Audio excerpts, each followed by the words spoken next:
All righty, here we go. This is BJ Kavanaugh versus Jeremy Carroll right here live at Bumpers Billiards of Huntsville, Alabama. This is a SeriousPool.com match between these two guys for the just one of the regular league matches, and they are lagging for the first for the choice of the first break of the first game of the first match. The first game is American rotation. One pocket. They'll play a race to 2, and that's followed by straight pool, 14.1 continuous.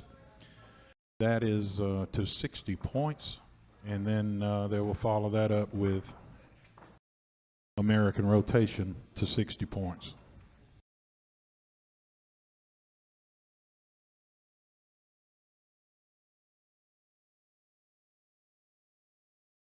So apparently Jeremy Carroll won the lag, and he chose to break first.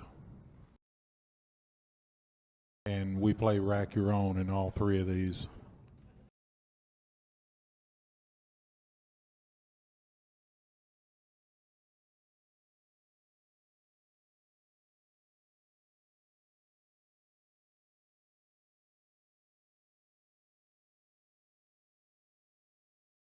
So with Jeremy being right-handed, he'll pick this side of the table, breaking toward the corner pocket that he wants to be his pocket.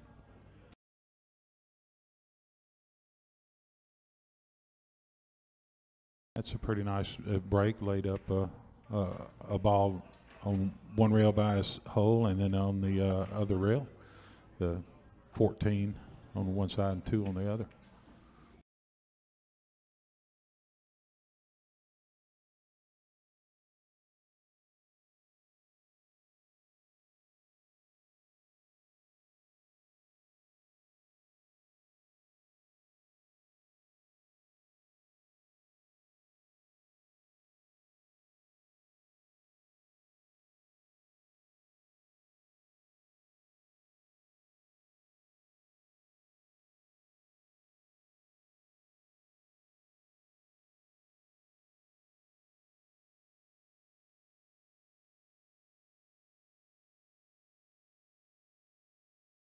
I think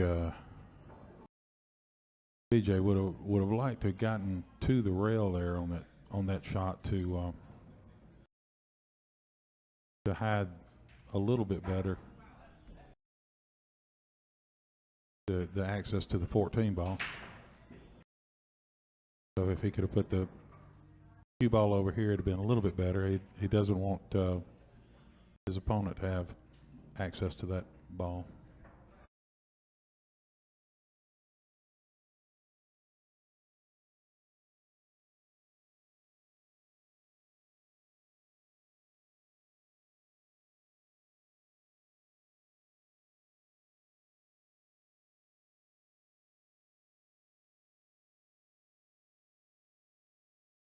And that was a well executed shot, just knocking it into the ball, leaving his cue ball on this side of the stack, where that way he has no visibility to these balls that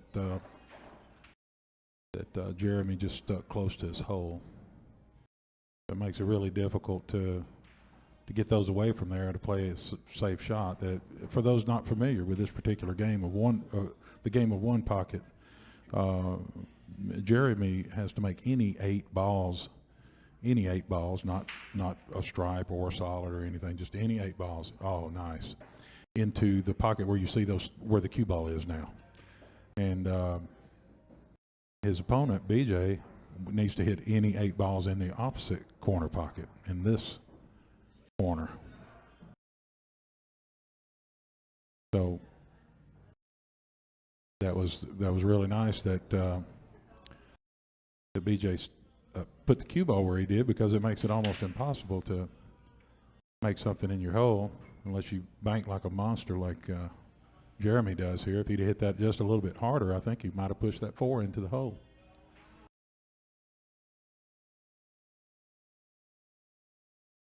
He didn't want to hit it too hard because, like I said earlier, he's wanting to be careful and leave the cue ball over here to have this little cluster here blocking this area, because he doesn't want BJ to be able to get to those balls to bust them out of there, or to be able to get behind those balls to where BJ put it on his previous shot. He's going to try to find a way to possibly pocket that 8-ball and then follow the cue ball into that same area where the cue ball was earlier, without, well, or pull it behind the stack. So he's using the stack to block again, but he's sort of digging a grave there, because he just pushed another hole closer, another ball closer to the hole. And now, yeah, he moved this ball over closer to his hole, but it's just easy for Jeremy to get back out of that. And he might want to just hit this over here to there and draw the cue ball back into this area.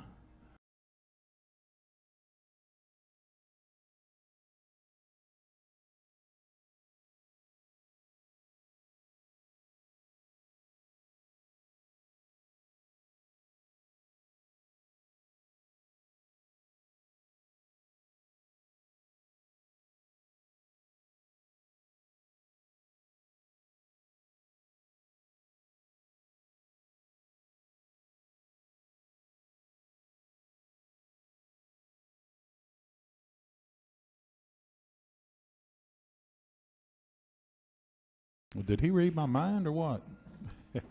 That's a good shot, because again, he used the small cluster of balls there to keep BJ from seeing BJ from seeing the balls that's close to his hole.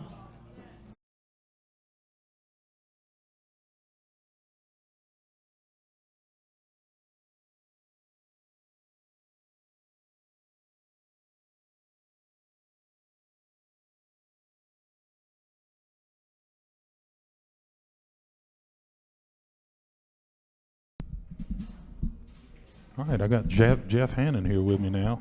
I'll turn you.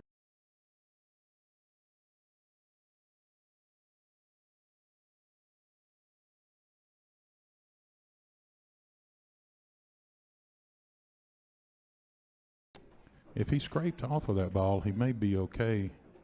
All right. I'm not sure if he must have, or that would have been a penalty shot. Yeah, I have a co-commentator here, just sat down with me, Jeff Hannon. Hello, everybody. Appreciate you showing up and joining me here. It's a lot easier to do this job when you got somebody to talk to. I'd like to say hey to our few viewers we have on there now.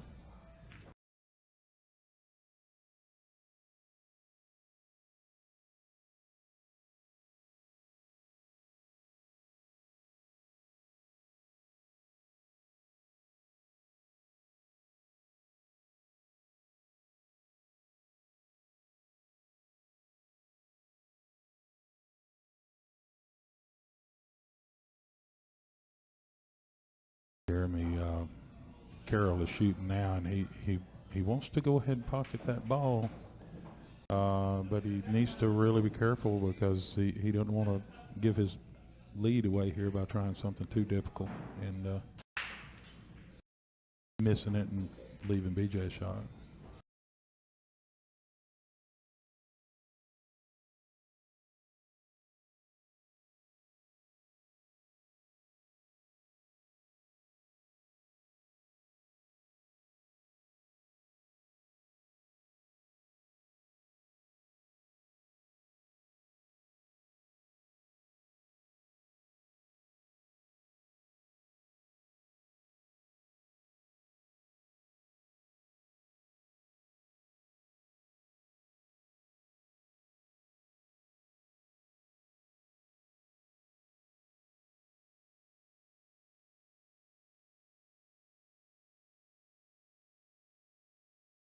Oh, BJ pulled that off great. And you see that this ball here was heading toward his hole. He doesn't want to hit it too hard and lose control of the cue ball. I thought I had the whiteboard drawing there, but it didn't draw. He had that ball tracking toward his hole, but he didn't quite hit it hard enough to have it go in there. But he didn't. You know, you don't want to hit it too hard and lose your cue ball. Let it go back out here where your opponent has a shot on something.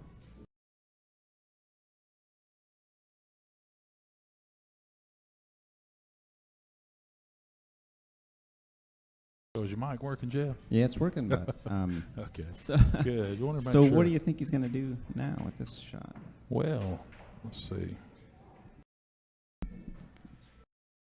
I would think he's going to hit the ball that he's aiming at, for one. He's got to make sure he doesn't let this cue ball. He's going to try to hit this ball. He can actually bank this ball in, but the problem is the cue ball is going to get kind of dangerous. It might, if it hits the side of this ball and comes out here and he misses his ball, then his opponent would have a ball Right. shot into his hole, and he wants to make sure he avoids that. So, and so that's why he went ahead and went the other direction, because he is still trying to protect these balls. You notice how these BJ cannot see any of those three balls because they're hid. This ball hides it. So that was a good shot. He would have loved to have been sitting right up against the rail and that ball, and that would have really even more limited BJ's choices So he's of going shots. to bring that ball back, that Say 13 again? ball back, I guess. That's going to be kind of hard to do from there. That was a dangerous shot. I'm not sure if he was trying to come off of that ball and back toward his hole. Probably not, because it was so dangerous. With what happened had a chance to actually happen. Right. So he was probably just playing safe all the way in it and trying to not glance off of that other ball.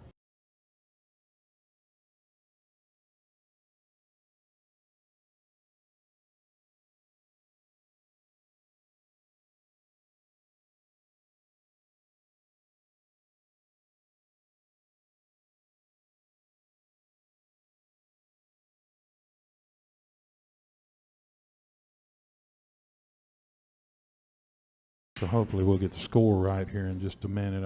I put an iPad over there that allows the guys to keep the score, and it shows right up onto the to the screen. Now he made a pretty bad mistake there, because BJ banks really well, and he will probably take this 4 ball, and he'll be able to bank that ball straight back into his hole. I got a feeling he will make this ball. I don't know that he'll have any opportunity after that to, it doesn't look like another bank will be on because of the way the 5 and the 2 are sitting. And it'd be too risky to try to play shape on another ball.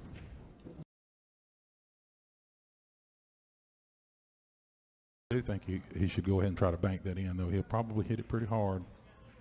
Hold the cue ball right there. Well, he didn't. Okay. He was just bringing it back. Man. Yeah, but I really think he could have just drilled it, and if it goes in, fine. If it doesn't, it probably would have left the area, and he would have been okay. But as good as he banks, I think he could have banked that one on in. And he left that cue right on he left the cue right on the cushion there or something. Yeah, he did. It's normally really good to leave one on the cushion, but I really think he left Jeremy a shot there that Jeremy passed up, but it looked to me like Jeremy could have crossed that over toward his hole and still left the cue ball over in this area somewhere. So, but sitting in the commentator's booth, you can't see those fine angles that these guys are seeing when they're looking right down the barrel.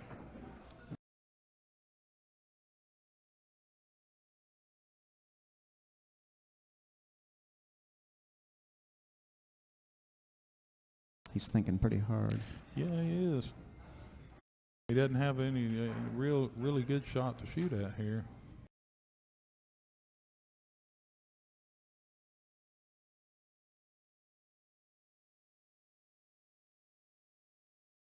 Looks to me like just about everything's there is dangerous.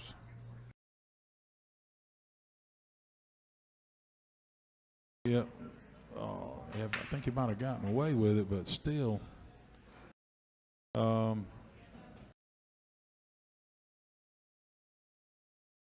he's not going to be able to shoot at this 5 ball because he'll leave a shot on the 10 if he misses. You see that? If he tries to bank this 5 back at his hole like that, then the cue ball comes out this way. Mm-hmm. And, you know, maybe he could try to leave it right in here or something. But still, I think that's too dangerous. He leaves it. He stands. If he tried that and missed it, he stands a good chance of leaving a cut on the 10 back in his for his opponent. BJ.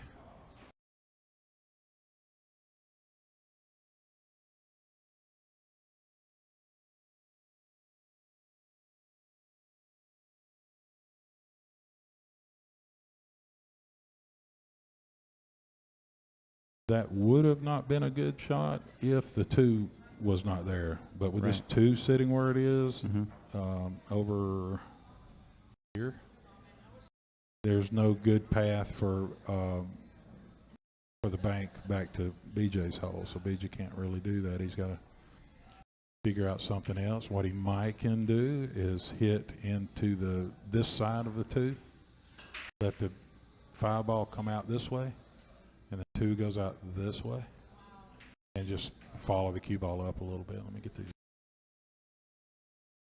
Yeah, if he's going to try that, he really needs to hit it harder, and he needed to hit to the other side of the ball. Yeah, and he knows what he did.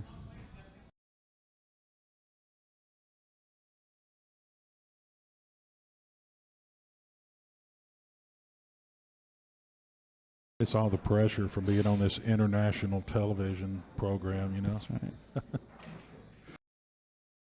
Well, there's pressure, that's for sure. Yeah, there is. The last time we did this, remember those guys said, "Man, it's a lot of pressure knowing that you've got you're on the stream here and having people talking about you, That's right. shots and all, analyzing your shots." It does add a little bit to it, but not too much, I don't think. Now, Jeremy's an excellent banker, and I think he'll probably be able to cross this over and make this ball. But if he doesn't, he's still okay. See, he every time in one pocket, you're always trying to put something close to your hole and then leave yourself a shot or put yourself behind blockers like that where your opponent can't get to the ball that you just stuck next to your hole if you happen to miss. So he pulled off a really good shot there. Yeah, he did.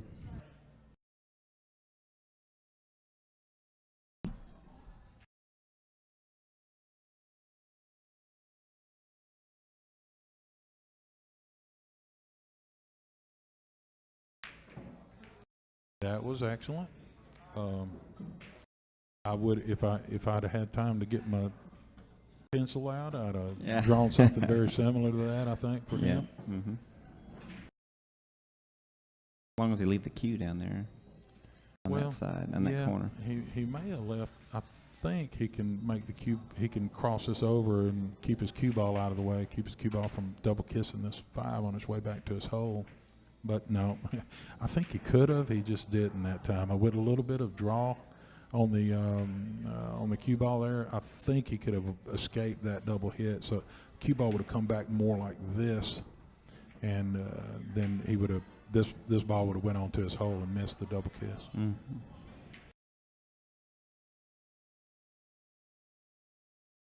But that was a good shot there. That was a good shot, but now BJ needs to get a few balls out of this. I think he may want to go here, and come behind these balls here to try to get a shot on one of those balls back here. Oh, yeah. It looks like the easiest path, but it's I don't know if he was trying to get on the 7. I wouldn't have liked trying to get on the 7 from there. I prefer, you know, that other path and get behind these balls, and he probably could have made those 2 from back there, and you make that one of those or both of those, then you could get straight in over here on this ball to make it down into the corner. Looks like he's trying to bank something here just by what he's looking at. Yeah, I don't know that any kind of I don't see bank. one. Yeah, I don't know that any bank is available on this. I think now he's got to figure out some way to get his cue ball back to a place where his opponent can't attack. I don't see any aggressive shot. You know, he could try to cut the 10 in to his hole, But if he does that, then he's pushing this ball into those balls, and you don't want to do that, because then you're pushing balls up next to your opponent's hole. I mean, any shot's fine if you make your ball, but the chances of cutting that in and making it too good. I would play probably an easy safety and just clip off the side of that ball and come down here. Oh yeah, right.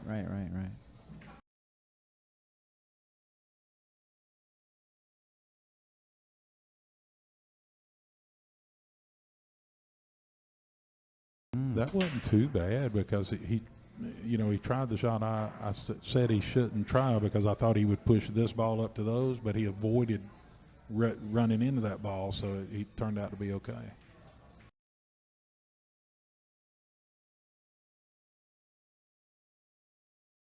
You think Jeremy can get that 12 or that 10? That 12, I guess. Yeah, he can try to cut it, but then the cue ball goes boom over there and back over here, and if he doesn't get the cue ball back over here and he misses it, yeah, he better make sure he makes it, or he may be in trouble again. See where the cue ball comes? Unless he gets lucky here. See, chances are he was going to leave a shot on this ball, and if this ball hadn't rolled back in his way, BJ would have had an easy shot into that hole.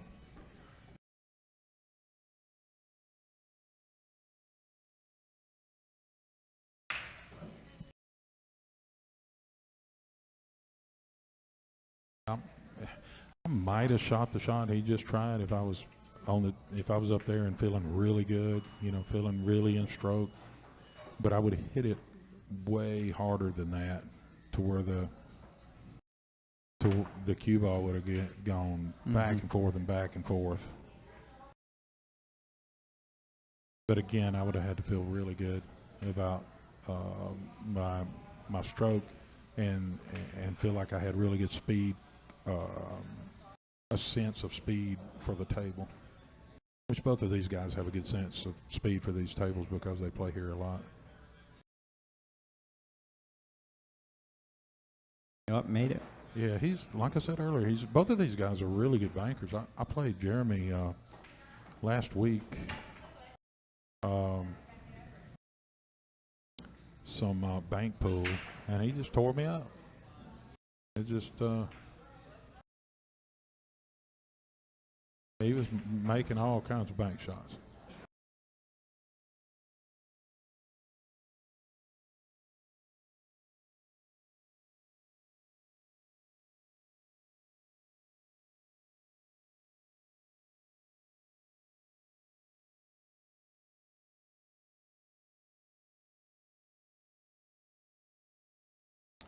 Now on this shot here, I might. Well, the cue ball's against the rail, so that limits your options. You remember me talking about that last time. But I would probably, if I could get away with it, I would like to I'd like to try to move some of these balls away from his side and over to my side somewhere, because with them sitting there, it makes it. If he gets into that area, he can make several balls. So I'd like to get him away from there. So this is a shot from here where he could get a ball or two away from there, and it looks like that's what he's it looks like he's going to try that. You just make sure you control the cue ball. It'd be good if he could put it back on this end rail. Looks like he's pulled that off. See that? Right up against the end rail. Nice. Yep. You will see the good one pocket players put the cue ball back in this area right here, from about there to there, up against that rail, just over and over and over. Played Cliff Joyner one time in Atlanta, and he just did that to me over and over and over. Kept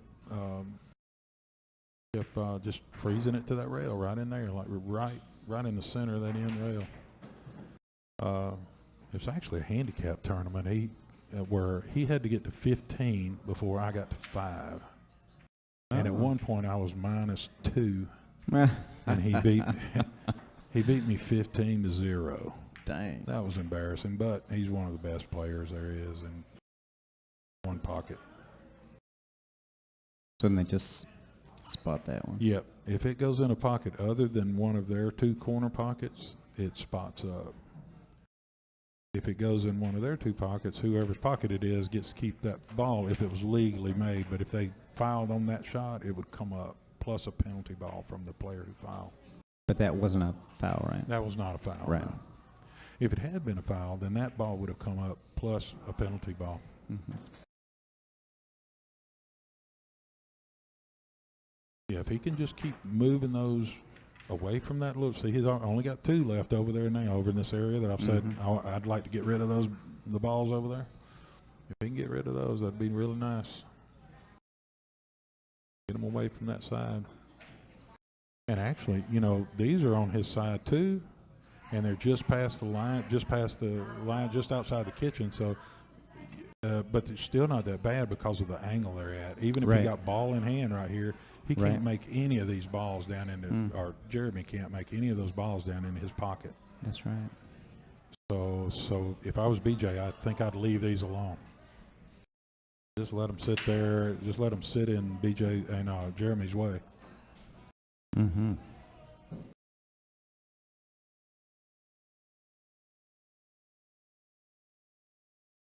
He's looking at the 8 ball, looks like, or the 15.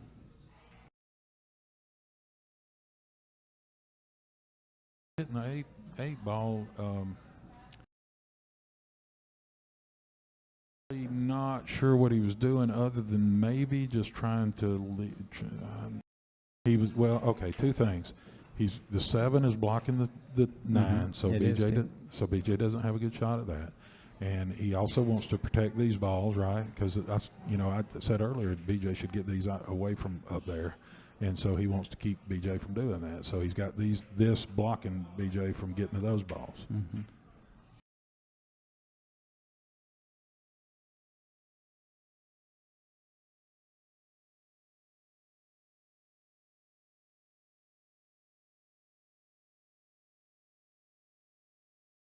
I think if what BJ could do here is just barely hit this ball right up into there and cluster those up further and just leave the cue ball right in here.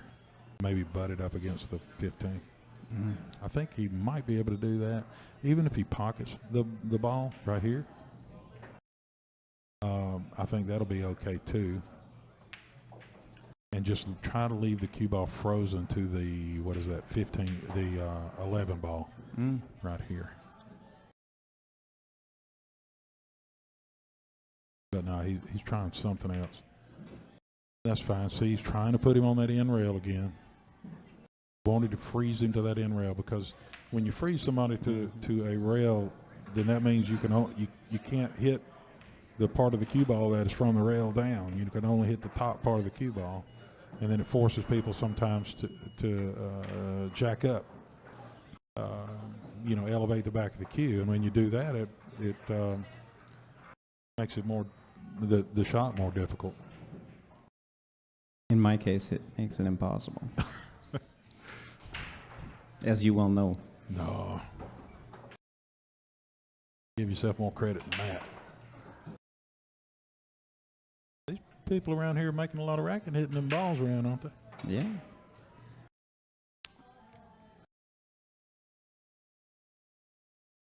They got the music turned down a little bit today. Yeah, they do. I like that.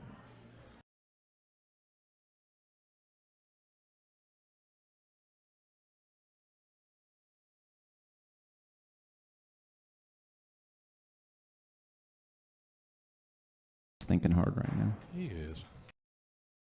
I think I see sweat on his brow there. I have to zoom in on him here. I will. No, that's going to be a foul because he did not touch. Now, he touched the 15, but he did not in this game and the other 2 games. That's why he's paying in that penalty ball there. You must contact a ball, an object ball, with the cue ball, and then after that, something either has to hit a rail or go in a pocket for it to be a legal shot. If you don't do that, then it's a -1 penalty, and you leave the cue ball right where it's at. Same thing in the next match that we play, that's straight pull. So he hit the cushion with the cue, and then he hit that ball, but it was still Yeah. a foul. It's still a foul because you got to hit a rail after making contact with the ball. Oh, okay, I gotcha. Yeah. Gotcha. So what he was trying to do was hit that one ball. He wanted to hit this, clip this one ball right here, Mhm. and then go to the rail. I believe, but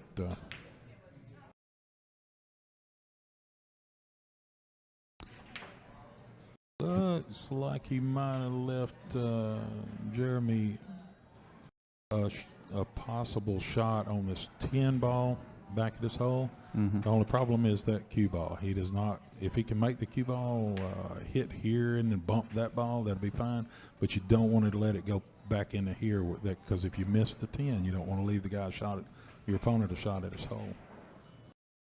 That's what he's doing. Yeah, so he should try to hit the rail just shy of the. Okay, he's not going. See, he was scared. Right. That's why Right. he didn't shoot it, because he was scared if he missed it, he'd Mhm. leave his opponent a shot. And he would have too. But he'd have probably made it. Knowing him, I mean, both of these guys really bank well. They're good players all around, as you'll see with the other games, but they both seem to really have a knack for banking the ball.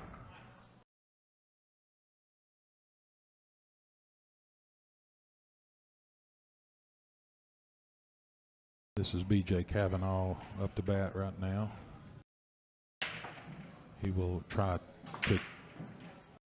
He tried to two-rail that ball, I believe, into his back into his hole, and it was just he just messed up a little. And I think, yeah, it looks like he can make this, but he may have to. That's what six. we say, yeah, the 6, but he may have to do what we call twist it a little bit, which means put a little bit of left-hand English on it to throw the 6 to the right. So he'll draw it back and have shape. He didn't put it in. If he'd hit it a little softer and put some, sorry about losing the view there, you guys, but if he'd have put more left-hand English on it, it would have thrown the 6 over to the right, and it would have gone in the hole, and he still had shape. You see the shape he's got on that 14 now, if he had pocketed the 6. Well, those balls are still there, so BJ's got to look at that. Yeah, but one thing, I think what BJ can do here, I would just go ahead and hit. He's got a chance to send both of these balls toward his hole. You see this? If he hits this ball into that ball, it heads this way. Right. And the 6 goes into the rail, and Yep. it heads that way too. So he's going to look this over, and I think, and see if if that has much possibility of making something happen there. Because it could be that he pockets one of those balls in that shot. I think if I tried that shot, I would hit it hard enough to where they would, if I miss, they're going to hit and come back out of there where I don't leave the shot. But he didn't like it, so he's going to try to put something else down there toward his hole, bank this ball one rail toward his hole. And the good thing about this is that these balls will not go in Jeremy's hole because of the angle they're at, so that's good. And he's using these as a blocker. Right. So now he's pretty much forced. But he didn't want to try something down here, Right. or somewhere else, because BJ's got this ball sitting there. That's dangerous for Jeremy. So Jeremy will want to get that out of there as quick as he can. Yep, that's what he's looking at, I think. Yeah, I think he may be able to cross that over. If he came down to this ball, hit it there, let the cue ball come out this way, and then back up. This ball, the 10, can go that way and back over to his hole. I think he may be okay if he tries that, but I don't know that he's even looking at that shot. He was a second ago. Oh, Now was he? he's- Okay. Yeah, now I don't know what he's looking at.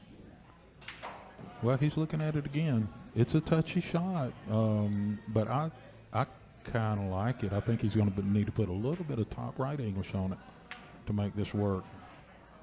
He didn't hit it hard. I guess he was just coming in behind it. And he was okay because he hit the rail first, right? But he hit the 10, and then he touched the rail after that. So you're okay. He's good, right? Yeah, as long as you touch a rail or put something other than the cue ball into a pocket after making contact with one of the object balls, you're good. Right. One falls in your hole, you get a point and you shoot again. So it's 3-3. Looks like This is a turning point in the match right here. Yeah, BJ can make this ball.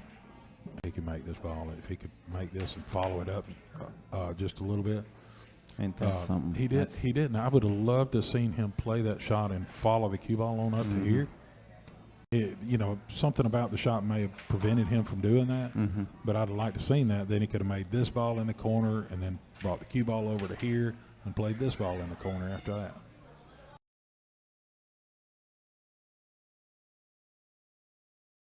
Looking at that 6. Guess he's going to go for the 15 now. But I think all he can do with the 15 is get it close. I don't think that he can make it go all the way to his hole because the 8 was in it. The 8 was right where he needed to hit the rail to make it go in, and so that's why he opted to put it just stick it up there close to his hole. And again, he's got these blockers and these balls to keep Jeremy from trying anything sneaky. He's using those blockers right there. Yeah.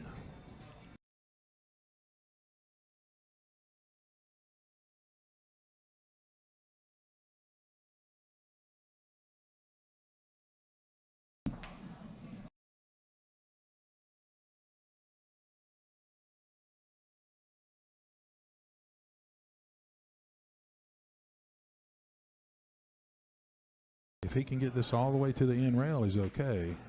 He's still okay at that angle, but if he had gotten if he had been able to get the cue ball on up here, right in there against the rail and against that ball, he'd have loved it, and BJ would have hated it. Needs to be careful here. He can, this is now he left an easy shot for Jeremy. Easy for Jeremy. Easy for Jeremy, yeah, because Jeremy can knock this ball over there and just pull the cue ball over this way with it, and he doesn't have to worry at all about leaving an easy shot for BJ.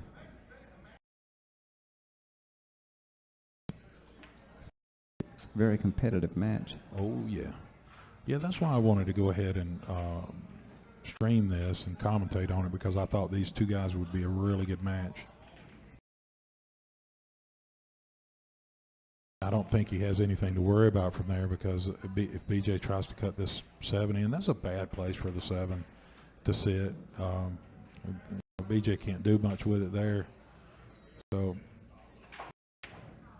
still, that shot that I told you about earlier, I think it's sort of still on. He might try to do something.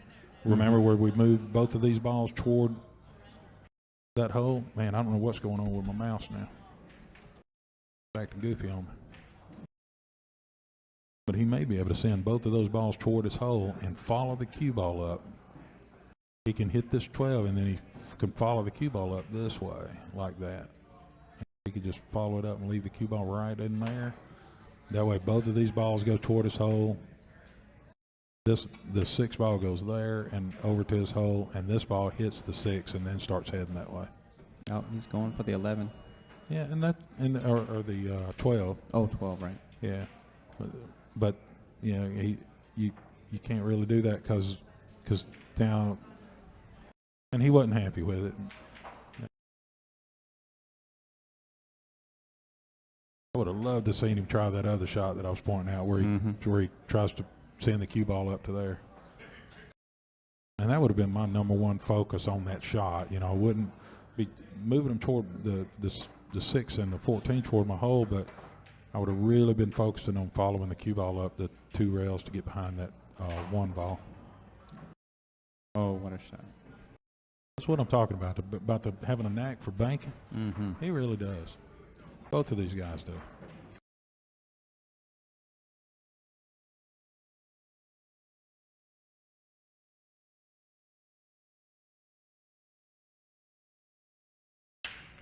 Yes. It's 4-4 now. They just need to update the score.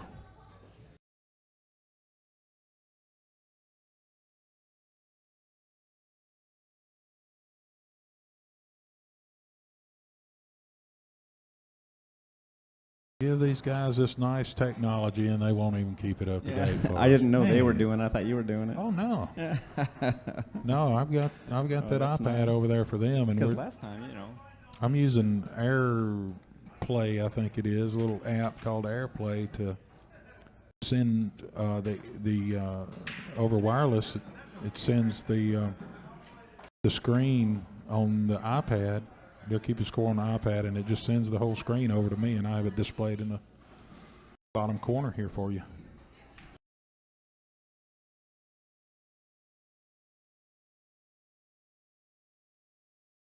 he's looking over the whole table.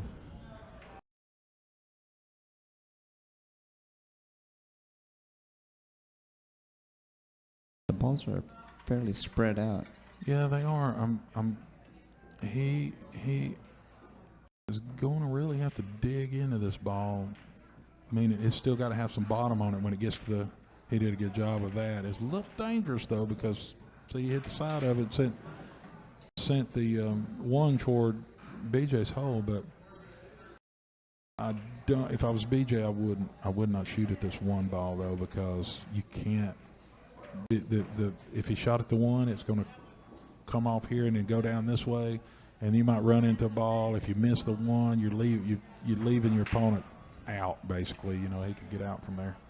So that's just too risky. So he needs to try to find something else to do that's less risky but still productive.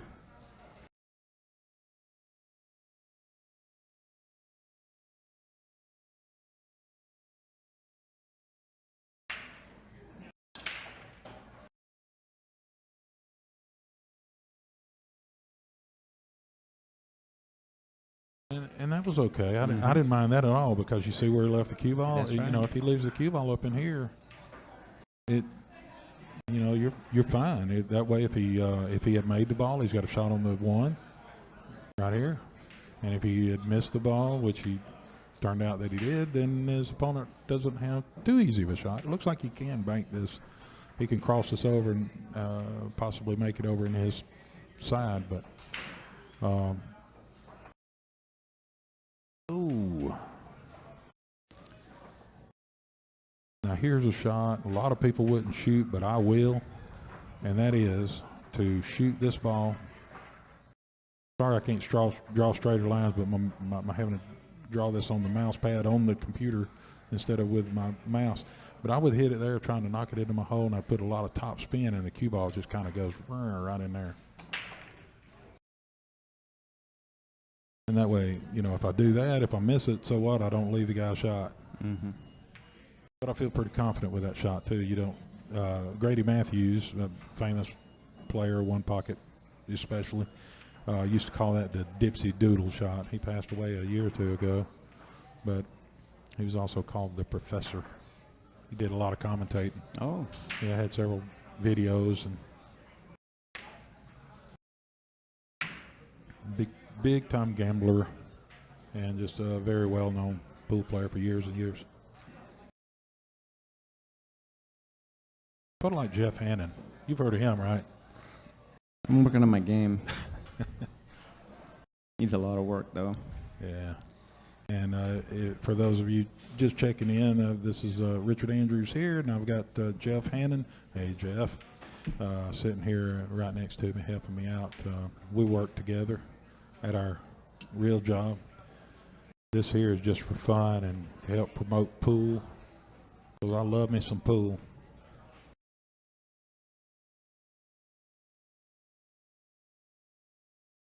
We have Jeremy Carroll up to bat right now with BJ, waiting on Jeremy to miss and leave him a shot. And I don't think Jeremy planned on scratching there. What you reckon? No. No, I don't think so. He'll be a little bothered by that, and BJ will hope to get, you know, a few balls out of this for sure.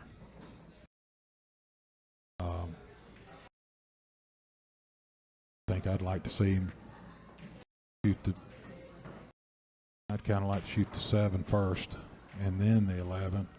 Work my way around the table that way, but he likes the 11 first. So he's going to shoot the 11 first and then try to pull the cue ball over and get an angle on the 7 where he could follow the ball up. And I think he'd like to bend a little bit further over, because if he'd have had the cue ball here, Right. then he could have easily sent the cue ball over this way for another shot over here somewhere. Now it's a lot harder to move, so yeah, I think his only choice is he might stop the cue ball right here, go ahead and pocket it, stop the cue ball, and then he can bank that ball back in his pocket. We'll have to see what he chooses here.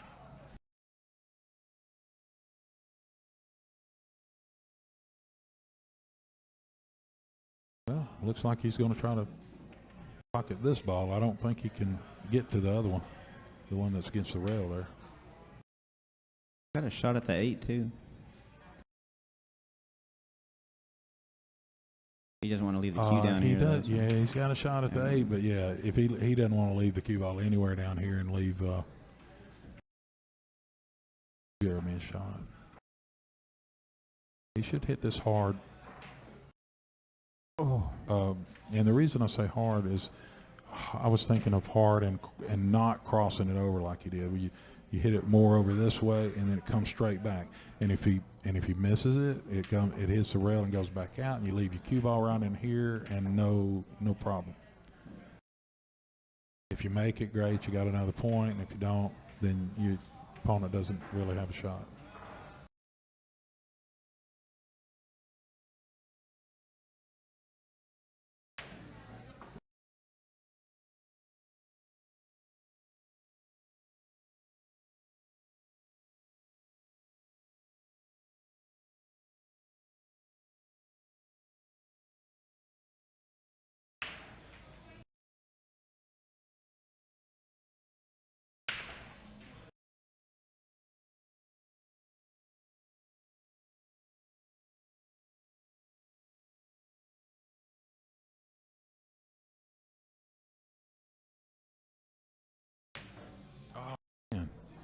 That was almost in the back of the hole, looked like. Now, on this shot, I'm thinking he can try to cut that in and then run into this. So let me get a different view here. If he tries to cut this ball in this hole, I think he can run into this ball right there and then have it knock over toward his hole for the next shot. Let's see if he can pull that off. Looks like that's what he's doing. Yeah, it looked like he drew the cue ball a little bit instead of letting it go forward, or maybe he just didn't feel good about the cut and he thought he might leave his opponent a shot. Right. So he chose to just shoot at the one ball, at that one ball, instead of trying to do too much with it.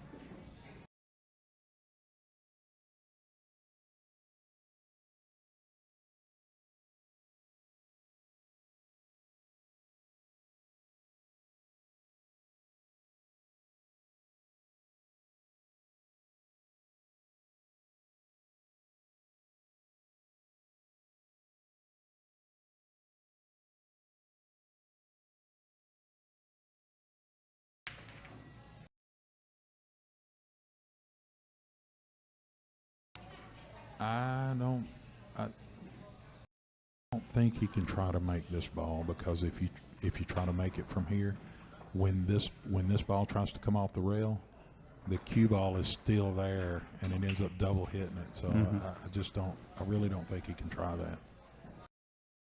I think he just needs to try to knock it out of there and pull the cue ball back in behind those two. Or that, remember, it's always good to leave it up there next to the rail.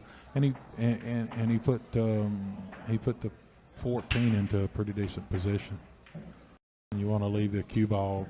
If he could have the cue ball touching that end rail, that's much better. He's shooting at the 14. Or much worse for Jeremy anyway. He is, but he don't want to try too much here. He'll run into that 8 ball and he might leave a shot.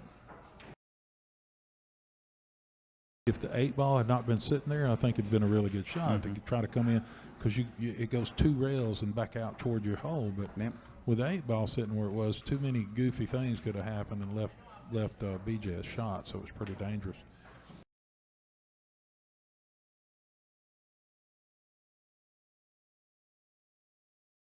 And BJ, where the 15 is sitting, yeah, I would want to move these because where the 15 is sitting, he could. His Jeremy could make the 15 if with the where it was sitting with the cue ball anywhere down in here. I would have tried to do something with it, but he just might have tried to do a little bit too much with it just then.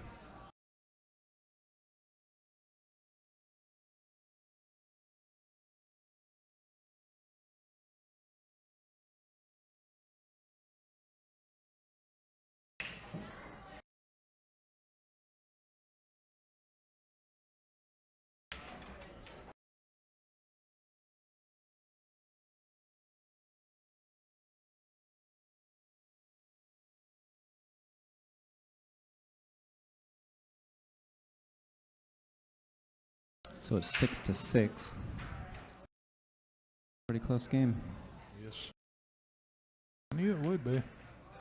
I think all three of these games, one pocket, straight pool, and American rotation, they should all be pretty close.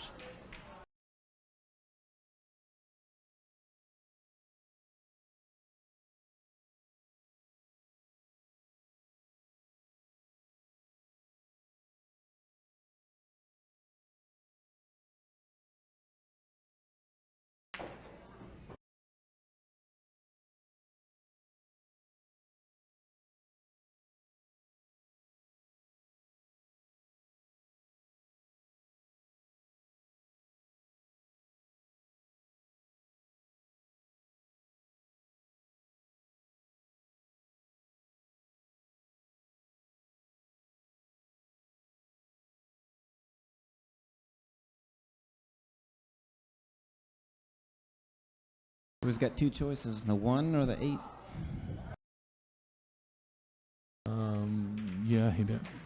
Problem with the 1 though is if he tried the 1 and didn't make it, Right. There's very few places he could leave the cue ball where BJ wouldn't be able to make the 8 ball. So he'll try to cross this 8 ball over.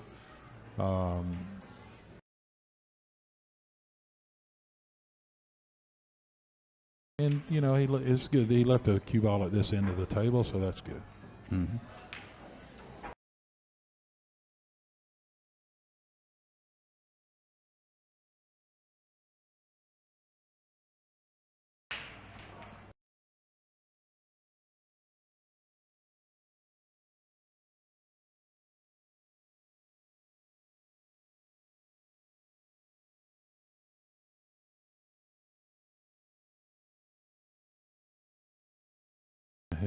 VJ's a little upset there because he left Jeremy an easy shot on this 8 ball.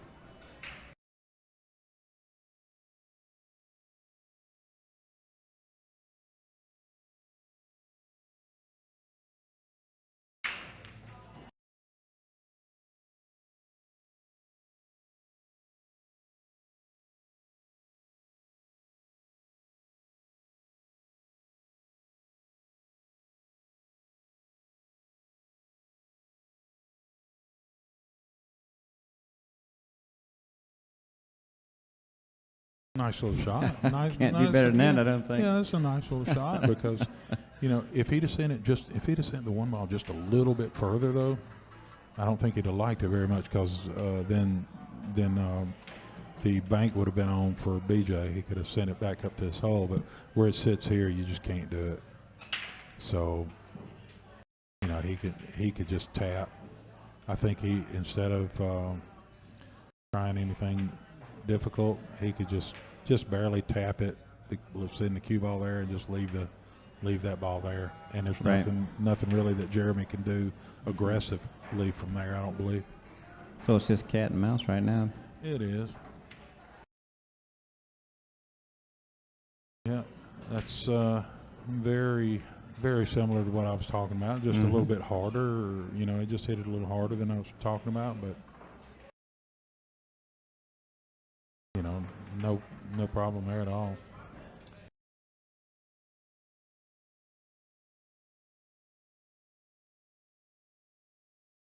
know if he's kicking into this. He better be careful. Or, yeah, he's okay. All right, that's fine. Now, I would probably go ahead and pocket. Just go ahead and pocket this ball, and let the cue ball rest right here. After that, the right. the 5 comes back up to the spot. But then my opponent has a cue ball here with a difficult shot back at his pocket. So he's looking at the 14 right now.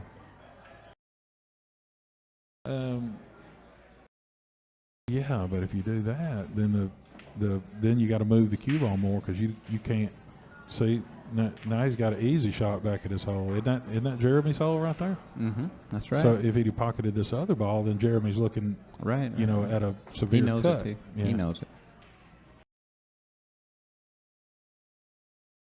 He was probably trying to put the cue back over on the side of the table a little if more. if you'd have done it the other way, you don't have to do much. There's very little work to do.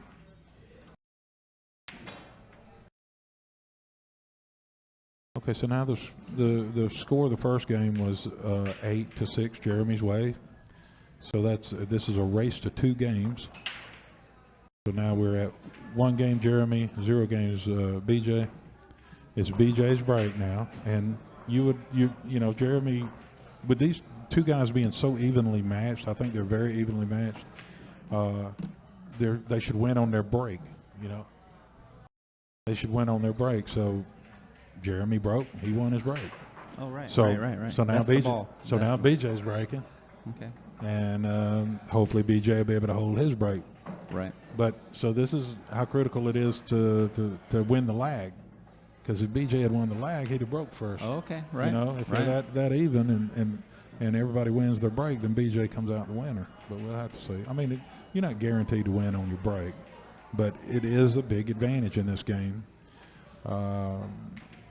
Because you can actually make a ball on a break. Mm-hmm. I had the other day a rack where I broke. I think I was streaming it at the time, where I broke and ran 12 balls with in one pocket. So I made 12 into that one pocket. When I got to 8, I said, oh, let me go ahead and see how many I can make. Let me see how many I can make before I miss. And so I almost made that 13th ball and I did get my cue ball back around for shape. I had to bank the 13th ball, and I barely missed it. Did get shape on the next ball, but no good since I missed the shot. So he laid down a pretty good break. I don't think he can pocket this ball. We'll have to see. Yeah, I don't think he should have tried that, because I think it was too difficult to make. And I believe BJ may make him pay for this, because he can put this 3 into. Yeah, he can put the 3 ball into the 11 ball. Okay, right there you go. I wish I could draw a straight line. Sorry. So he'll pocket that ball in his pocket, and he can pull the cue ball over this way a little bit, and then maybe have a shot after that, hopefully, for him. Right. I hope he's not doing that.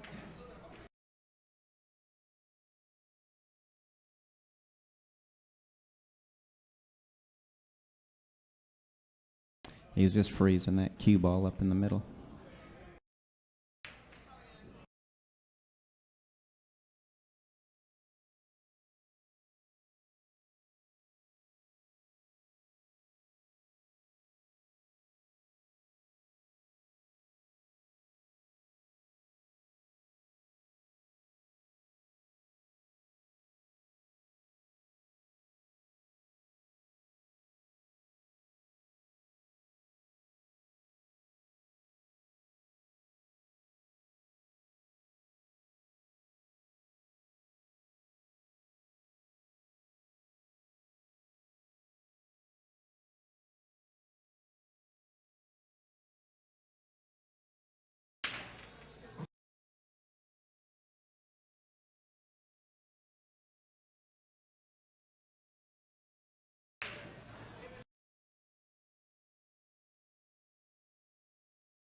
Nice shot by BJ.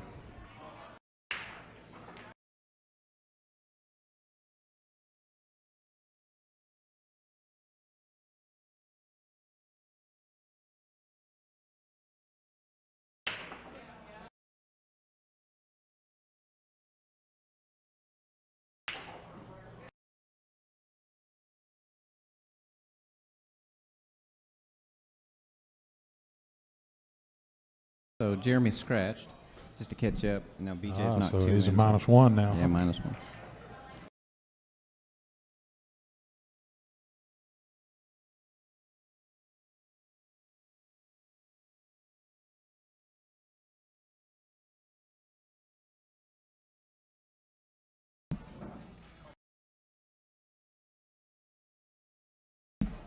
I think we froze that cue up there.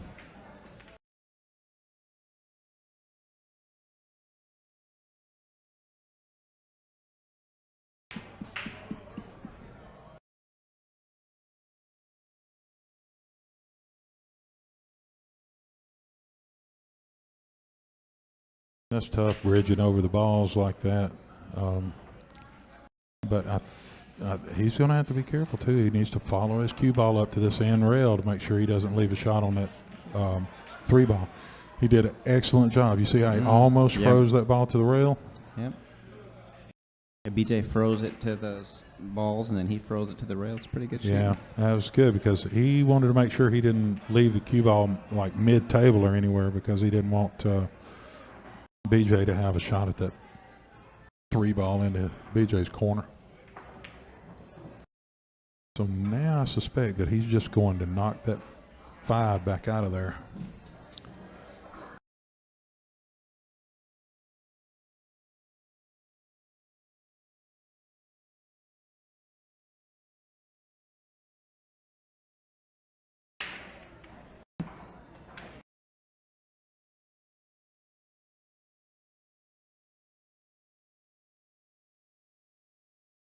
Nice shot. Yep, froze it again. That's the 3rd time in a row he's froze it. Cue ball up on that group of balls. Yeah, that's great. So he got it in there, frees it against those balls. He doesn't let him see the 5 directly. He doesn't let him see those 2 that's next to BJ's hole. So great going.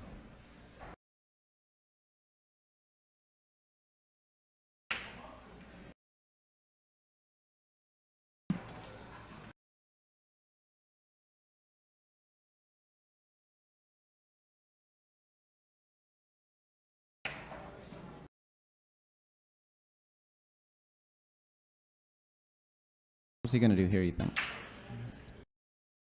Well, he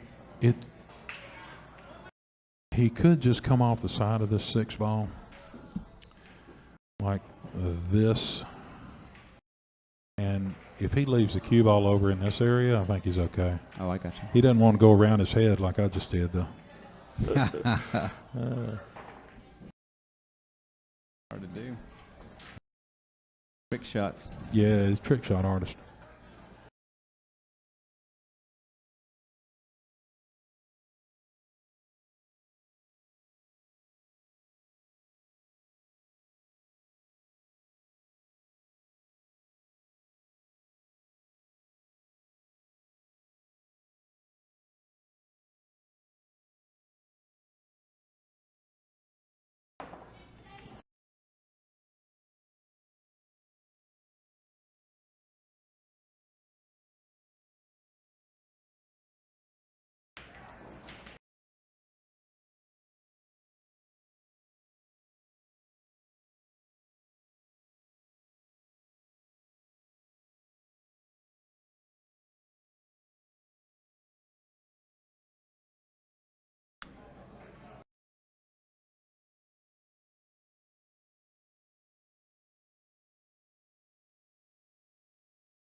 So close.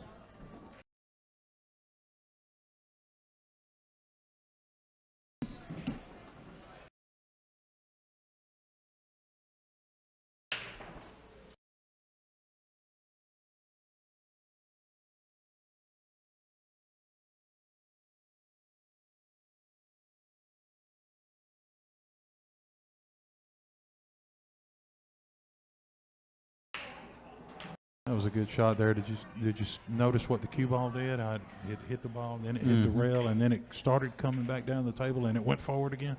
That's that dipsy doodle shot I was telling you about that Grady Matthews talked about. That's a really useful shot.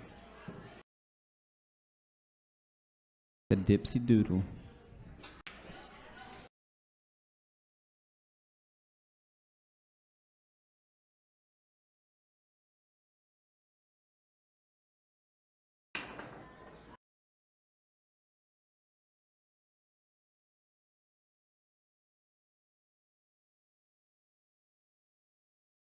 I think it worked out okay for BJ there.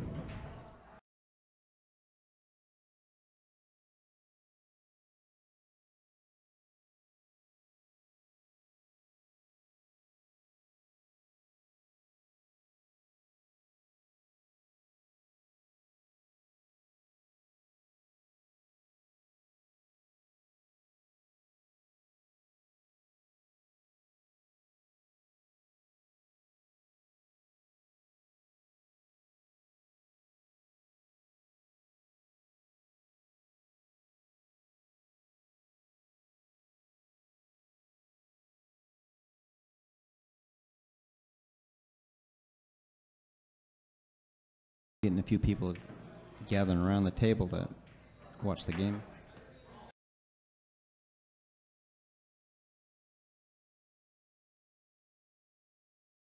A good try by Jeremy.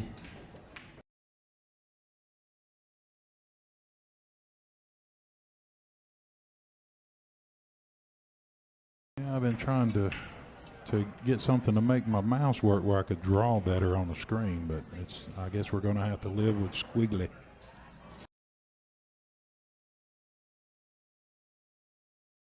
So close. Yeah, but you see, he was really wanting to, if he missed the ball, I don't know if you noticed the path of the cue ball, but it came this way and this way. If he'd have left the cue ball here, it'd have been okay, but he let it come on out this way.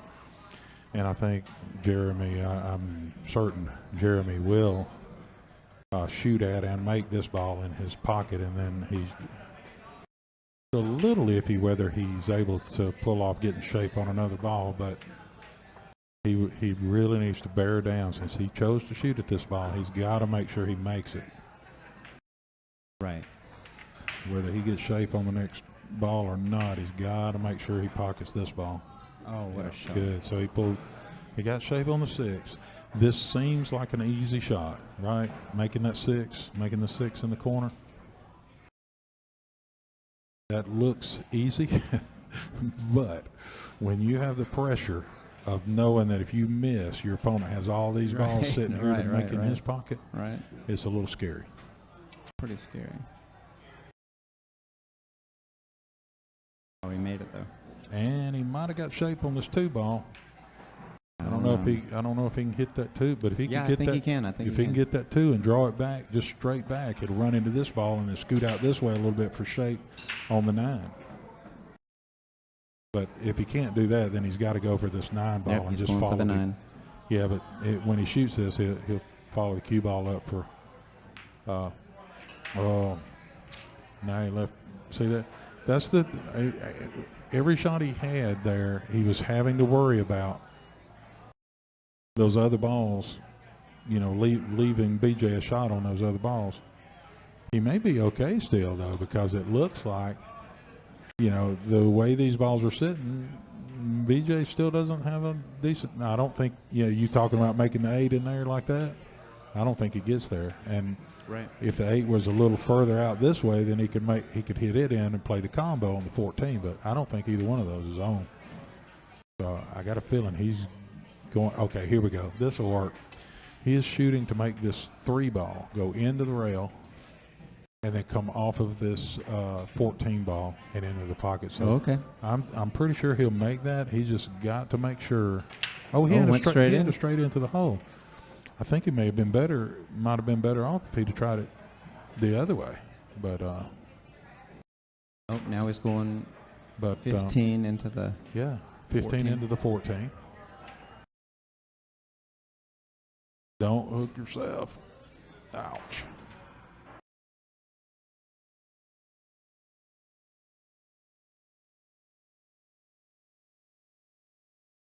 Oh man, that's tough now. It's a tough game. I think he just needs to maintain control, keep those balls over next to his hole, and hide them from his opponent. Well, he could kick at it and maybe make the 15. That's probably what he's going to try. I don't really think I would try that. I'd probably hit it, scrape it off of that ball, and leave the cue ball over here as a blocker. I'd be scared. See, he could have. That 8 ball almost slipped through over to here. Yep. And gave his opponent, Jeremy, a shot over there. And that's what I'd have been afraid of, something goofy like that to happen. I would have much rather sent the cue ball to this rail off of the 10, left it off here, and used these as blockers to where my opponent could not get to these 2 balls that I had next to my hole. The good thing is that now he's just going to pocket that for him, looks like. I mean, that's really about the only choice he's got, I guess. Got to give BJ. You see how he pulled that up against the back of that 8? Mm-hmm. So that wasn't by accident, ladies and gentlemen. Yep.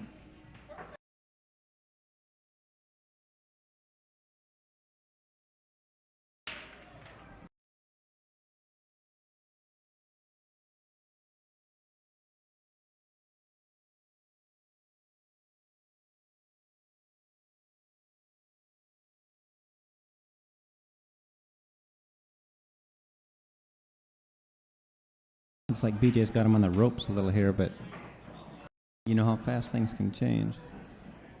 Yep. Sure can.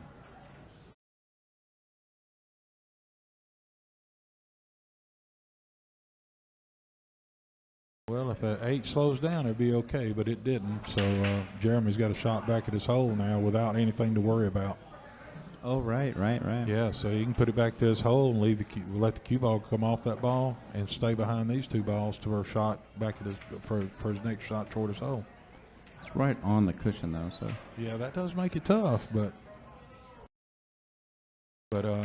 he's pretty good at that shot.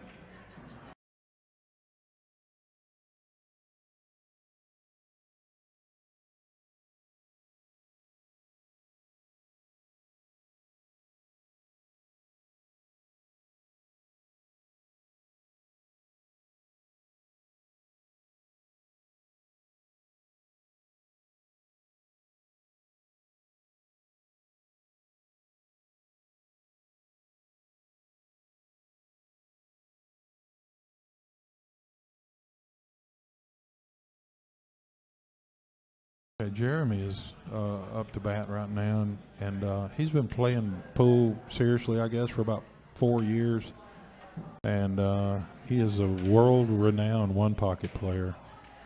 Let's see. He's this is his 5th session with Serious Pool, playing SeriousPool.com matches. His stick, he plays with a Pat Devaney stick. I know he loves bank pool and one pocket because he's a very good banker, and he says his least favorite game is 9 ball.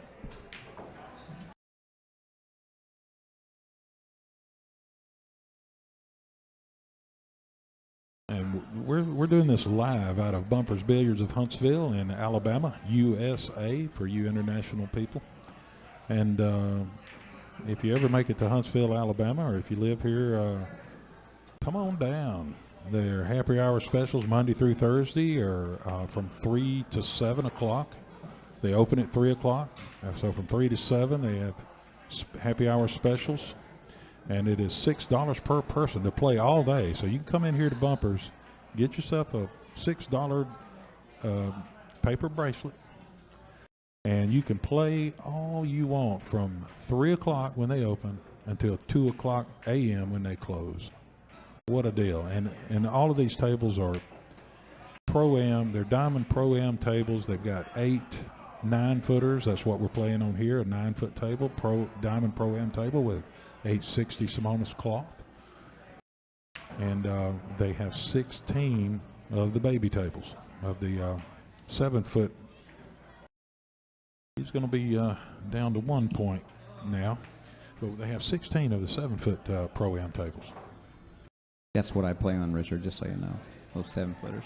7? Yeah. That's what I have at home is a 7-foot Diamond Pro-Am table. But all of these are the newer blue label tables that bank more like a Gold Crown, Brunswick Gold Crown table. Nice bank there from BJ. Makes it 6-1. And yeah, my table at home is a 7-foot Diamond Pro-Am table, but it's the older red label. And they really? bank, yeah, they bank a little different from these tables. They bank a little shorter. He's going to be in trouble here, I think, unless that goes in or stays in the hole. He got a little fortunate there because if that ball had not gone in the hole and just kind of held right over in here, Right. then you know what would have happened next, right? Mm-hmm. Again, he just forced. You know, a lot of people, if they're not familiar with this game, they go, "Oh man, why is he making his opponent's ball? He should try to shoot a ball at his hole," because he doesn't want to. His opponent's pretty much got that ball anyway, right? So go ahead and give it to him, and don't give him a shot with which he can play shape on another ball. So it takes that out of play for him.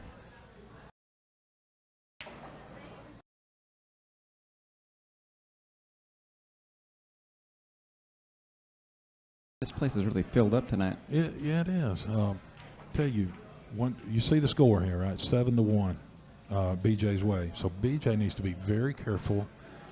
He needs to play very conservatively now, not be aggressive. Don't reach out. Don't try anything that's iffy.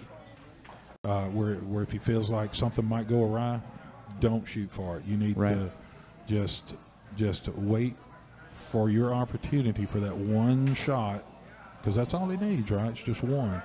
So you don't want to give your opponent any chances like that. And so he really should try to start. He's got a shot now. In that Yeah, too. he does. Not say, so, but he's not taking a chance. If he tries this, no problem. If he misses it, no problem. But he doesn't want to try any goofy, hard, shots where he might let the cue ball loose. With this shot, I'd go ahead and hit it hard like that, put it in. Okay, so 8-1. A little bit different from that first game, huh? This one went a little quicker. Totally. So we're tied up 1-1, and this is where the lag comes into play. They lag to see who breaks first, or get the choice of break anyway.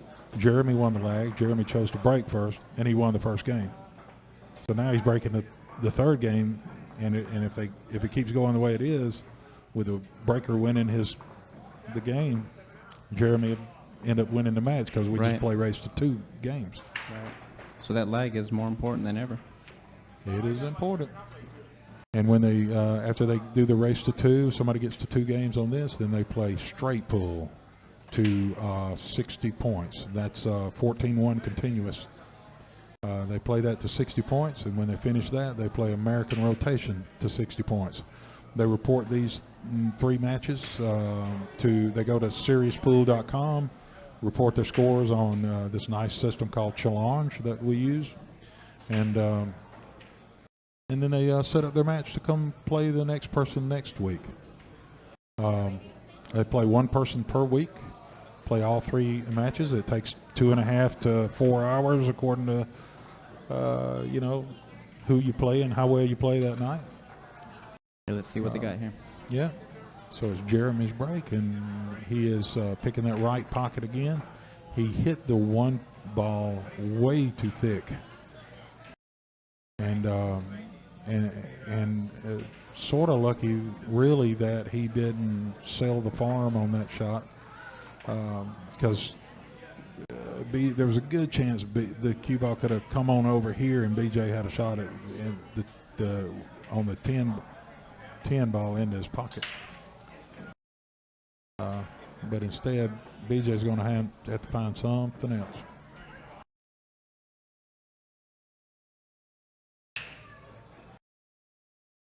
Looks like he's going to send the cue ball up 1 rail, 2 rails, and behind the 14 and 4. So I'm thinking he goes here. This is the cue ball there, and then up behind these 2 balls right there. If he follows my track. Almost. He followed the track, just not as far as I thought he would take it. Right. And the problem with that, leaving it there, is now he's left a shot at this hole. You know, so I mean that. So now Jeremy has a free shot at this 10 ball, and he might knock it into the back of one of those balls, and one of those balls go in his hole. But at any rate, he's pushing all 3 of these balls back toward his own hole, and leaving. Well, if he'd have hit it a little different, he would have done that. I would have definitely tried to hit that ball into these 2 balls, and kind of driven all of them back over into this area by my hole, and left the cue ball over in here, let's see, right in here somewhere, if I could. Right now, the way the balls are sitting, Jeremy's in a lot better shape than BJ for this game. Yes, he is. The way they're spread, and you want to try to keep the balls like this, you know, toward, if this is your pocket.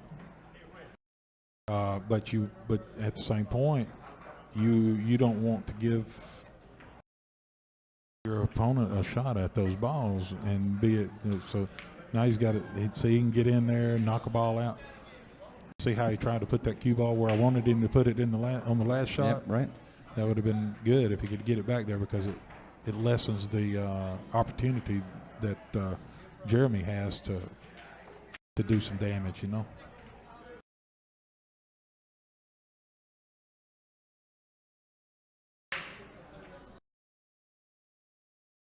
He's looking at that 3 ball, looks like. Yeah, he's got a shot at his hole. No, well, I don't know. He doesn't really have. Is he shooting at the wrong hole? Oh no, that is his hole. Yes. That is his hole. Yeah. So now, looks like he can shoot this. This is the 12 ball. I know that looks blue, but I think he can shoot this 12 ball over. I would shoot it into these balls, maybe into the rail over there, and just try to follow the cue ball to this rail, and then back into this area here. I think he can pull that off, unless the 8 makes it. You know, he's having to shoot over that 8, so that may make it kind of difficult to do. But I think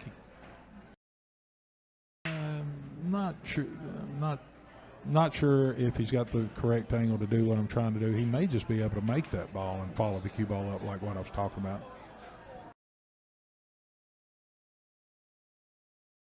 Oh, Yeah, he pretty much did what I was talking about, except for pulling the cue ball back to that safety zone, you know, back in here.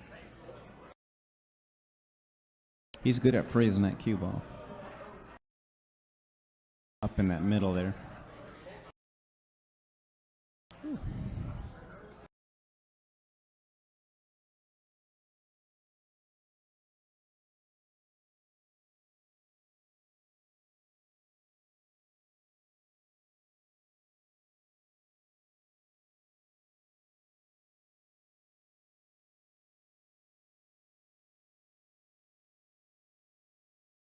Left him a shot, I think. Well, yeah, he messed up, but got a little bit fortunate, I think, that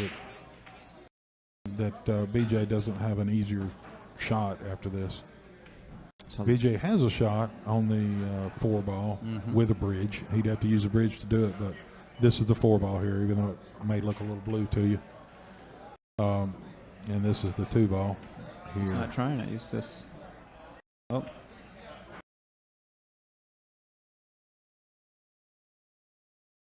Yeah, he's just taking an easy shot, getting the cue ball to safety.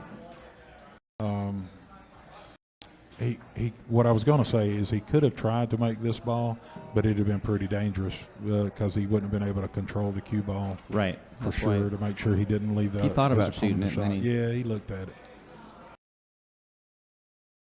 Now he'll shoot this 6 ball because he can pull the cue ball over. See where he pulled the cue ball to, that safety area. Mm-hmm. He hit it a little hard. You know, we would have liked to have left the cue ball over here and then left the 6 somewhere Right. close to his pocket with this blocking for him. Mm-hmm. So the whole thing was just a little bit too hard.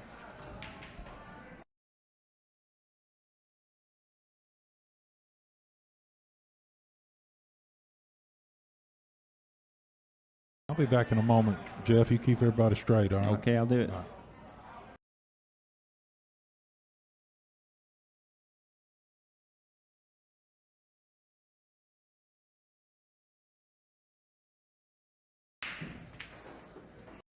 It's a nice shot by BJ.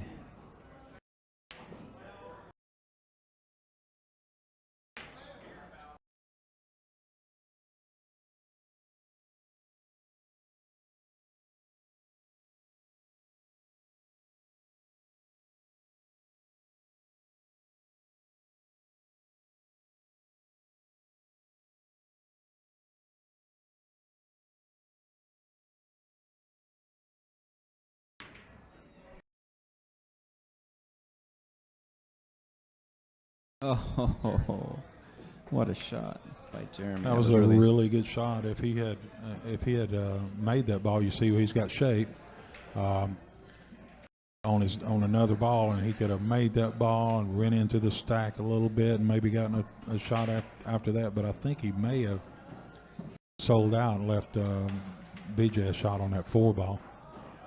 But if BJ's going to shoot at the 4, he needs to make sure that he makes it. He's going for it.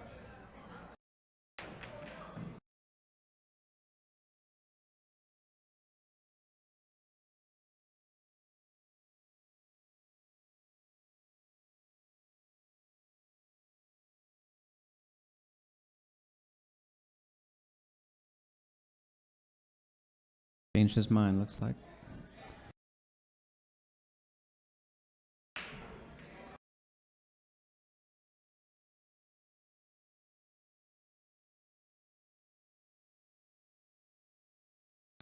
He's got a shot on that 12.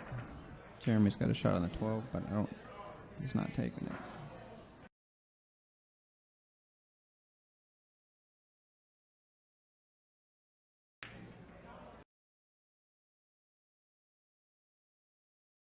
Oh, Threaded that nice needle shot. there, didn't he?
Are we having fun yet, Jeff? Hey, it's a good game. Got people watching it from around here.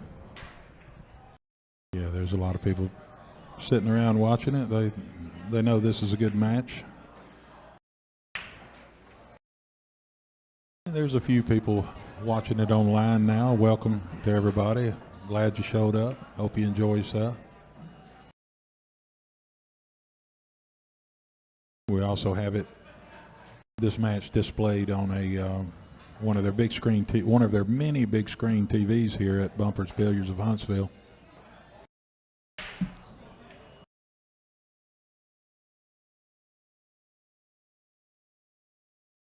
And I'd like to remind you here at Bumpers Billiards of Huntsville, they have happy hour specials Monday through Friday, 3 to 7 p.m. And they have a $6 play all day wristband. So you can come in when they open at 3 o'clock and play till 2 a.m. all for one $6 price. And it's the best tables in the business. You're from up north, aren't you? I grew up in Washington State. Washington State. So but you still know what business is, right? Yeah. Okay. How long have you been down in Huntsville? I came down here 87.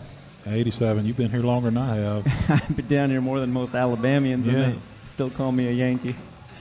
Well, I grew up in Mobile, Alabama, the southernmost part, but I've been up here in Huntsville since 1990. I love it up here. I spent about 10 years in Alaska, and this is so much warmer down here than there. Yeah, a little bit. So what part of Alaska? Fairbanks. Fairbanks, okay. Got a friend of mine really good friend of mine, Bill Hinton, that lives there. Not Fairbanks, but I think it's Wasilla now. Oh yeah, Wasilla. But he oh, that's nice shot, Jeremy. He overdrew it a little bit, but unless he can make that 11. He can make it, I think. I wish I could zoom in on it from the angle, from the angle that you're looking at on the big screen here, but I really don't have that option. He's not going for the 11. Oh yeah, he is going for the 11. If he can make it, fine. But if he can't, I think I'd go ahead and put the 14 in. Yeah, the 14. I thought that's where he was going for to start. Just put the 14 in and let the cue ball come back and run into the 11 ball. He's jacking up, so he's not going to do that. You don't have to jack up to do what I'm talking about. You just have more of a level stick, hit this in, and then come back off and run into the side of that 11, and that'll hold you over into this area. But if he jumped up on that one, he doesn't usually do that. I think it turned out okay for him though, because it looks like the 8 is blocking his way from getting to that 2 ball. Let's get a close up on that other screen. I think it must be because he's not looking at it. Yeah. I don't think he could see that 2 directly. Yep, you're right.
Looks like that worked out okay for BJ.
left him a shot.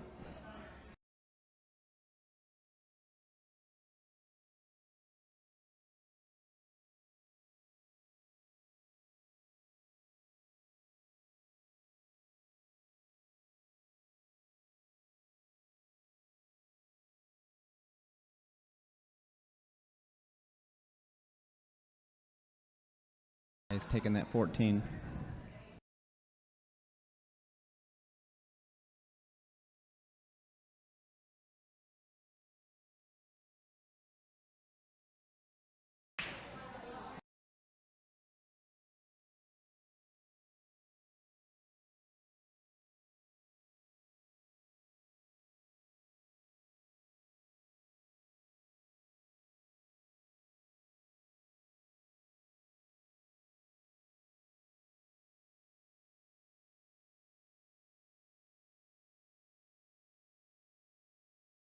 Like he's going to move that 11 up there.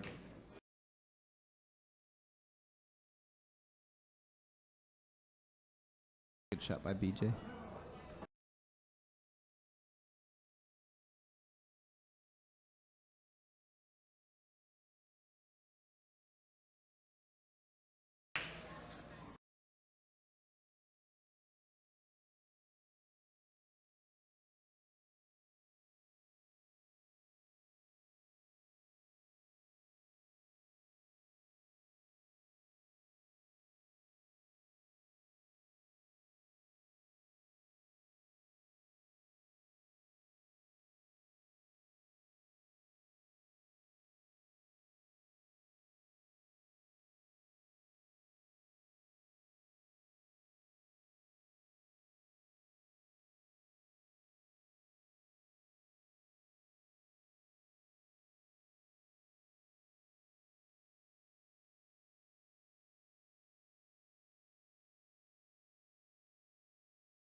Oh, what a nice shot.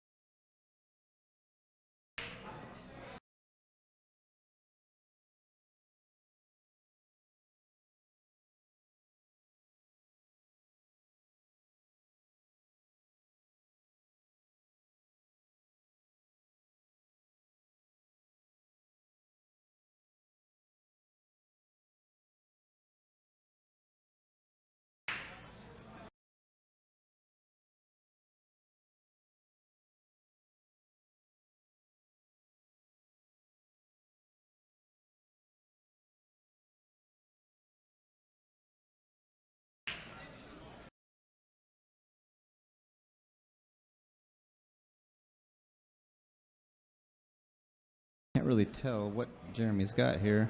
Looks like that cue's real close to the 6, though. Yeah, Jeremy really needs to protect against letting BJ see the 5 or the 10 or the 2. So if he could just come off that 6 and make the cue ball hit the rail and then come up behind the 7 like that, that's perfect. There you go. Perfect shot. Now, if BJ can do basically the same thing, that would be great. But the problem he's going to run into is if he tries to come off of this, touch that rail and then come back. When he bumps that 7, if the 7 comes out this way, he may leave him a shot on this ball. Yeah, yep, straight in on that 15. So he's got a touchy shot here ahead of him.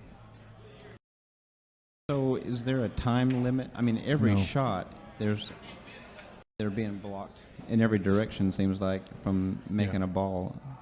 And they have to check out every situation. Is there a limit to how long they can take? No time limit. But, you know, if somebody constantly takes a lot of time, and let's say they played this match and Jeremy came to me and said, well, BJ's just taking way too long to shoot. I went, I don't know. You know, I'll check into it. I'll make a note of that and check into it. And then somebody next week comes and says, right. BJ takes a whole lot of time to play, and then I'd have to, start questioning. I go to BJ and ask him to just speed up in general. But no, there's not. If you play in a tournament, a lot of tournaments may put a certain match on the clock, so maybe each person would have it 30 seconds or a minute or something to shoot each shot. So they'd sit there with a stopwatch, and if you hadn't shot within that time, then it'd be a foul, and you turn the shot over to the other guy. That happened to me in the U.S. Open 9-ball championship a few years ago, and they put us on a 30-second shot clock, and I had never been on a shot clock before, so I had no idea what 30 seconds was like. It turned out that's plenty of time to shoot, but I was rushing my shots because I really didn't have a feel for how long 30 seconds was, Right. So after I did that, I lost that match, and when I came home after that, I came home and practiced on the clock some because I wanted to make sure I had a feel for just, for 30 seconds, for 45, and so forth, just to have a feel for what all I could do in that amount of time.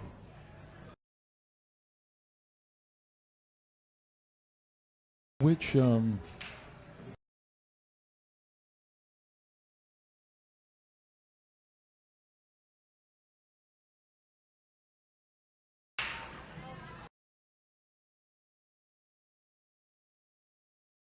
BJ.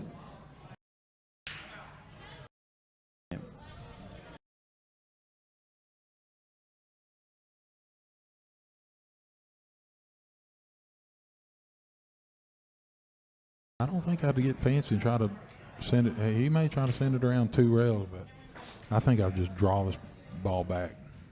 Just draw it straight back. Let me get this other view where I'm get my mouse over there. I'll show you, but yeah, he may be in the way. Let's see. So yeah, just draw that ball straight back. Boom, straight back this way, and then up that way for your next shot, I think. Mm-hmm. If he overruns it a little bit, he's got shot on another ball. He did a bunch of, I think, elbow movement there, and he ended up not hitting the cue ball as low as he needed to back the cue ball up. If you hit it low, you don't necessarily have to hit it all that hard. Right. Spin the ball. Yeah, you just hit low, way below center, and you can pull it back. I mean, he did have to put a little speed on it, but you want to make sure to aim low and hit low, and I think he aimed probably low where he needed to be, and then by the time his tip got back to the ball, he hit higher than he had intended.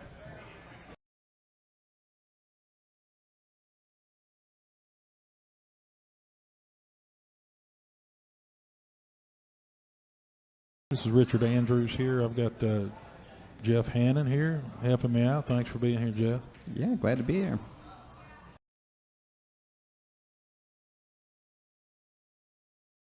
So did you play much before we started playing it? You got the pool table at Intergraph?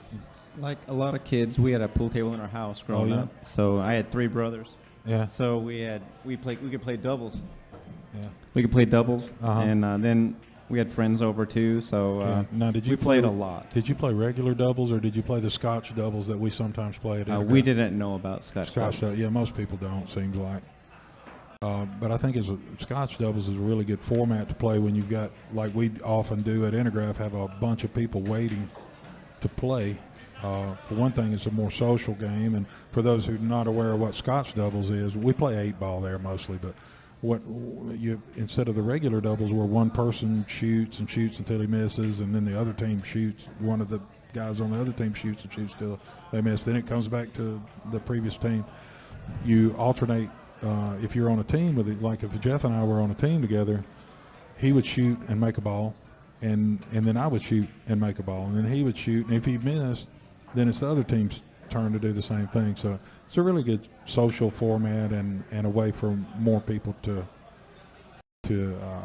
get to play instead of when you got 6 or 7 people standing around waiting to play.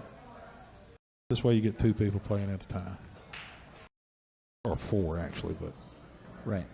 2 more than you would have had playing. And we only have an hour to do it, when we're playing during lunch, so it's I think we need to go back to that. All right. That might be better than just playing singles. Yeah. Yeah. He can make this ball in. He might make this ball. If he draws it, good. He overcooked it. And wow, it was a really good shot. He just needed to, if he'd have hit it a little bit more to our right, like toward the center of the table, just a little bit more, man, that would have been sweet. It would have gone right back in. Would have gone pocket. right in, right? Yeah.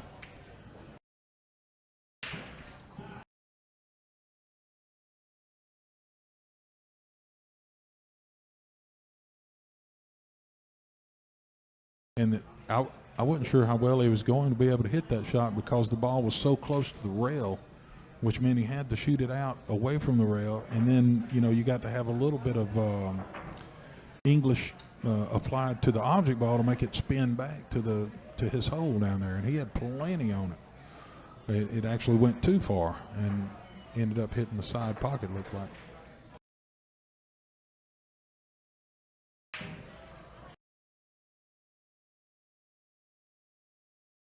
Sorry about switching right in the middle of a shot. I don't like doing that, but I wanted to get back where I could show you guys the score. It's 5-1. They're tied up 1 game to 1 game. This is a race to 2, 1 pocket. Each guy has to get to 8 points. It's 1 point per ball. You want to get any ball on the table into your pocket. That was Jeremy trying to shoot 2 rails to his pocket over there where the 8 ball is now. BJ has that's up to bat now. He has the other pocket. So this is BJ's pocket here. This is Jeremy's pocket here. And they can make any 8 balls. It's not like 8 ball where you have to do stripes or solids. They can make any 8 balls in their pocket. For you folks not familiar with 1 pocket. When they finish this game of 1 pocket, we'll play, or they'll play straight pool, 14-1 continuous to 60 points. And after that, they'll play American rotation to 60 points, and that'll be the end of their match for tonight. So before each match, I guess they just pick which pocket they want to shoot in? Yeah. It's up to the breaker to pitch which. Or whoever breaks. Okay, whoever breaks picks the pocket. Yes. Then the other guy just gets the other one. Yeah, and normally you don't verbalize it. You don't point at it. The way that you indicate which pocket you're selecting is by the way that you break. So, I gotcha. If you hit the 1 and knock the balls towards your pocket. Yeah, if you break from over, let me show you from this other view. If they're wanting to do this pocket, well, of course he's going to come over and get in my way. If you want to pick that pocket, you'll start with the cue ball right here, and you'll hit into the rack this way, and that'll so you'll be calling that pocket. And you don't have to, like I said, you don't have to say it. You see what he did there? What BJ did there was he got the 8 away from his opponent's hole, away from Jeremy's hole. But it looks like Jeremy might be trying to. This is dangerous. If he was trying to get this toward his hole because that 8 ball is in the way, it looks like to me. Maybe not.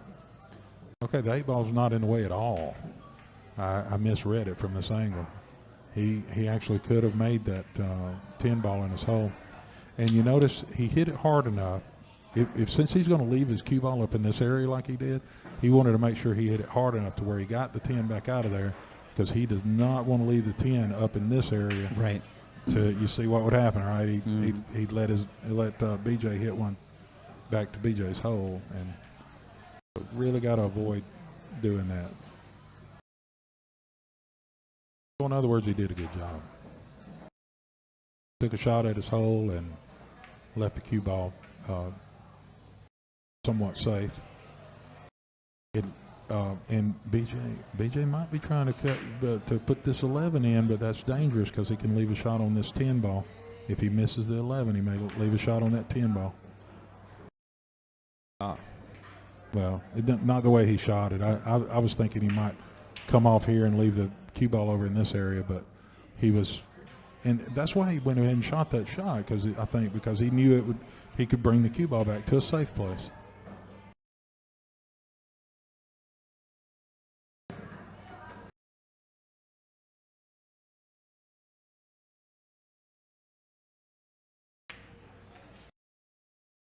Yeah, okay, he's just going to play a little easy safety. Spread those balls apart a little bit. See, he's still got. Right. These two are still bunched up though. Those two, and but I think he may force BJ to spread them apart a little bit for him, and if he can do that, then they're in a better position for Jeremy.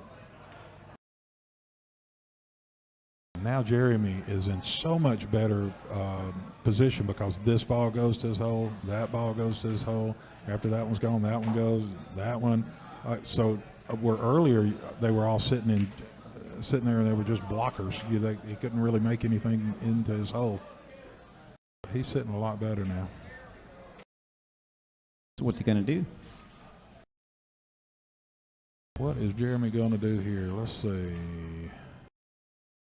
He hasn't decided yet. He's looking over the whole table. No, yeah, because it's the way everything's sitting now. It's kind of hard to be aggressive, and I would. That is dangerous right there.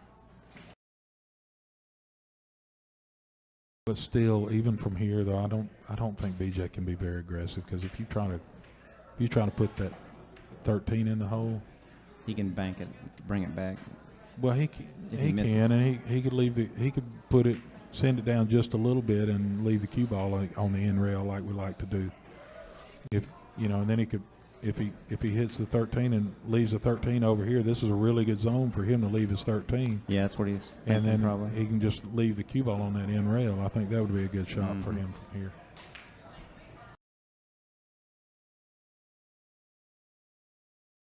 Or he can just cut it in the hole and run into the one ball. But this is why I've said I didn't think that was a good shot, because now he's left the 10 for Jeremy. It's a lot of pressure on Jeremy, though. Jeremy's got to make sure he stays down and pockets this ball.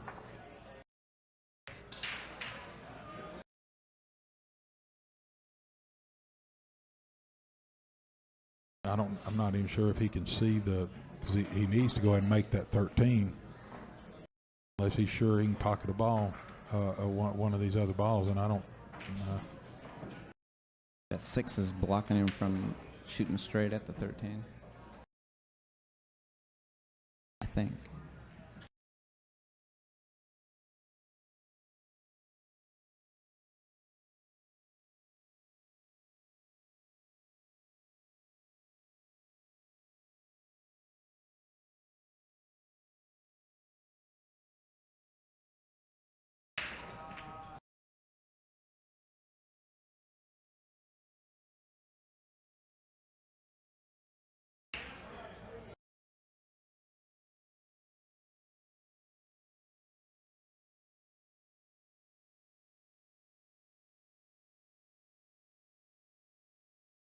Oh man, he left him. Yeah, he didn't. Left him a straight in shot, and then the 6 will go. Yeah. If the 6 will go, I think even if it won't go straight in, he could hit it into the rail. It looks like it'll go straight into it. Yeah, it looks like. He needs to make sure he leaves himself a shot after this, though. Instead of that. That's why I was saying he needs to make sure he leaves himself a shot. I think I might have, instead of trying to leave the 3 there, the 6 there in the hole, because I could see that happening so easily. It's so easy to make that 6 roll off like that.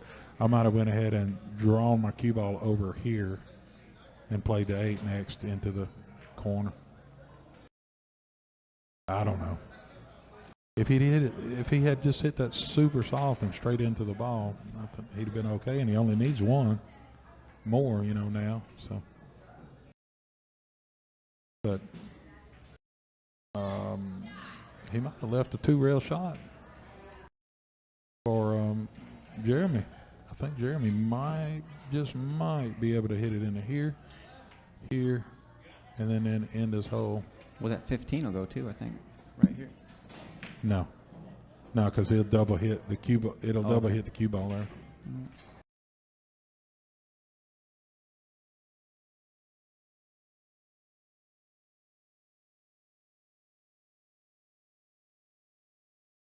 He might have been scared. He see how short he came up. He came up way over here, and I think about it might have been because he was scared he was going to clip off of this 8 ball.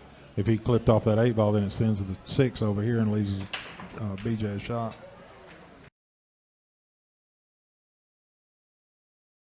See, BJ's being really playing safe. Now, remember what I said earlier about once you get this far ahead, like BJ's that far ahead, then you push the balls down to this end of the table. And let your because if you both take some long rail bank shots, and Jeremy makes one and then BJ makes one, well, who wins? BJ's already won because he just needs one ball. That was a good try. Yeah, but look where he left the 8. It's too easy to cross this ball over. Now he can cross this over like this. And the cue ball hits here and back down this way. Oh, but he's not even trying it. I'm surprised. I wouldn't have done that because you got, when you get to 7, your opponent's at 2, you've got to play very conservatively, yes. And because you don't want to leave your opponent anything like this. Because now, he should be able to pull this ball back and get shape on that 7 now.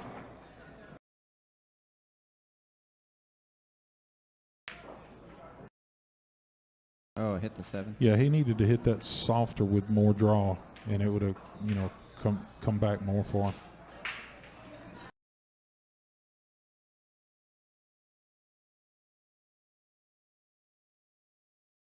him.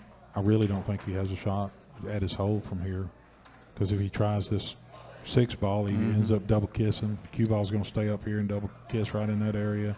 If he tries the 3 ball, it runs into the 6 on the way back. So no really good shots for him from here. No aggressive shots anyway. He'll try to put something down there towards his pocket. Yeah, but it's just I don't see any reasonable shots for that. So I would just try to not leave my opponent a shot back at his hole. Because all BJ needs is 1, so don't leave him any kind of bank where he can just try to put one close to his hole. Because then this is sort of like horseshoes where close counts. Put the 3. Yeah, he can do something with it, but if he clips that 6, he's in bad shape. And if he leaves a cue ball behind that 1, that's made it. See, look at this though. Look, if he had not made that ball, all right. See, that's why I don't think he should have shot that shot, because BJ would be out. BJ would make that 1, no problem.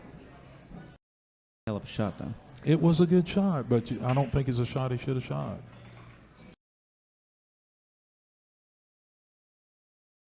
Maybe he thought he could pull the cue ball over to here. In that case, if I felt like I could do that, then yeah, I would have shot it. So maybe that's what he thought, and so it just didn't happen. But yeah, he pocketed the ball. It was dangerous though, no doubt. But he's really good at that kind of shot. So he's got a lot of confidence going into it.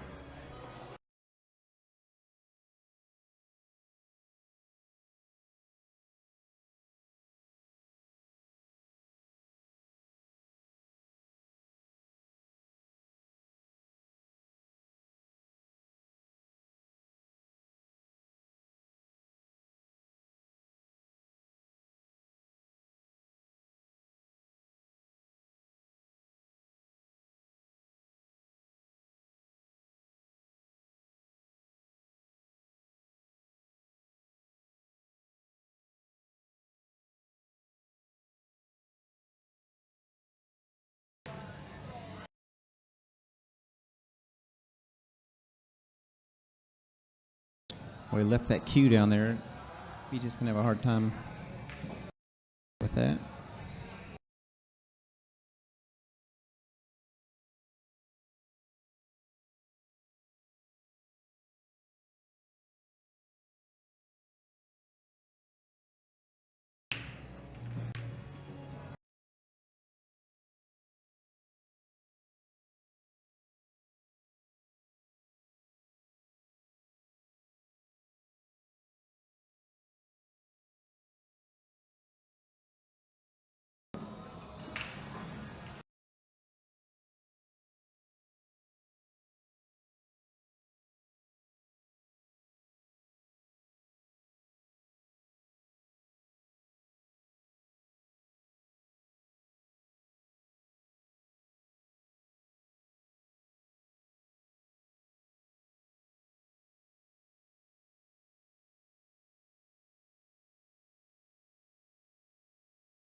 Good lead by Jeremy.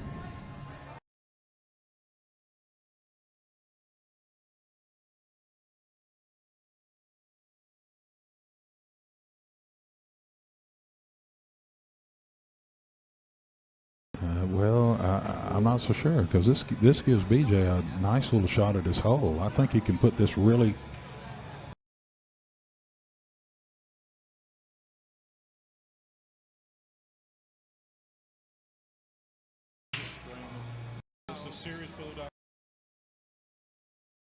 Get up on that TV there.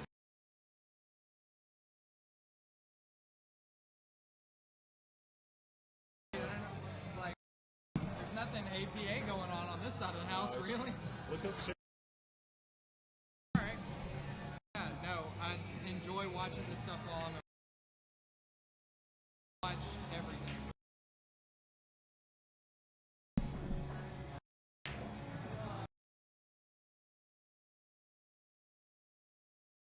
Knocked the ball into BJ's corner. So he knocked it into BJ's hole. Sorry, I had a distraction there. Somebody came up and was asking about what was going on here. So okay, that's the end of the one pocket match. BJ won 2-1 with. And in SeriousPool.com, we don't just count the games; we count the ball. You know how many points they got in each one too. So. Jared, so if you win a game, I'll explain it all to you later. I got to go fix the score. We'll be right back. He's getting it now. He'll come over there right now.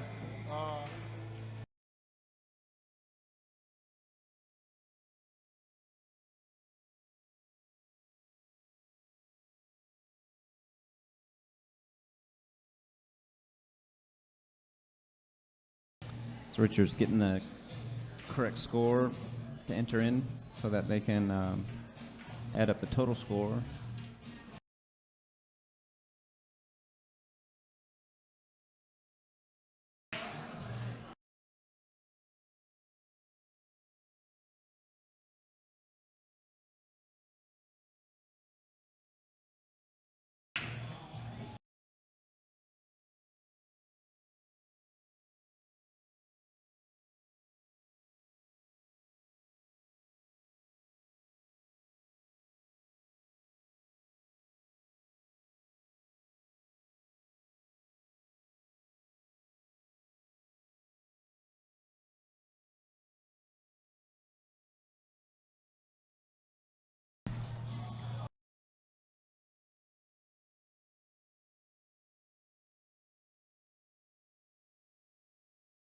All right, we'll be back in a moment with them playing. I got to set up for the new match.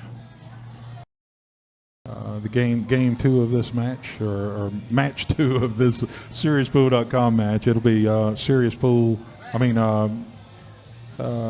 Straight pool to 60 points.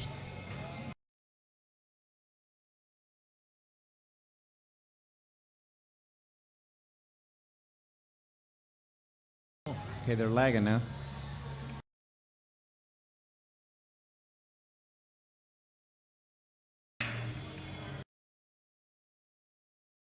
All right.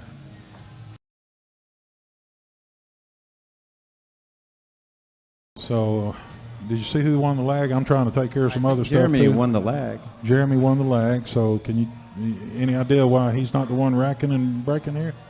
I thought you racked your own. It is rack your own. So So that means he's making BJ break right? because it's a disadvantage to break in this game. Oh, it is. Yeah. Okay.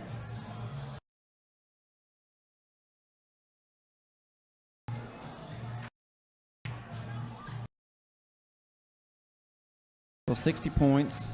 Balls 1 through 10 count as 1 point. No, that's No? American rotation. Oh, it is. Yeah, this is straight pull, and straight pull is 1 point, 1 ball, 1 point. You can One make ball, 1 point. Yeah, you can make any ball on the table. You just got to say which ball in which pocket. Okay, you got to call every ball then. Yep. Which ball in which pocket. You can make any ball you want to. And Okay. on the opening break, you try to play a safe break. So, but on the opening break and on the opening break only, you have one little extra rule to where you after making contact, after your cue ball makes contact with the rack, at least 2 balls out of the rack have to hit a rail, as well as the cue ball after making contact with the object ball out of the rack. So if you don't do that, it's a -2 penalty. Oh, wow. But he was able to do that, so he just passed the turn over to Jeremy, and Jeremy expected to make that ball in the corner. He called it in the corner and was unable to make it, and left BJ a shot here. So I suppose BJ's going to try this. I think he probably should try this 5 in the corner, but it may be more severe than it looks from this picture. I see. Yeah, I was thinking he would try this one in the corner, but maybe the cut is more severe than it looks. I'd be scared of this shot right here. I'm not. Maybe he was just playing safe. Not sure whether he called safe or tried to make the ball. I don't know. Did you happen to see the look on his face? No. Sometimes that'll tell you. I couldn't tell. But at some point later on,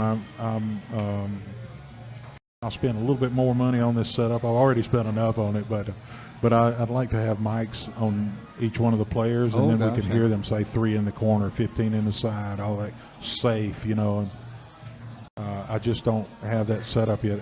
I can mic one of the guys. I have a remote mic for that, but I can't do it with both of them, so I don't want to do it with just one of them.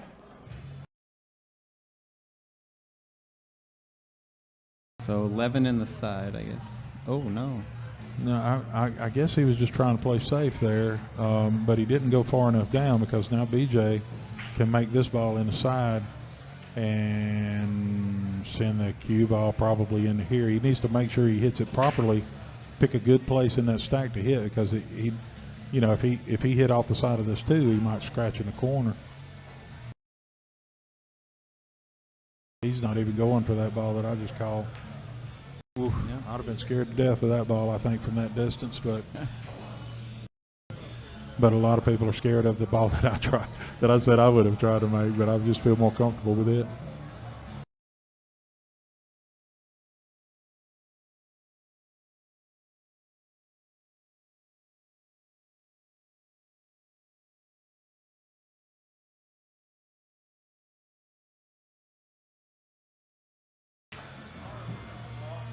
Yeah, he's got a tough shot ahead of him. It doesn't matter what he picks now. I think I'd be looking into the stack in this game, and in one pocket. You really need to look at the stack. When I say the stack, I mean where all these balls are bunched up here.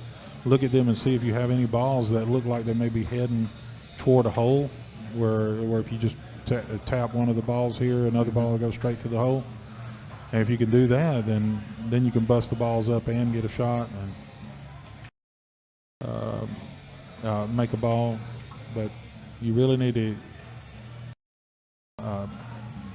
look at the stack off and examine it to see if there's anything there that you can take advantage of.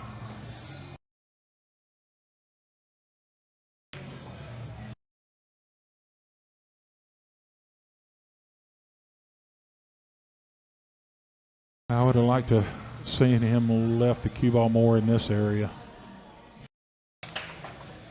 Right. Then it can make the fifth. It could have made the 5 in the side and disturb the rack, you know, and get a shot after that. Now it's going to be much tougher to make anything happen.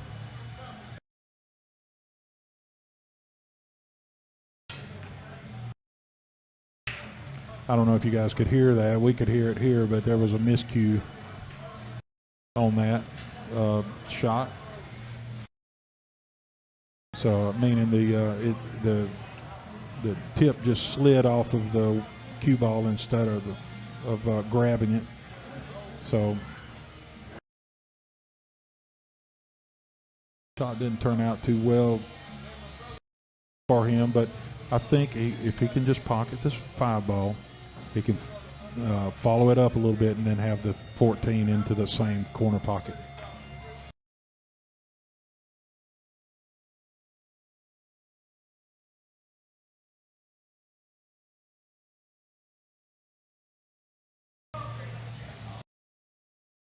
This is straight pool to 60 points. They just finished 1 pocket, race to 2.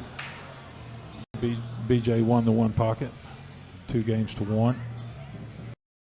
It's 2-2 right now. 2 to. Yeah, but we won't. I mean, we won't this see, game is 2-2. Yeah, we won't see that on the score until Jeremy finishes this. Until he misses or gets to the last ball, then we'll see the score down here updated, because they updated after their turn. Now, a moment ago, I mentioned that you need to look into the stack down there to see if there's something that will be heading that you could run into a ball and make a ball out of the stack into a pocket. Well, he found something, so 8-10 to the corner, there you go. and see how they nicely busted open. So you really need to keep look at that often. So we made 1 ball there. If he'd have made another ball, would that have been another point? Yeah, Okay. You get 1 point per ball. You don't have to worry about that while you're shooting. You just, because what they do each time is when they get through with their turn, they say how many balls are left on the table. And if there's 2 balls left on the table, you press 2 on the application there, and it knows how many your opponent got in this rack, and it puts you down for the remainder of those balls. Okay, good. So the program does that automatically? Yeah, the program does it for you. If you were, that's a bad miss for Jeremy, because now he left BJ a potential, you know, to make the rest clean up this rack. So at this point, BJ is up to bat now, and he wants to see. He wants to figure out now what can he leave as a good break ball.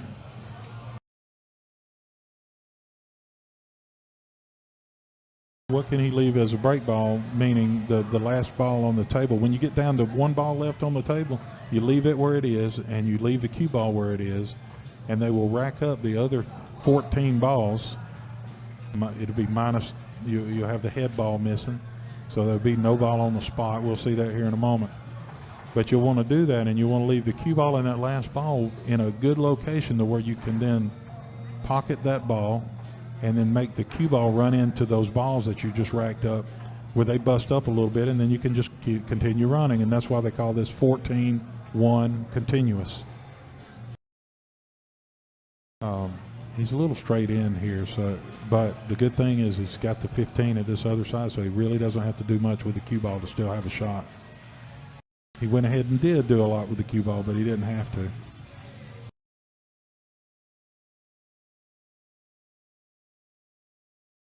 It looks like he's going to leave the 2 ball as his break ball, and that's not a very good break ball, because it's it's too easy to miss it when you try to make the 2 into this corner. It's especially when you're putting speed on the ball. Now see, he's going to try to make it. He's going to rack up those other 14 balls, like I was telling you. He's going to hit the cue ball into here, hoping to make the 2 in the corner, and then send the cue ball into the rack here and bust those open. And at the speed he's going to have to hit it, to get some separation, especially separation after the cue ball hits the stack. You want it to get away from the stack a little bit where you can have a shot, because if he just makes the cue ball go into the stack and sit there, and a couple of these balls come out, he has no shot. So this is going to be a toughie. Hopefully he can pull this off.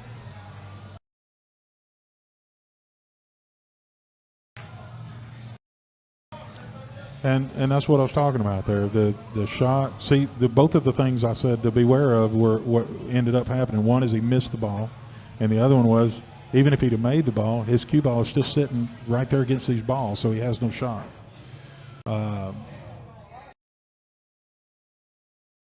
So he hit that ball into a pocket he did not call, so he loses his turn, and that pocket comes back up to the spot.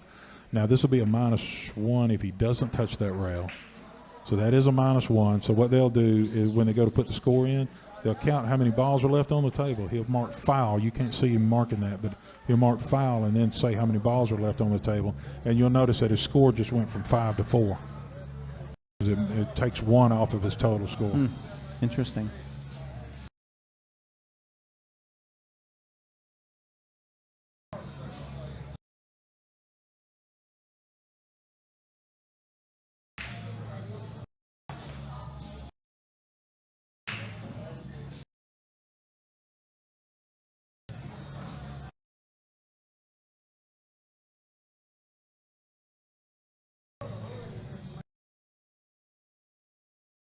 I didn't happen to notice. Did you see him go down and take examine the rack very much before he shot the shot? I was busy doing something else. I didn't really notice.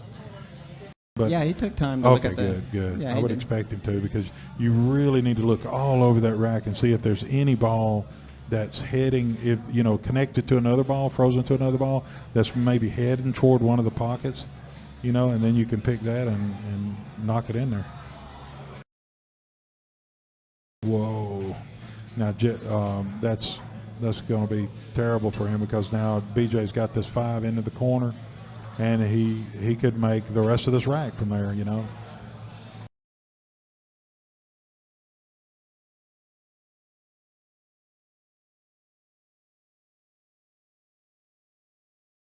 But yeah, what happened is he jacked up a little bit over those balls, so then he hit down, and when you hit down on it, you put sideways spin, and things skew out. The cue ball skews, the object ball skews, and just makes it really tough. So when you're shooting a shot like that, you have to really, really focus. So you have to understand, which he does understand, what, if you put this spin or that spin, what happens to everything. But it just does make the shot a lot tougher.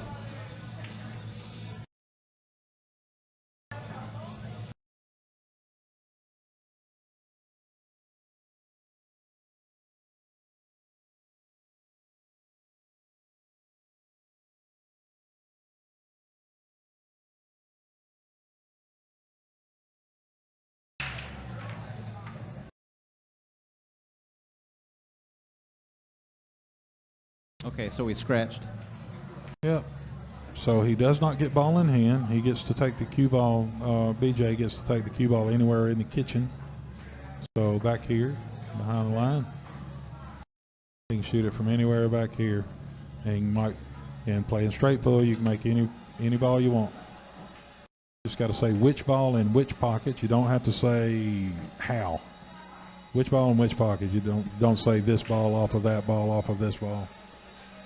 So now he's just, and in this case, since it's so obvious that the 12, this is just a shot straight into the pocket, he will not have to say 12 ball into the side. But normally they call it if it's a question. He understands. But he understands that his opponent understands that that's the ball he's trying to make. So if he does not make the 12 in that pocket, then it's not his shot. Next.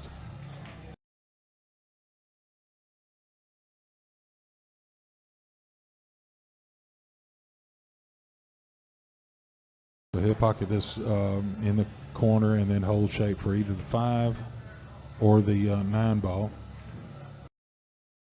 He has shape for the 5, but the problem is he's over those balls again. See how he's having to jack up over those balls.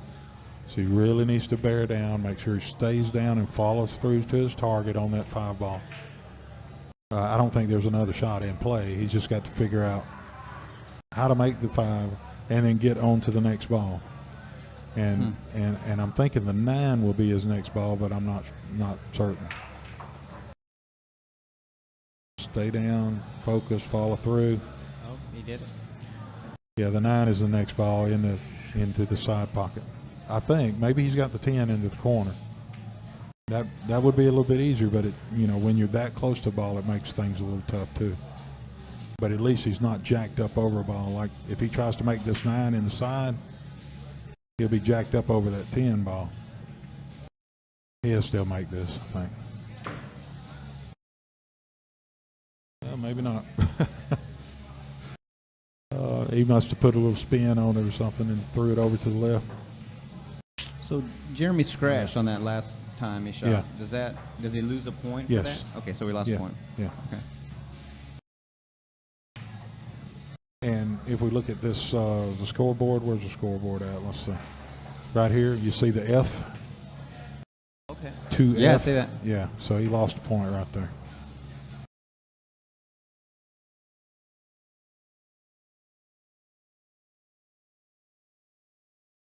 Taking a long time to change.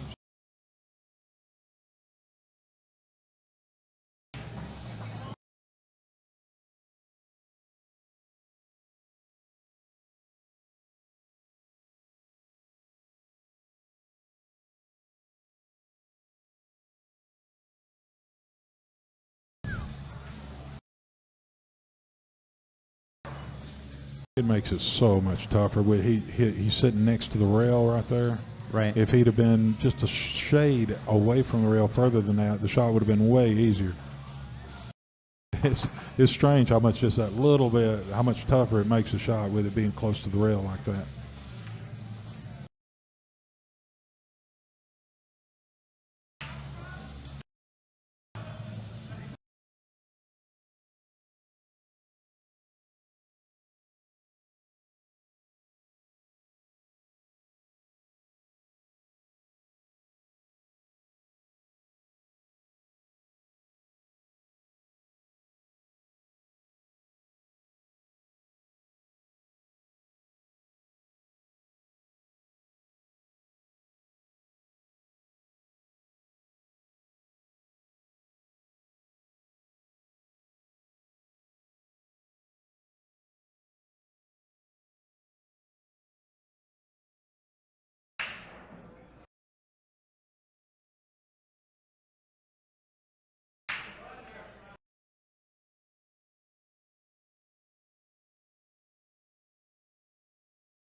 So BJ's got to get that Q down there now. Try to get the 2, or I guess the 4 maybe. Yeah, he's got to be careful though. This is critical that he gets just to the right place, and I think he got there where he can pocket that 4 ball. 4 ball, right? Yeah, it kind of looks like a 2 on the screen here with the color. That's pretty unfortunate. Now this cue ball, well, it's not. If he had pocketed that ball, the cue ball was touching the rack. You know, the rack goes right here. Right. So if that cue ball is anywhere in there, then he can put it anywhere he wants to behind the line. Back in the for kitchen. the next shot. Yeah. This is not going to be any good, really. I mean, he can pocket that ball, but he's not going to be able to do anything like that. So what I would suggest on this shot is that you go ahead and pocket instead of trying to do some fancy stuff. It's instead of trying to do any fancy stuff, what I would suggest that he do is just hit the 6 in the corner, and then bring the cue ball out to here, and then hit the cue ball into there, leaving the cue ball here, and just driving the 5 to the rail and out to there. Okay. And it makes it really tough on the next Right. shot. Used to play a gentleman here that owned the pool hall called Johnny Tona. Excellent player, and just a gentleman. And he did that shot. I'd never seen that shot before, and he did it to me just over and over when he didn't have a shot after the break shots, you know. But you just it looks like he may be able to do this, but just pull the cue ball into the stack. I didn't see that a moment ago, but yeah, see, that's the problem with it, is that I was afraid that it's just really tough to get it from there. And so now if he just rolls it into this 13 ball and drives the 5 to a rail, well, I wouldn't do that, because you might leave the guy. It's too easy for him to get out of it from here, and he might have a dead ball into a pocket. Or if you do the shot I was talking about, where you leave the cue ball sitting there against that 13 and just drive the 5 to a rail, then it's hard to get out of that without fouling.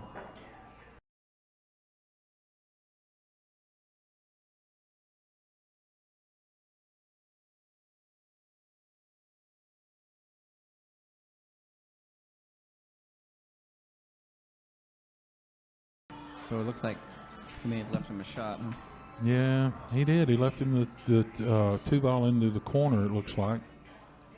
And when he does this, he can send the cue ball into the rack and disturb the rack a little bit, where he'll have a few more shots.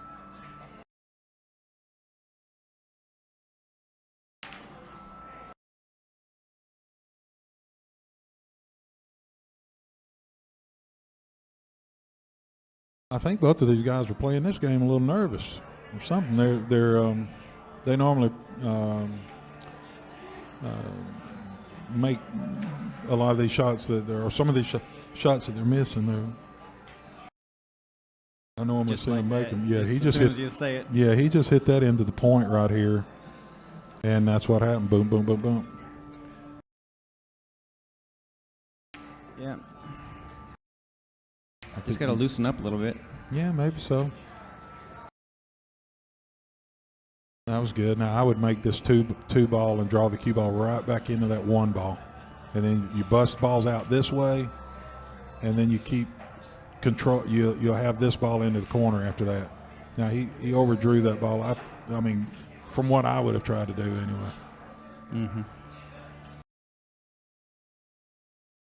So now 5, I guess. I can't tell. He the did 5. the 5, and then he busted them up like I was talking about doing earlier. See, he knocked some back over this way, away from the hole. That way he doesn't put anything out there in the way of his next shot. And so he's off and running now.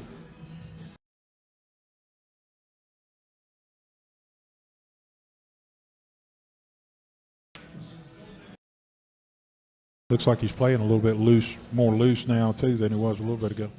Yeah, exactly.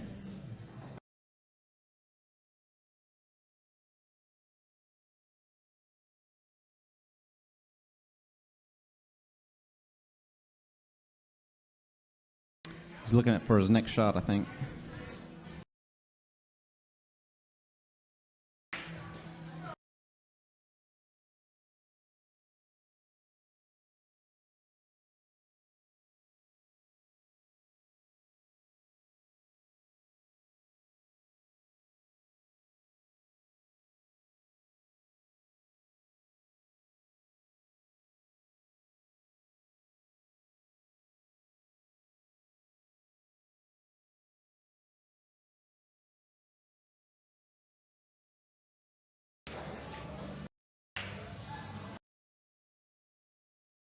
Oh, what a nice shot.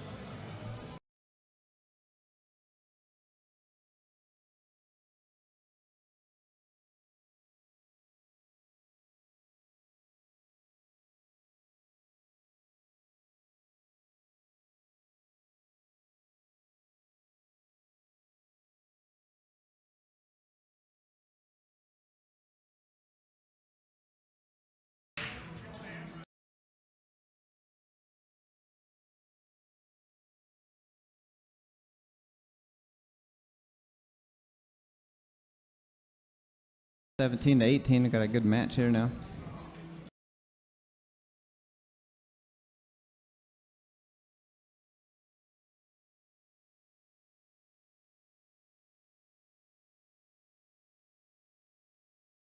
Yes, I zoomed in a little bit on the players there to give people an idea of the focus on their eyes and stuff, you know.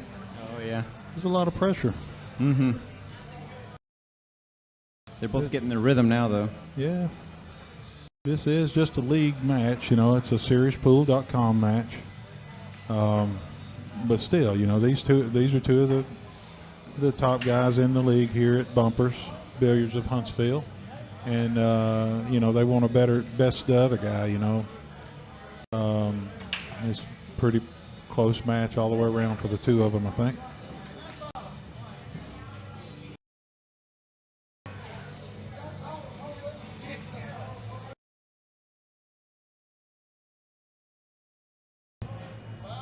Yeah, I like the way he bared down on that shot. Now he's going to have to shoot this and try to get the cue ball into a position to where he can make this ball and then bring the cue ball into the. Oh boy! He's not happy with that. No, because he was really expecting to be able to make that ball. He was going to rack those up, make this ball into the corner, and then make the cue ball go into the stack and make a whole bunch more balls after that. You know. So now he needs to if he can bring his cue ball back out into this area after that, then he'll have a good angle. He's going to get inside my ring almost there. But what he can do now is, you know, he cuts this in, puts a little bit of left-hand English on it. Right-hand English, excuse me. Brings this into the back of the stack. Back into here somewhere. The cue ball ends up over here, and he's hopefully got a shot after that. We're playing 14-1 continuous. The nickname for it is straight pool. This is the game they played, or they played 9-ball too in the Hustler. But the main game that the two stars of the show played, of the movie, were this game here. Straight pool. Boom. Good shot. Uh-oh. He hooked himself. Man, that was almost perfect. Yeah, it was. Yeah. Just an inch too far. Yeah, but as good as he banks, he'll probably just bank that 5 across side. And I don't know what he's going to have after that, but we'll see.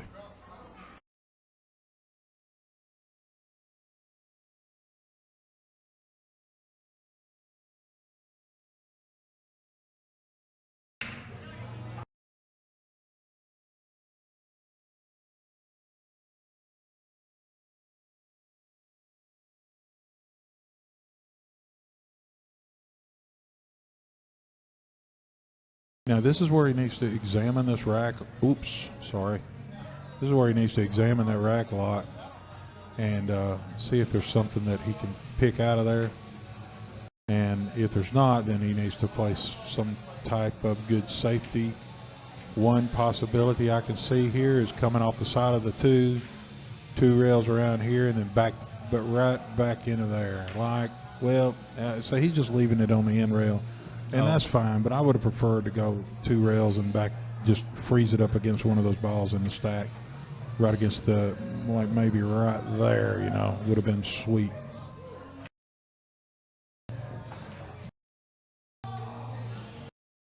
So he's got that one shot in the corner, or the side.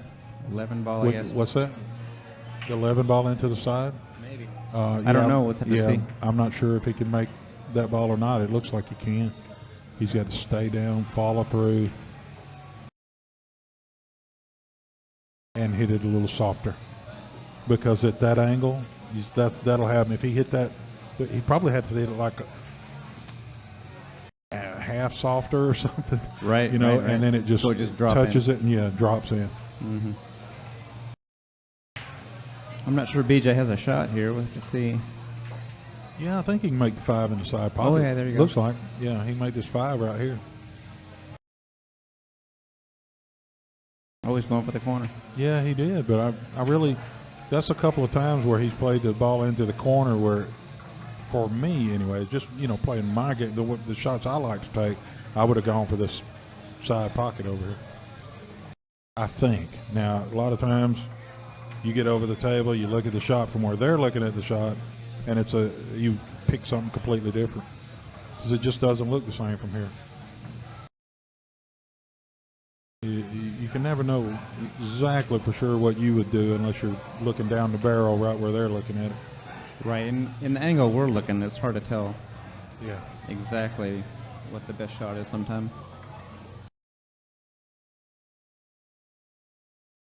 Boy, wouldn't it be nice if we had like 30 cameras lined up around the table? We could just, ESPN. look at all of them. Yeah. Well, all that money you make, we just go partners here, and you can get all the cameras for me. Yeah.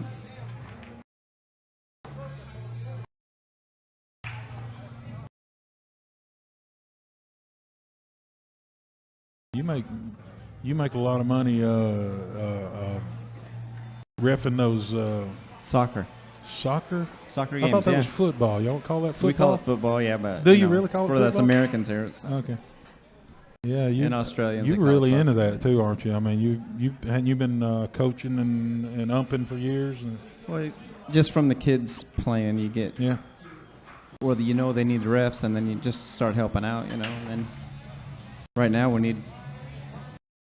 I could use this moment to recruit some refs. Maybe we need some pretty bad. But you play a lot too, right? Don't you? Well, just for exercise. Oh, really? Yeah, I'm not much of a soccer player really, but we do it for the kids so they can play. You can't have a game without a ref, so. Did you ever play with Chris the Greek? Chris who? Chris the Greek. We call him Chris the Greek. Yes, I did. Because his last name was too hard to say.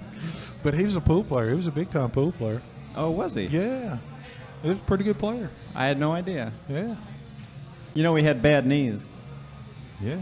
So on the soccer field, he couldn't stop. So if he's running down the field behind you and you stop, you ran slap into you. Oh, Yeah, boy. that's what happened. Yeah. He'd probably give you a hard time about stopping, too. Yeah.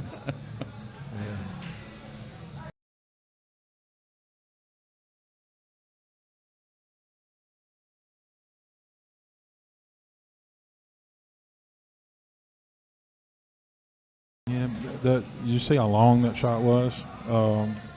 Long shots in this game, especially this game, is you want to kind of stay away from them because they're just hard.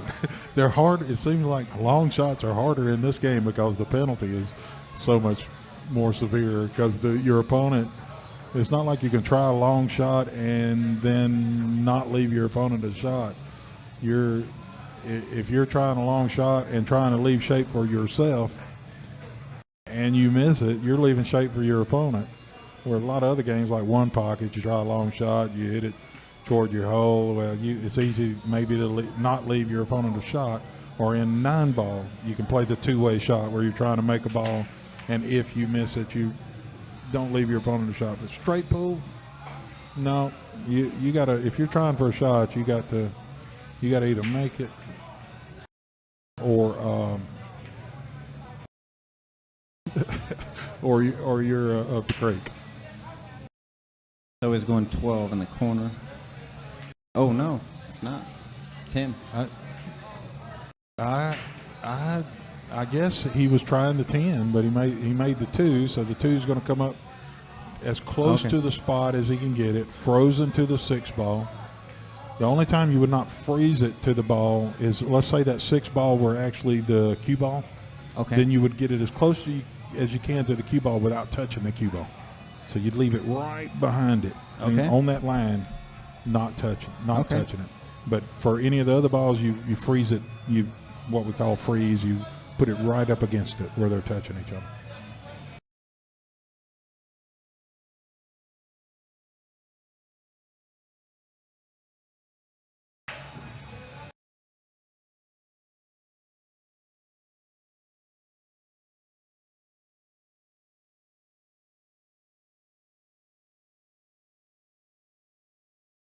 Oh, I see this on the bottom here still says 1 pocket race to 2 games. Sorry, it's my fault. It's your fault. You're supposed to tell me That's that what they pay me for. that's what you're getting all this big money for. No, we're not getting any money for this. Is just for the love of pool and promotion of it. I have to take a pay cut. Let's see if I can.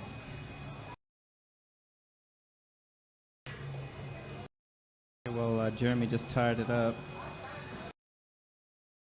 Well, if I can find where that entry is, I'll get that fixed up for you guys. Sorry about having the wrong stuff on there. There's probably people hollering at me on Facebook and text and stuff, and I just hadn't noticed it.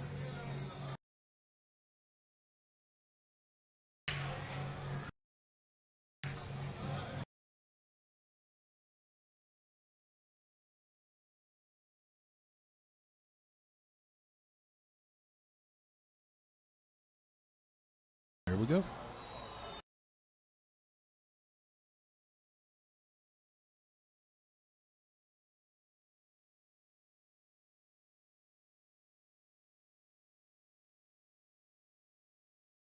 They're very serious right now. I would be too. If I was up there, I'd be really, really focused and or try to be focused.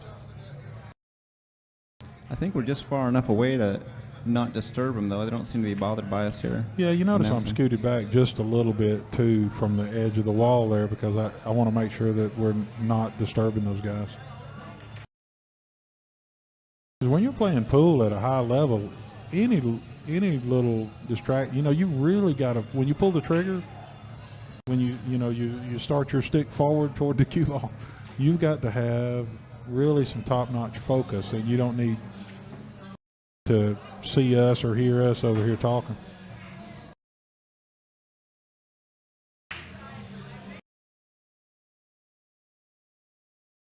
I remember many years ago there were several pros that did a video, and they were playing each other. A couple of guys would be playing, and then 2 or 3 of the other pros would be up in the booth commentating.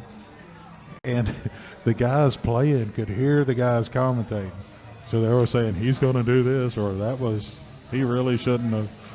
So I don't even know how those guys did that. But a few times they laughed, because or commented. The players would comment back about what the commentators had said about it. It was really funny. So maybe we need to do that sometime all have headsets on or something, and where the guys there playing can talk to us as we're talking about the matches. I think that since there's so many people here playing around them, that it helps that we're not a distraction. They can't. Oh yeah. Because there's so much other noise. Yeah. Background noise. Yeah. That they right. can't even. They don't even. Yeah, notice they don't. us, They right? don't. I don't think they could hear us at all here.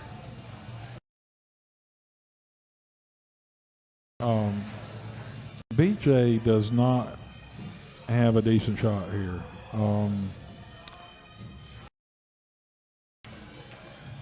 But I'm not sure what he's going to try to do, but I got a feeling, one option, let me give you a view from this other angle. One thing that he could do, this is risky, but it's just about as risky as trying some kind of safety, is go down here, come off the side of that ball, make the 6 in the corner. No, the guys who are big on straight pool are saying, you're an idiot. But anyway, go ahead and hit this, and then let the cue ball come down here, there, and then back up like here. I know that sounds goofy, maybe, but if I might shoot that. Whoa, what happened? Oh, I didn't realize he had. See, I wasn't paying attention a little bit ago. Sorry. We were looking around, and I didn't realize he had ball in hand. Yeah, he had ball in hand.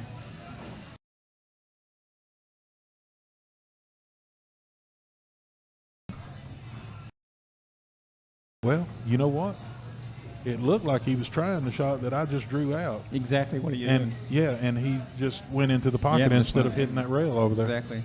It really did look like it. That's what he was trying to do. Just happened to go in, that's all. Yeah. I think he'd have been better off if he hadn't moved the cue ball over to the right, really. So now, see where he put the cue ball?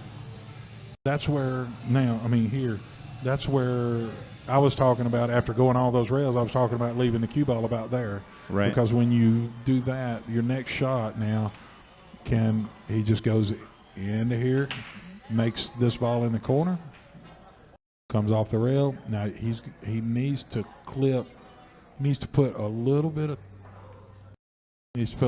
top, probably just a shade of top, to instead of coming off this line, he needs to come off that line and catch the edge of that ball and out this way.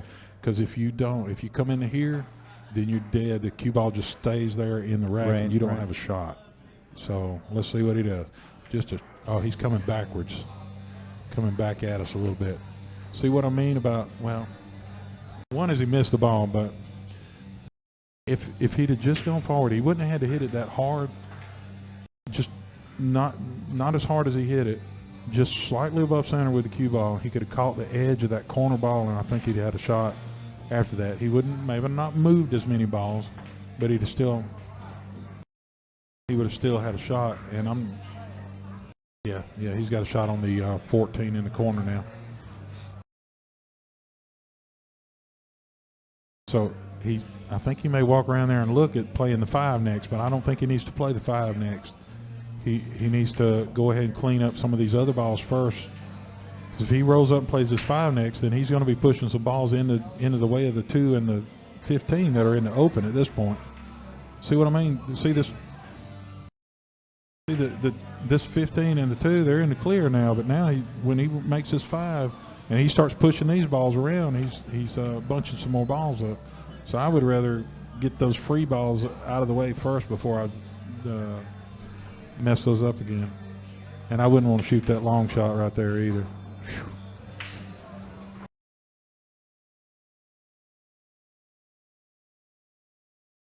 He's got the 5 now, I guess. He does, yeah, but what's his next shot? He doesn't know. He's going to have to kind of hit and hope he has a shot after this. Normally what the good straight pool players do is they have another ball. Whenever they go into the rack to bust things up, they have a ball sitting somewhere. Like, let's say you had a ball. If he had a ball sitting here, when he did that, then he could have gone into the stack knowing that he's going to bust these balls out this way and still have that ball sitting there to make it in the corner next. That's what the really good straight pool players do just all the time.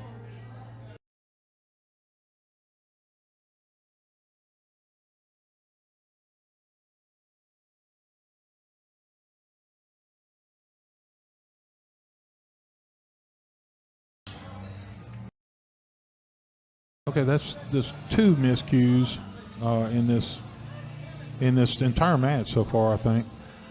That is a foul, but unlike American rotation, the cue ball stays right where it's at. So a foul, does he lose a point? He loses a point, yeah. Okay, so he has 30, so he's got 29 now? Yeah. But oh, there you go, right. I know. All that stuff is going to be there.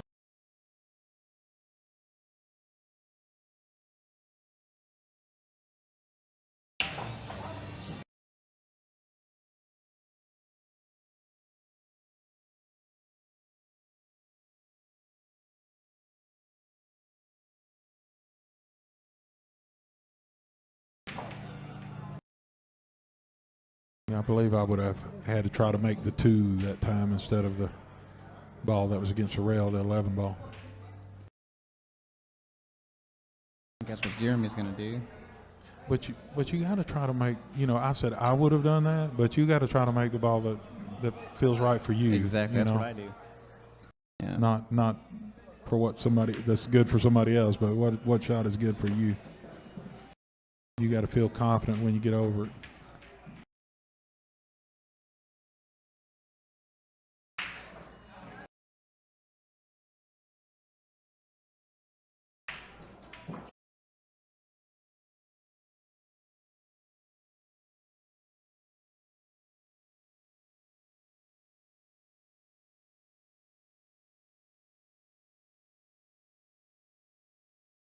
Yeah,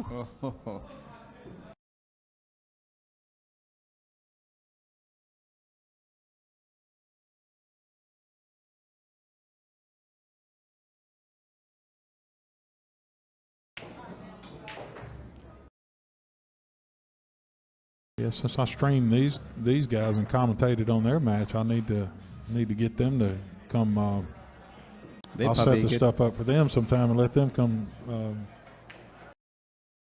Commentate on my match.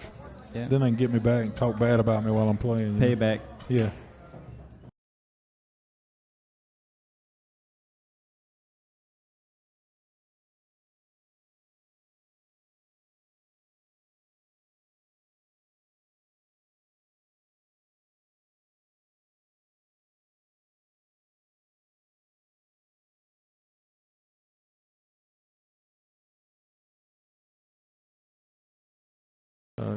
He really has a chance of running out from here, don't you think? He can keep his rhythm and. Come on around. Come on around.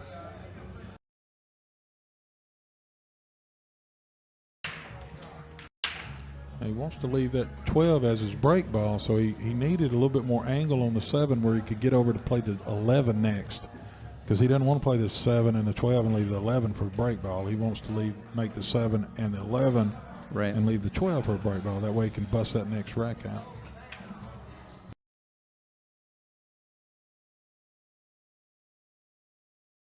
He bumped it over and but he's got to play it next. He can't really. So where's he going to want to leave the cue if he makes the 12 ball? He's not going to have a good place to leave it, really. He might, as good as he banks, he might just bank this ball and bring it. That's what he's doing, yeah. I might do that too. I would have hit it harder than that, though, to bring the cue ball back around. You want the cue ball to at least be right in here somewhere. This is no good because there's no way to make this ball and then send the cue ball into the rack.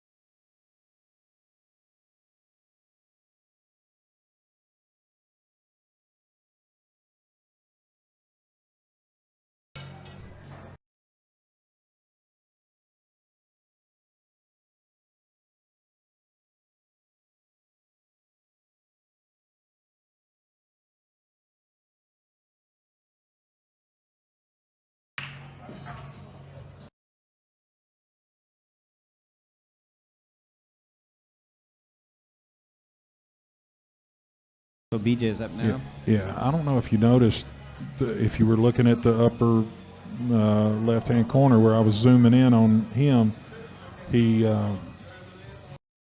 could tell that he was more focused on results than execution, because as soon as he started striking forward, he looked to the left to see where his ball was going. And you can't really do that. You got to be focused on your target, which is execution, driving your tip through the cue ball to the target, the object ball he was trying to hit. That was a good shot. I think he left him in a tough place where he's got to follow up with another safety. Yeah, he's got no shot. I don't see one anyway. Yeah, I think I would probably hit it off of.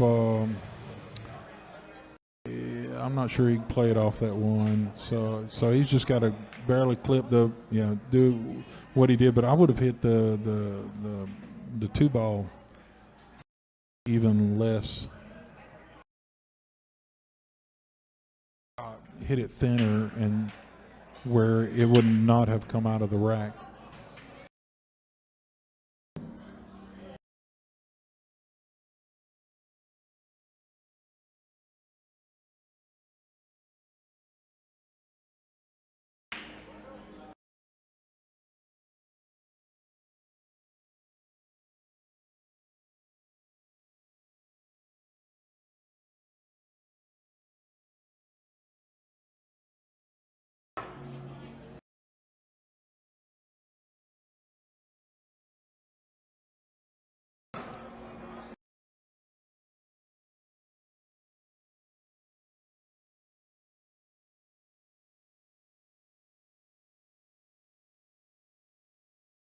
BJ's in a tough spot now, unless he can see something I don't.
Oh, what a nice shot by Jeremy.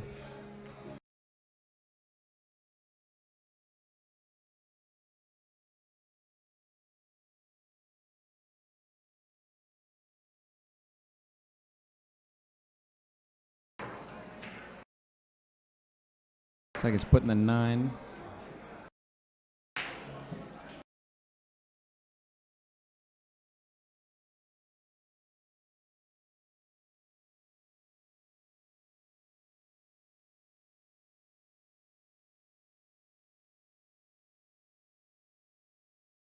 Oh, so close.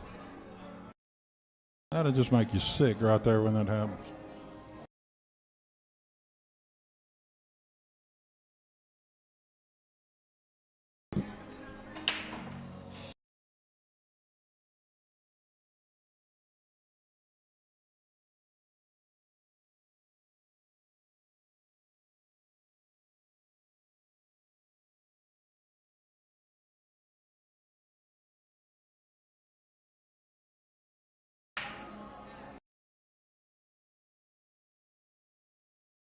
So he'll call the 10 into the corner. He doesn't have to say 14 into the 10 into the corner. He just says 10 in the corner.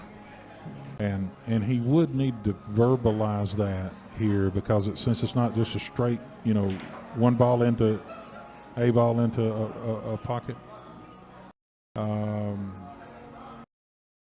Anytime you're doing a combo or a bank or a carom or anything like that, you don't have to say that you're doing the carom or the bank or whatever, but you do need to designate which ball in which pocket.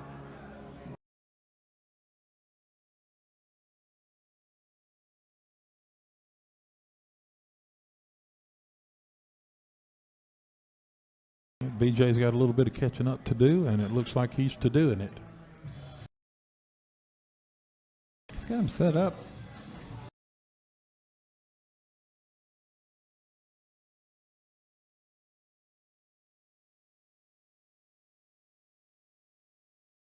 He's going to go for the 15 in the side.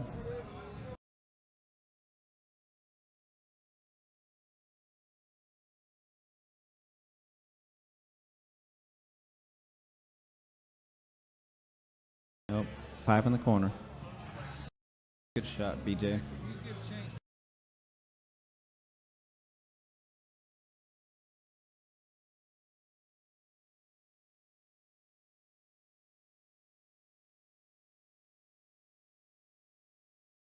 Well, I stepped away for a moment. Did anything exciting happen? BJ's rolling him in. All right. Looks like he's got a little problem here, though.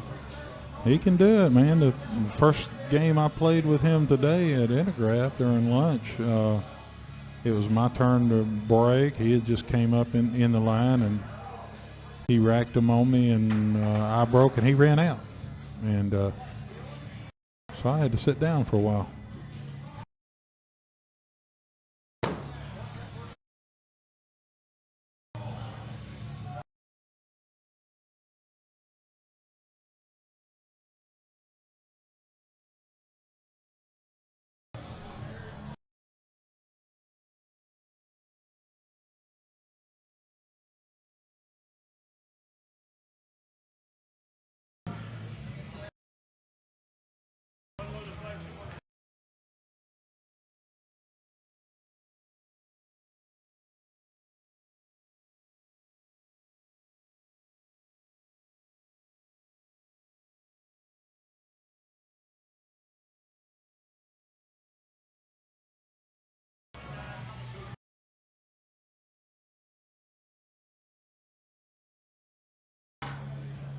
Looks like he's going for that 6 inside. Yeah, 6 in the side. On the shot that Jeremy missed a moment ago, Yeah. this I would have liked to have seen him hit it with a little bit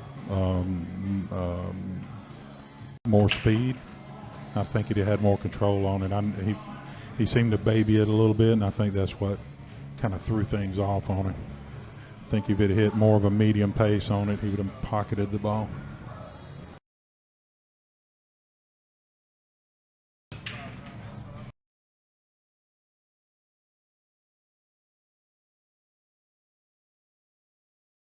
It would have been nice if he had not moved that 14 closer to the rail, because it makes it tougher to make if he uses it as his break ball here in a minute.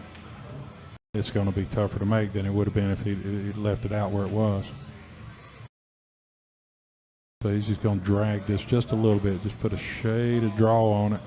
Yeah, see that? That's a well-played shot. He left the angle he needs. So now he can pocket this ball in the corner and send the cue ball off of that rail into the stack. Gotcha.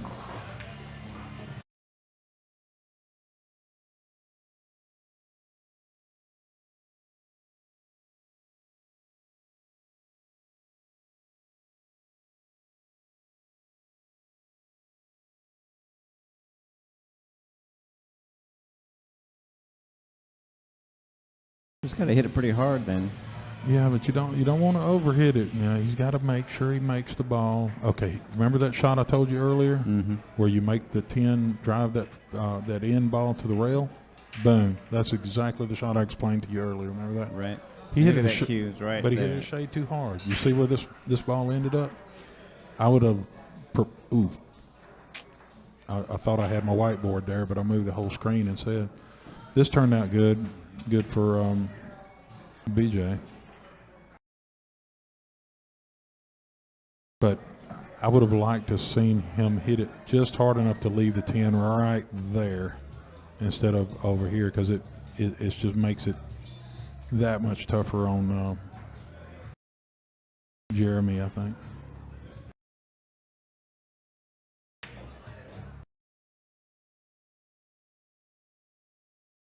I mean, yeah, Jeremy. Now, from here, I'll just go ahead and go back in, go into the stack. You know, just hit it with a little bit of top. I would put more speed on it though, because I don't want my cue ball to stay in the stack like that.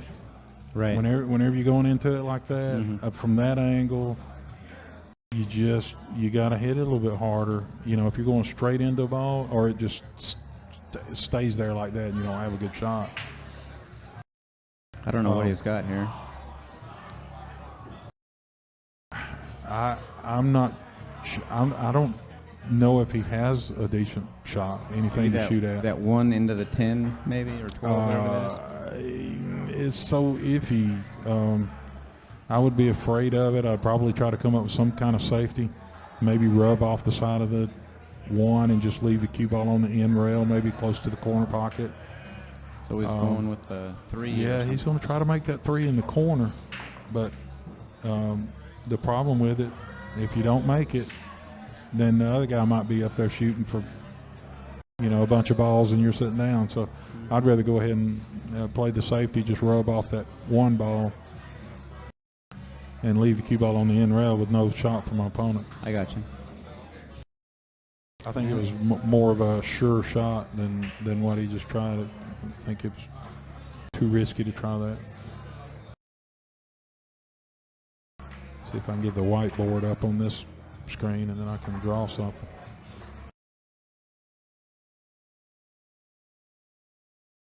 So the 3 ball again.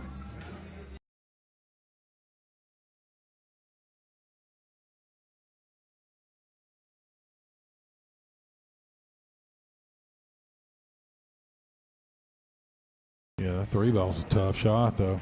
You know, I might, as tough as this is, I might come off the side of this ball, send it in there, and just let my cue ball go right up into there. He's going to put it in the side. Looks like he's going to bank it, yeah. Yeah, it's just too risky, I think, on that. When he could have played that safety I was talking about, and then I mean, it may turn out okay for him. It looks like he may have this combo now. Earlier he couldn't make this combo, but now that it looks like he can make this 10 in the corner. Looks like it's tied up now.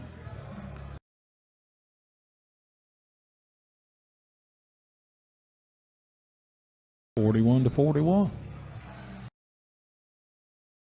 Nice shot, and he hit it with enough pace too to break out another ball or two out of the stack. Like I told you in the first match, these two guys are tight. You know, they're closely matched. That's one of the reasons I wanted to stream and commentate on this. Is I figured it would be a close match. Both of these guys are pretty good shooters, and they're two of the better players in the SeriesPool.com league here at Bumpers Billiards of Huntsville.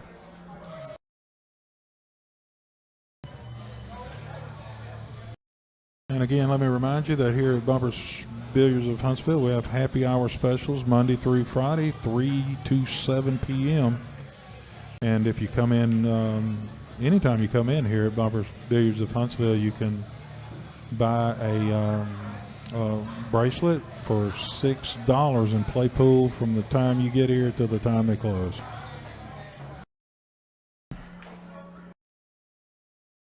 Where many places, most places that I've ever been to that's anywhere close to as nice as this place, you're paying $10-12 an hour minimum to play, and here is $6 for all night. They open at 3 p.m. They close at 2 a.m. So you can play that entire time for $6.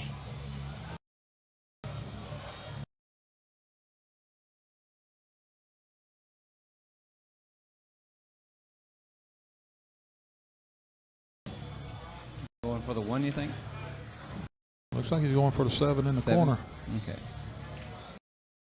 Oh, what a shot. Yeah, if the 1 stayed up, that's good.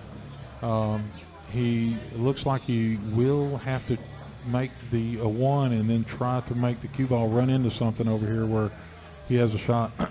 Excuse me. If he can just run in, or if he can come back and get an angle where he can play this 13 next in the same pocket as he's playing the 1, then he can do that. But I think he could have done it the other way and just come back around and played the 13 in the same hole. And once he did that, then all 3 of those balls would have played in this other corner. Yeah.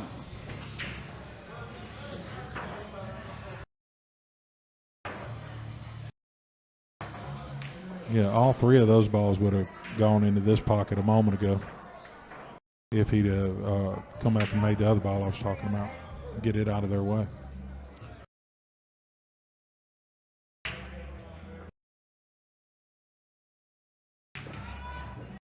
Very, very nice. Very nice shot, yeah. Yeah.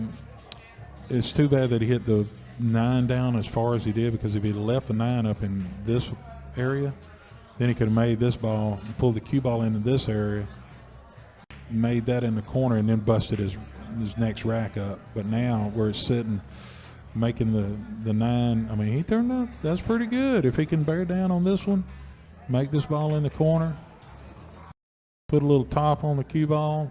You don't want to hit it too hard to where you're missing anything, but if he can send it into that corner ball there, then he's got a shot after that.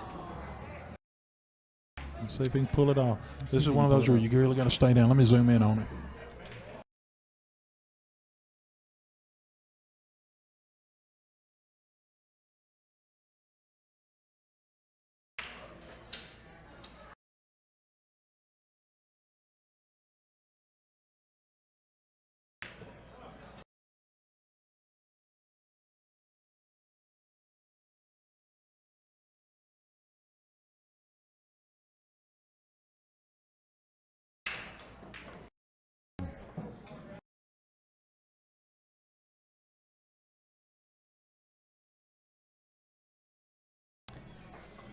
Just playing it safe.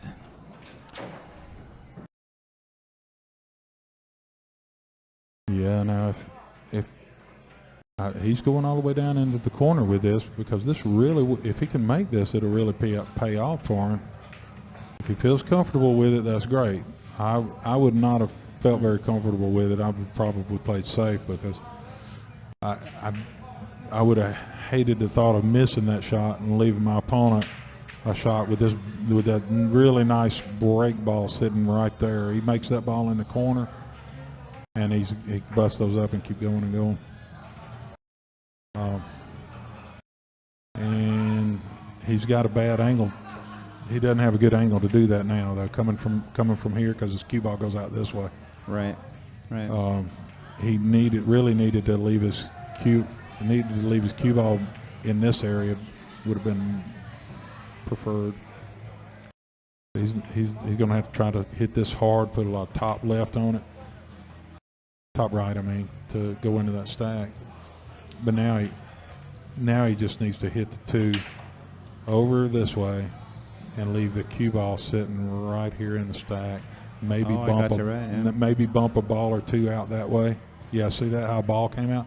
You got to make sure he was trying to make that. See, I wouldn't try to make that because it's be way more to his advantage if he had left it close to the hole and and then bumped a couple of other balls out, sort of like he did there, but then left it against the stack. Then his opponent has to get out of there without leaving him a shot on that ball that he left close to his hole, to that hole over there.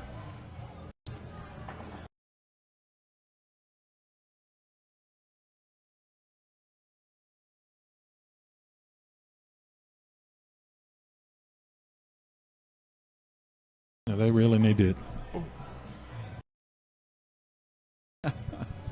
They really need to be examining this right way. He's going up to do that now, but he really needs to examine it. He needs to see is there a way to put that ball into this pocket?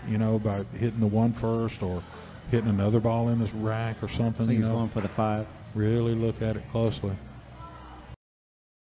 And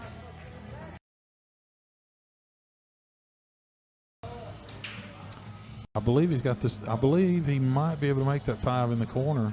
If you cut that 5 in the corner, what you think? I'm not sure. I think it may be too severe, but I'm I'm pretty sure he can. 12 on the side. Yeah, see, that's maybe so. Remember the shot that I think it was Jeremy he hit earlier, and I said he hit it. He needed to hit it about half as hard. That's what BJ's got to do with this. He can't hit it very hard because if it hits that point, it'd come back out. So just like that? Yeah, just like that. So if he'd hit it about half that, at that angle, I think, where he just hit that, I don't think it matters how hard or soft he hit it, it's still not going to go in. Right. But if he'd hit it a little bit softer than that, then he could have hit it a little bit closer into the pocket and it would have fallen. But at that speed, I don't think it falls. It makes it a lot tougher at that speed. And BJ needs 8 balls now. So, you don't want to be leaving Jeremy something like this when you only need 8 balls. You don't ever want to leave your opponent this in straight pool, but because Jeremy has a chance to run these. Boy, I don't like taking. See, he's taking this long shot. I would not do that. I'd have to play this 2 right now. He made that shot, and it cleared up. It cleared up the 1 ball. That's good, but I would have had to play the for sure shot 2 ball and then play me some shape on some of those other balls. Taking in straight pool, you really need to stay away from those long shots. So he made it that time, but if he shot that same shot in this game 10 times, he might not make it, but 6 times, and then the other 4 times his opponent is, getting to run out the rest of these balls instead of him. And his opponent in this case, only needs 8 balls. So he, if he'd have missed that shot, BJ might have been out. Yep.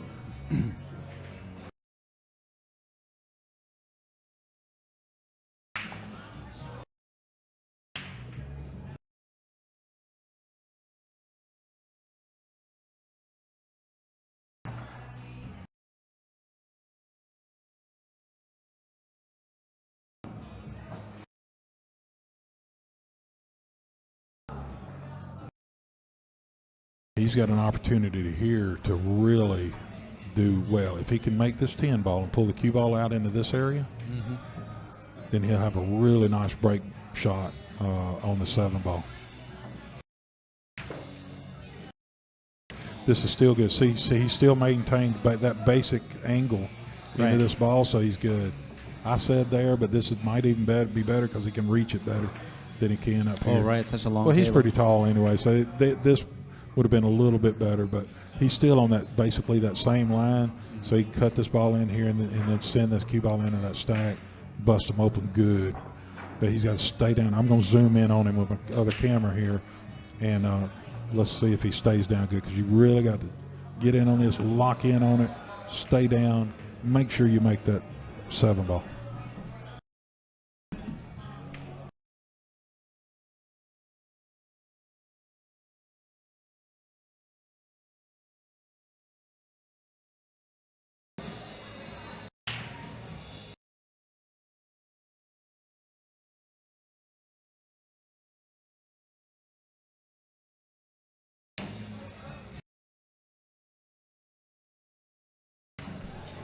Were you watching him?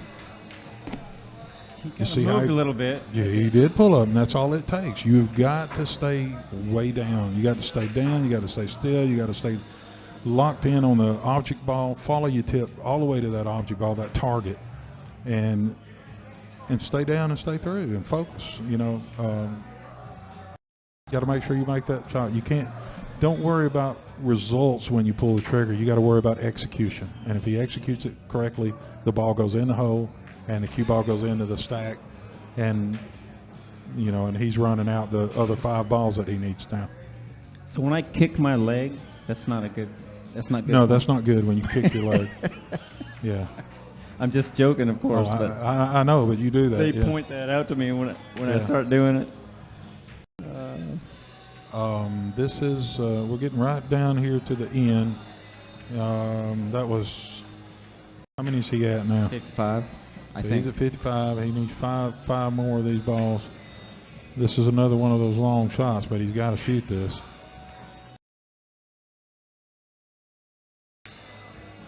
So they're tied up now, I So think. they're- We'll looks see like- here when they put the score Yeah, up. yeah. It looks like they're tied up, 55-55. Yeah, 55. So Jeremy will be hoping that there is some, you know, I've said a few times they need to analyze this rack. So he's going to hope that there's something in there that he can hit off of another ball or something and make into the pocket. Because I really don't think he has anything that he can do that with. I don't see anything, so he needs to play a good safety here.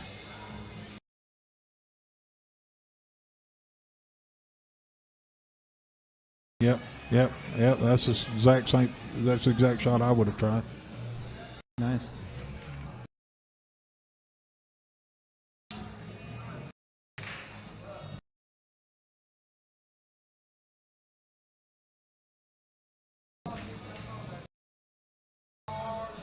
Man, this is serious pool now.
BJ needs 5 balls, so he will try to bring the cue ball around. I'm thinking he can bring this cue ball around like this and come here and play this 15 next, maybe. He's got to hit it harder than that to get there, but so I don't think that's what he was trying, so maybe he's got a safety plan after that.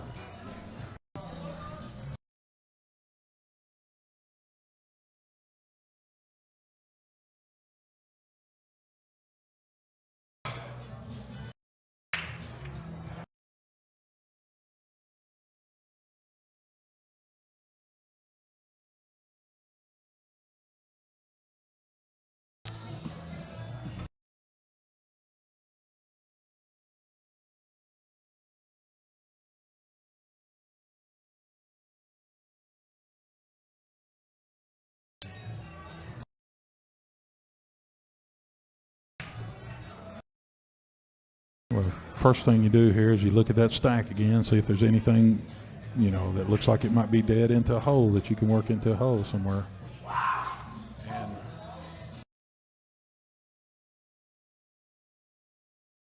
And he's going to try to pocket that 2 ball. If he can pull that off, he's only needs 3 more. Oh, he doesn't want to break out anything. And this may have turned out, but you know, it actually didn't turn out near as bad as it could have, because if BJ had to hit the stack and busted a couple more balls out, then it would have made it easy. Oh, I see. He would have had a couple balls to shoot at. Yeah. Also, Jeremy, see where the 2 ball ended up? It's here. If the 2 ball had ended up here instead, then it would have made it easy to make that ball and send the cue ball into here to bust up a few more balls.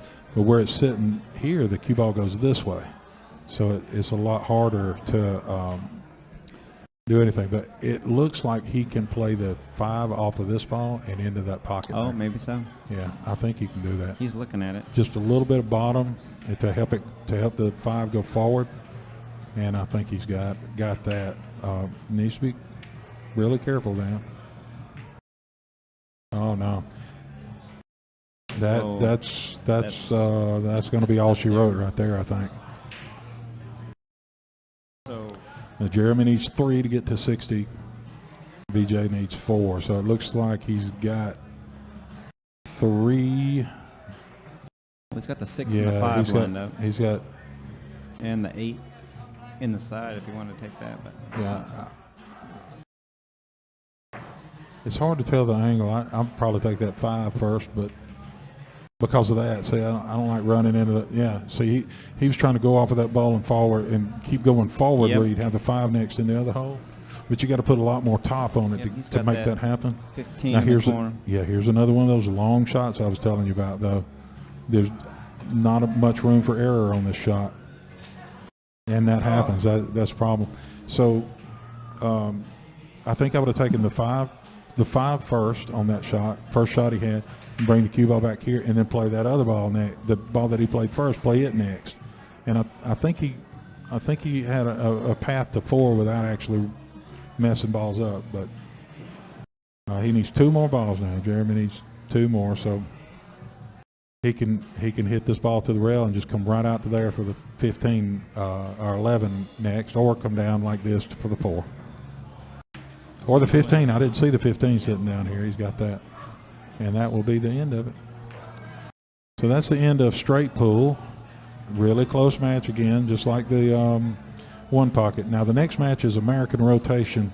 And let me go help them with getting the next scoreboard up, and we'll start with American rotation, and I'll begin to tell everybody what American rotation is all about. Man, what a great game.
So I guess they lagged for the break.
All righty. Now, I told you I'd explain to you about how American rotation works. If you're unfamiliar with it, here you go. The breaker is rack your own, and breaker puts the 15 in the front, the 2 and the 3 behind the 15, the 1 in the middle right behind it, where you would normally put the 8-ball and 8-ball or the 9-ball when you're playing 9-ball. And then right behind that, you put the 2 next highest balls, which is the 13 and 14. The rest of the balls you can put wherever you want. Then the breaker breaks the balls. There's no requirements on the break, so you have to start from the kitchen and you break, and you can hit the head ball, or you can hit the second ball or the third, or kick into it. Doesn't matter. But regardless of what the breaker does, after the break, he takes ball in hand anywhere. Yes, that's what I said. Ball in hand anywhere on the table. So it doesn't matter if he knocks the cue ball off the table, if he scratches, whatever. The breaker breaks and then takes ball in hand anywhere on the table. If the breaker makes any ball on the break, he gets the points for that ball. 1 through 10 equal 1 point apiece. 11 through 15 equal 2 points apiece, for a total of 20 points in each rack. Nothing ever spots, so if anything ever falls, it goes to one player or the other. This is a call shot, call safety game, and you must do what you're trying to do, or your opponent can make you shoot again. So he's trying to make that 9, all right? He missed it. He's trying to make the 9 in that corner.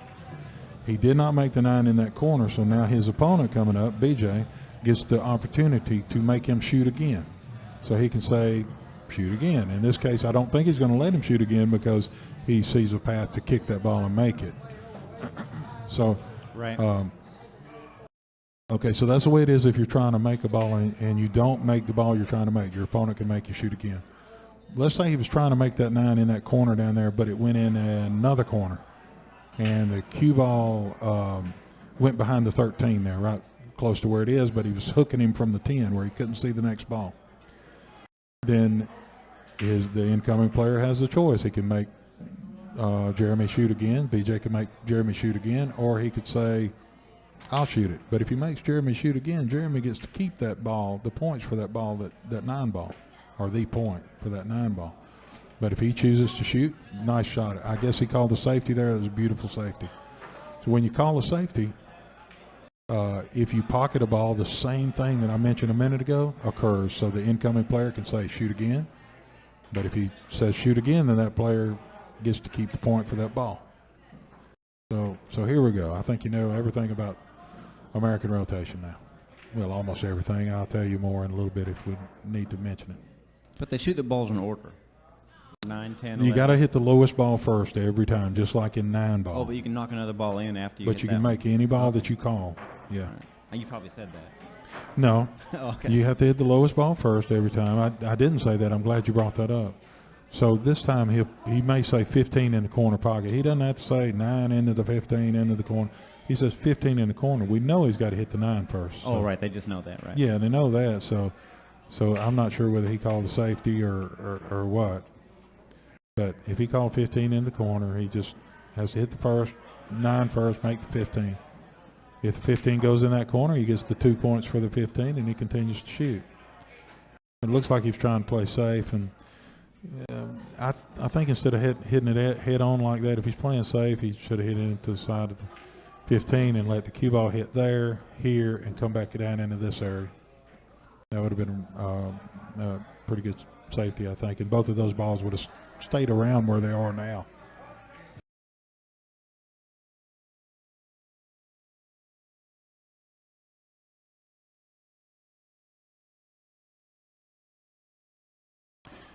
I don't know if you noticed just then, Jeff, but Jeremy had kind of a jerk stroke on that. He jerked back, went forward real quick. I think it'd be much better if he could do a smooth backstroke and through. Let's see what he does here. Yeah, that was much more smooth. That was a well-executed safety.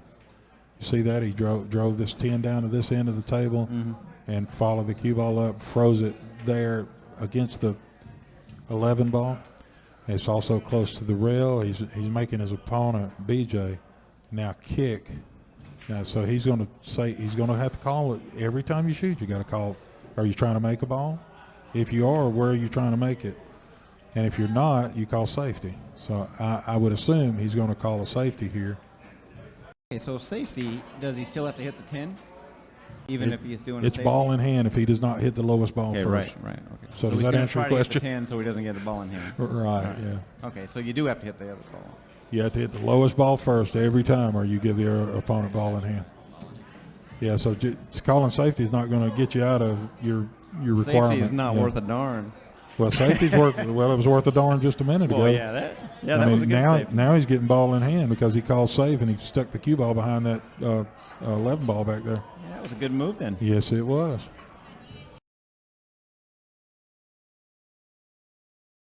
So now he's got the 11 ball. He's got to make sure when he pockets this that he brings the cue ball back out to here. He's either got to follow it up to here, which he did, and he got in a great position to make this ball in the corner next.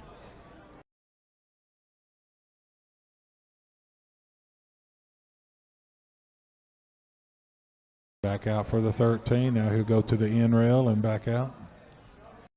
So to the end rail and then back out here. He went around. That's good too. He may feel more comfortable with that, but he came too far. Way too far down. Now he's got to do a lot with to get back for the 14. If he wouldn't have had to do as much, I think, if he'd come back the way that I was talking about. Doing to take it a little bit easier route, he would have come off that ball off there and then back out to here, and then he would have had an easy shot and back out for the next shot.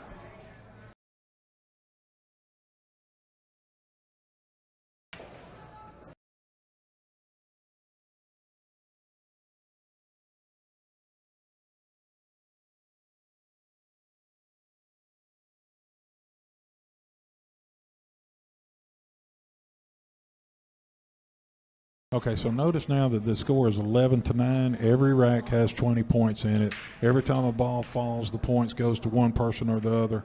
You never spot a ball in this game. This game was invented by Joe Tucker a few years ago. I don't know, was it maybe 5 years ago or something like that? And it's an excellent game. Joe built this game to try to get away from a lot of problems that were inherent in 9-ball. People were arguing over the rack. They still do. I mean, all the time there's arguments over the rack and 9-ball. So we've tried all kinds of configurations with 9-ball, moving the 9 up to the spot, allowing your opponent to rack, you rack. You got to hit them hard. You got to make 4 balls hit a rail. They've tried all kinds of different things in 9-ball to try to make it a better game and have people not argue over the rack and it not be such a so critical. Well, in this game, it kind of takes that out of the picture, the rack out of the picture, because every time the breaker breaks, he's getting ball in hand right after the break. So it's not as big a deal. Looks like all of his balls are out in the open now, so he'll take the cue ball in hand, put it around where the 9-ball is. So he didn't make a ball there. But he still shoots. That's right. When the breaker he breaks and gets ball in hand. Whether he makes a ball, whether he knocks the cue ball off the table, it doesn't matter. Always ball in hand after the break. So I think he'll put this around where the 9-ball is, pocket the 1-ball, and it looks like he'll probably push the 13 a little bit with the cue ball. Maybe not from that angle. But I was thinking he would push the 13 a little bit and hold the cue ball there. Yeah, like that. And then now he's got the 2-ball in the side pocket. And he can follow the cue ball. It's a little tougher than I thought he should have made it for the 2-ball in the side, but he should make this, and then he follows the cue ball down the table just a little bit. One thing to be aware of here with these rules, you see how he's hovering over the 13 ball as he's shooting this. If during his shot, if he touches that 13 ball, during his final stroke, it's a foul, ball in hand for his opponent. But he did not do that. So I guarantee you, while he was over that shot, and while he's over this shot, his opponent, BJ, is watching him very closely to see if he touches another ball during his final stroke. That was a well-played shot. It's going to be difficult for him, I think, to get shape on this 5 after he makes this 4. And because of that, he should opt to play safety. Right, let me show you what I'm talking about. Just hit the 4 up this way. I know it's going to be, he doesn't want to do this because he knows he can make it, but he can also put that cue ball right there, and then he'll have much better chance of getting on that 5 next. With ball in hand, I think he might have could have run out. If he'd have done what I was trying to do, he'd have got him ball in hand after that and been able to run out. But now instead of that, I guess he's going to try to play the bank now, and no, he's playing safe.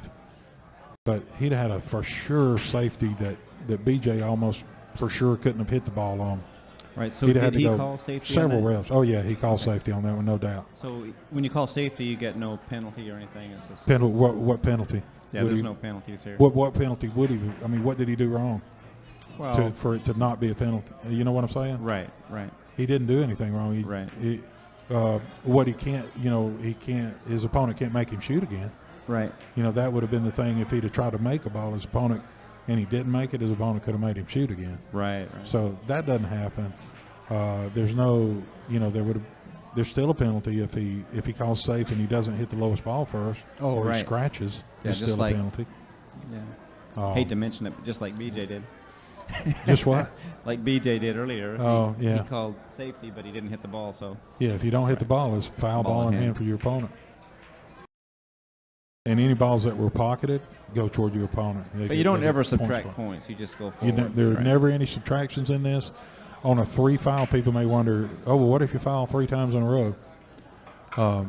Well, what happens is your opponent gets a free shot, meaning you can take the cue ball, put it anywhere you want to, and hit any ball you want to first.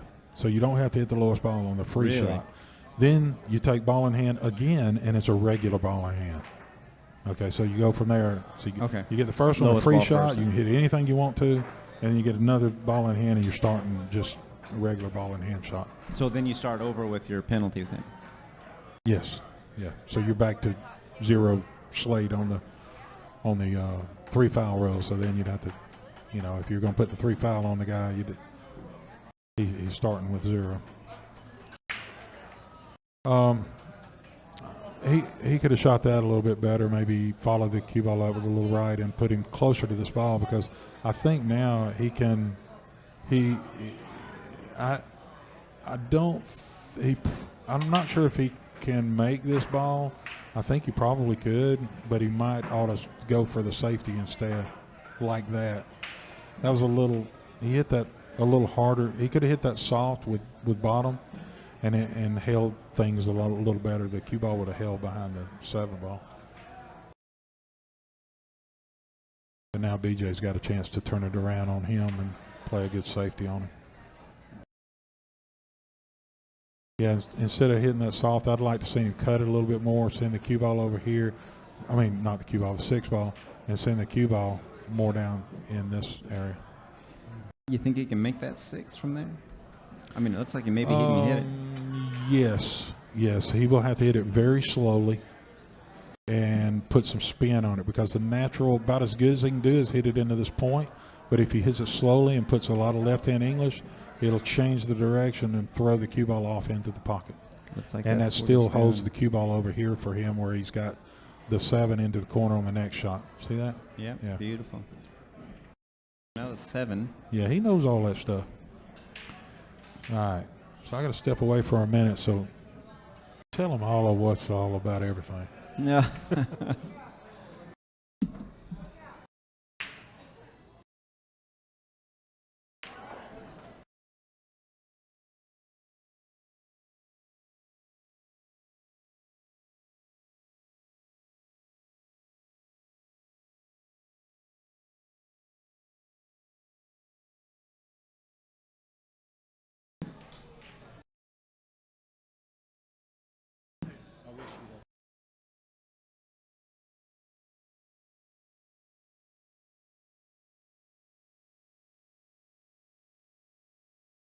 Oh.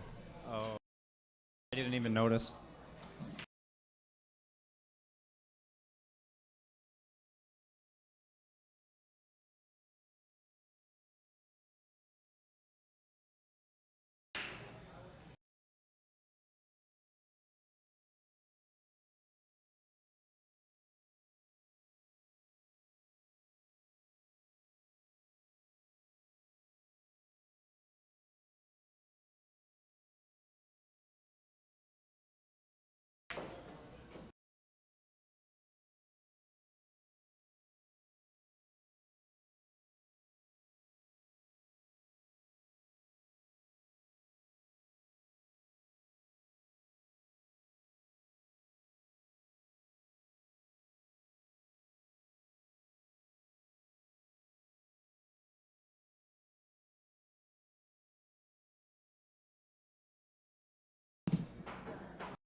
That's a ball in hand for Jeremy.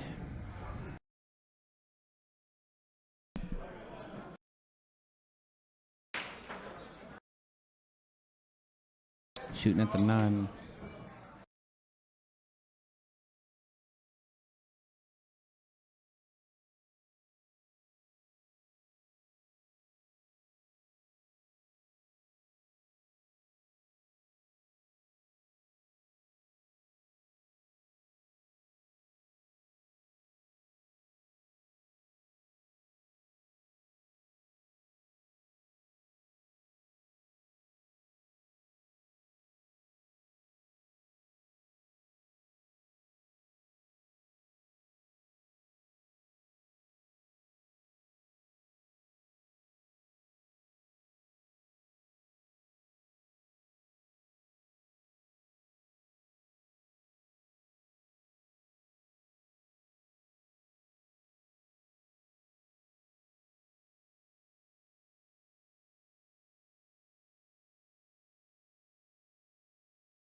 What a great shot.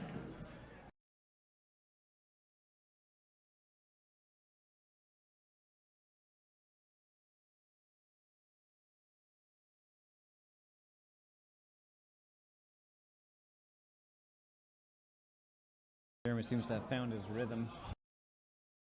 Oh, good. He rolled up a little bit too far on shape on the 13, but I think he can recover from it. Yeah. He's scratching his head over there. BJ is? No, Jeremy. Oh, Jeremy is, okay. Yeah, he can probably recover from this, but he may choose to play safe and just pull the cue ball over in this area. No, he went all around, and I think he's going to cause him to lose 6 points. I think he could have played safe from there or tried the ball into this pocket, and he probably made it over there. But I'm thinking probably the safety would have been better because he pretty surely could have put the cue ball over there.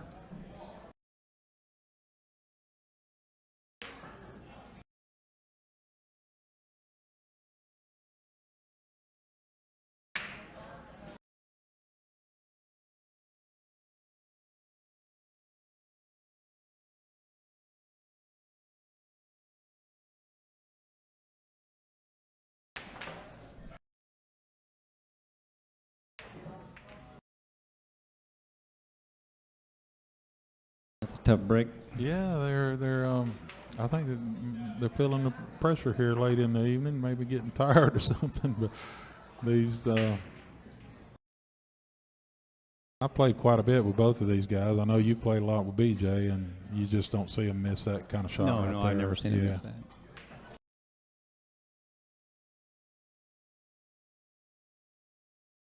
Yeah, his shape's not going to be good on this, I think. Yeah, that's. You don't want the last part of your last part where you're rolling to be out of shape like that. You need to, if you can, come in somewhere where you maybe coming off the rail in line or something, but not.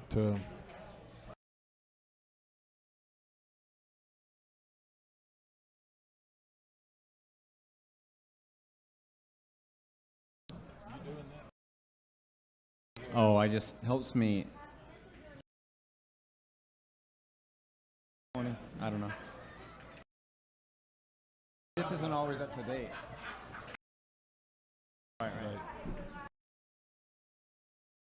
Yeah, in this particular game, you've got your opponent is sitting there next to the scoreboard, and each time the opponent, let me show you the thing. Each time your opponent makes a ball, so when he makes this 15 ball, BJ is going to click on the 15 there, so it's going to update that 13 to 15, and the score will be, assuming he makes it, which he didn't. So now Jeremy's going to go over there. He's going to hit the 15 on the BJ side, and so that's going to make it 7 on BJ side to 13 for a total of 18 to 22. And these are always in multiples of 20. The total score when they're through with a rack, the total score of 20. Watch out, corner pocket. He's okay. All right. Oh, I'm sorry. I'm showing you the score, and you weren't able to see what was going on.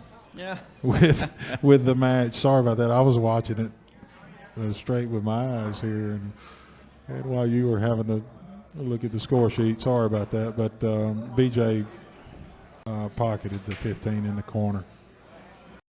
So notice the score is 18 to 22 now. That's a multiple of 20. Each rack has 20 in it. So every time a ball falls down, it goes to one person or the other. There's never any ball spotted in this game.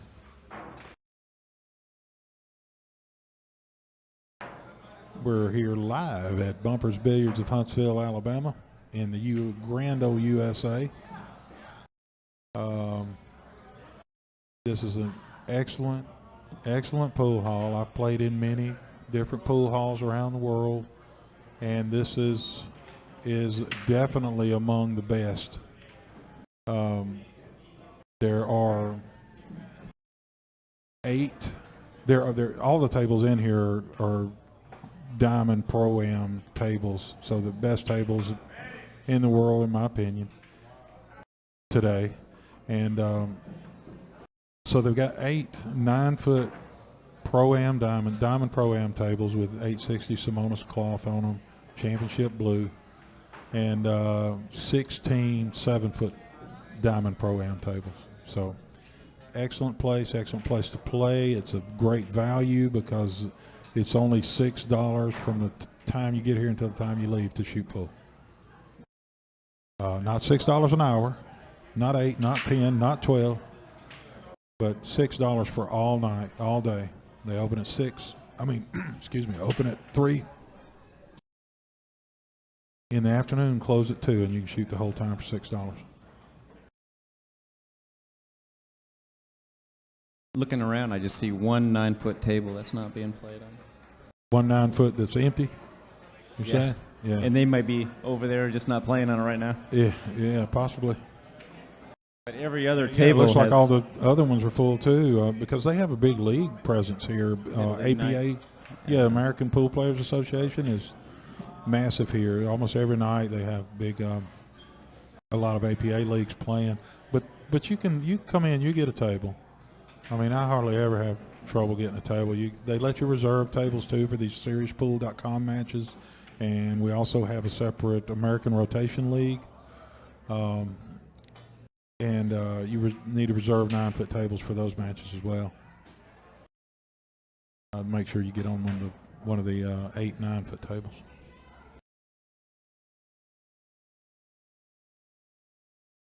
This table that the guys are playing on here is a lighted table. I'll show you in a second. They've got lights around the table to help us do this streaming, and it's just very nice that both of the owners of this of Bumpers Billiards of Huntsville are excellent pool players. One of them right now is down in Tampa. He should be there by now. They're playing in the finals of the U.S. Amateur Championship. Oh, is that right? Yeah, he actually won the U.S. Amateur Championship in 2001. Oh, that's awesome. Yeah, and he's been the national champion in APA League out in Vegas twice. I think once for 8-ball and once for 9-ball, but I'm not sall about that. It may have been 8-ball both times. I'm not sure, but he is definitely a champion. He beats my brains out on a regular basis. So let me show you what the lights look like up there as Jeremy runs out things. I'm going to wait till he's looking the other direction toward the 6-ball though, and then I'll stand up and show you guys the surroundings.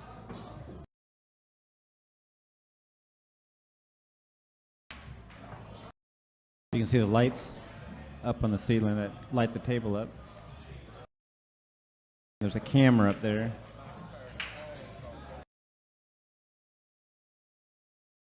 Then, and that's what you're seeing.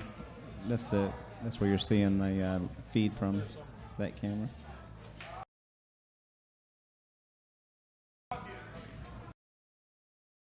So Jeremy just played a safety, looks like.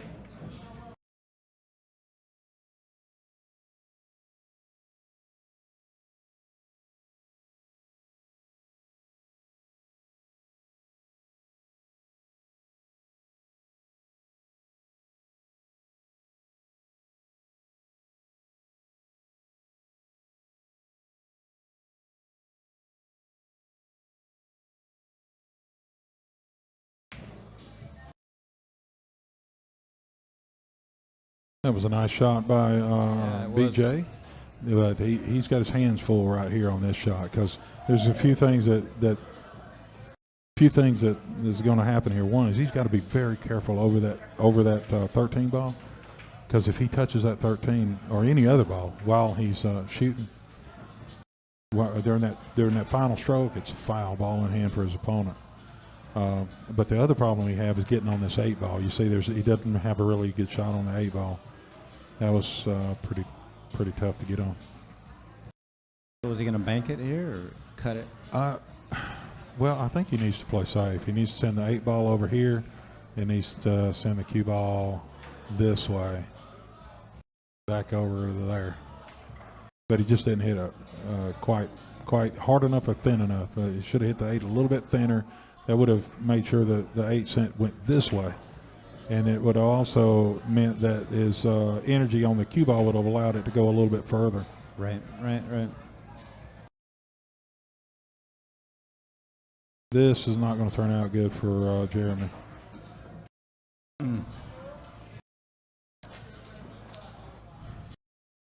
Now the 10 ball is next after this 8 ball, so he's I suppose that he's going to follow this up between the 13 and 14 to get back around to play the 10.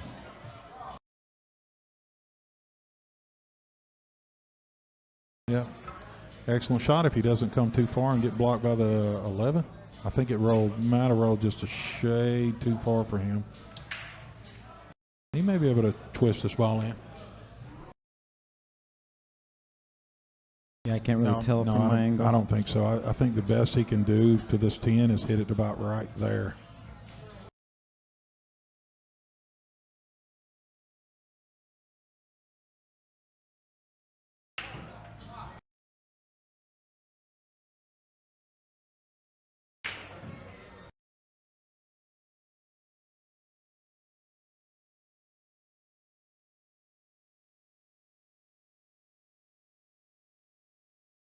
I guess he called the safety, and this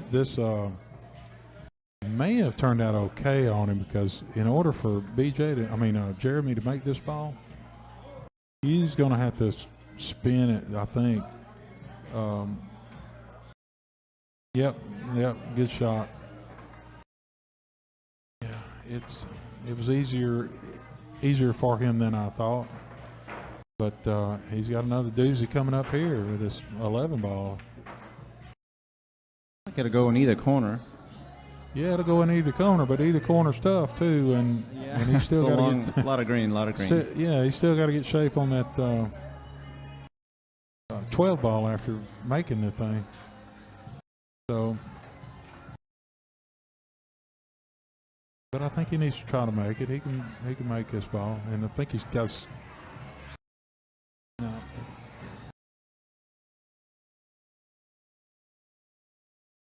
Yeah, I would have preferred to see him go ahead and hit it with medium speed and just send the cue ball around the table instead of the way he tried there. Just go ahead and make it. Just let the cue ball go, out here and back out for the other ball. Because when he hit it with the speed he hit is just. Goofy things can happen like what just happened.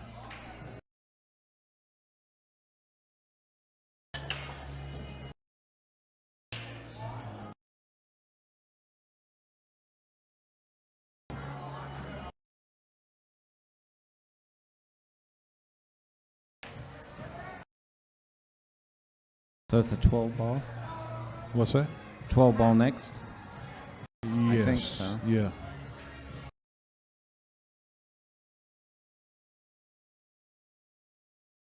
Yeah, I think he wanted to come all the way back out into here, really, because now he's got a fool with either making it, in there or playing the combo. He had more room than I thought. Yeah.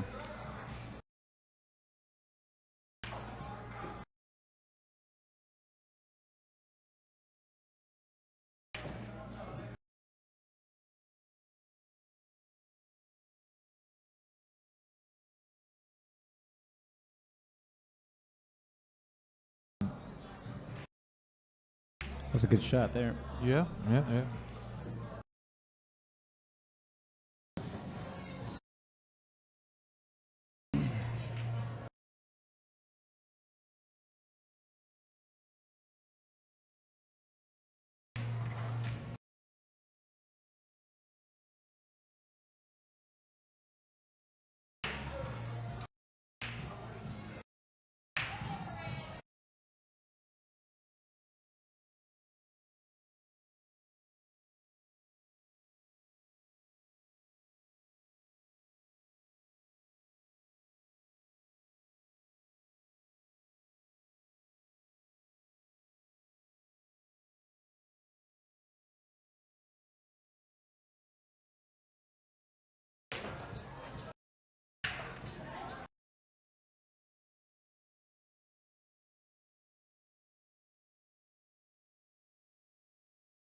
Okay, here we go.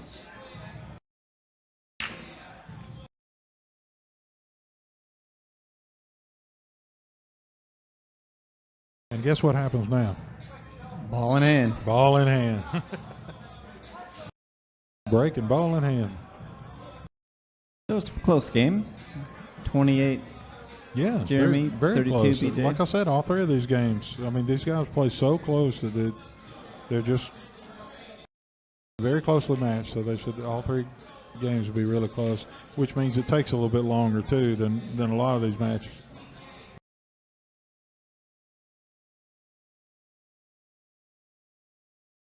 We started what, right at 5:30. Yeah, 5:30.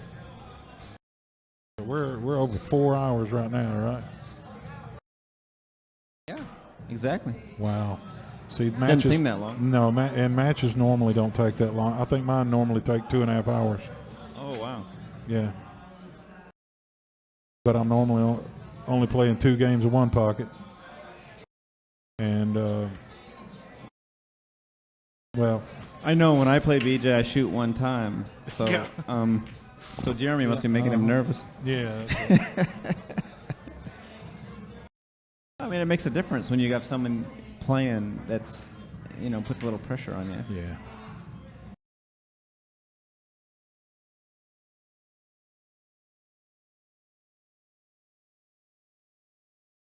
Well, there's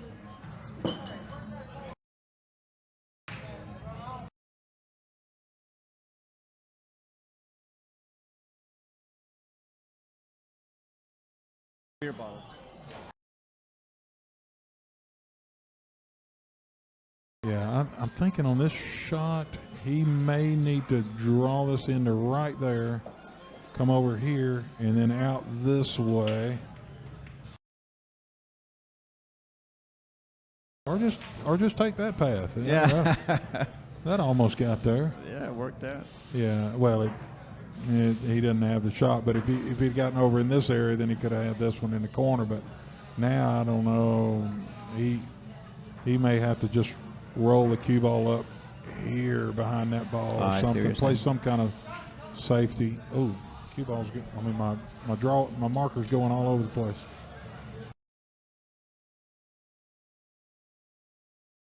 Almost turned out good.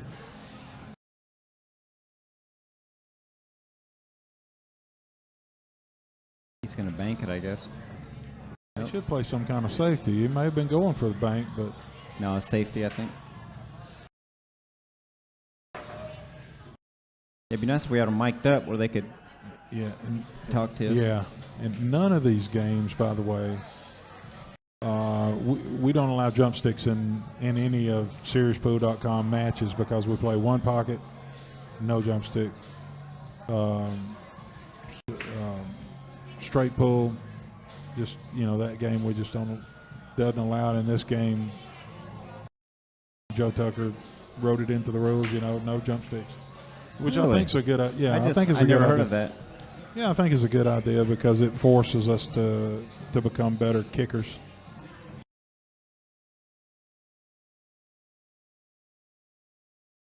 I don't have a problem with jump sticks. I think it's nice in 9-ball and 10-ball, but we should still have these other games that forces us to play better kicks. One thing about a jump stick, though, is it forces you to play better safeties. So I do like that about a jump stick. Oh. Because you not, if you're playing safe on somebody, let's say the 2 is next and you put the cue ball here, if you allow jump sticks, that's not good enough. So instead of that, you got to put the cue ball there. Right. Then the guy can't jump. He's going to have to, you're forcing him to kick then. Mm-hmm. So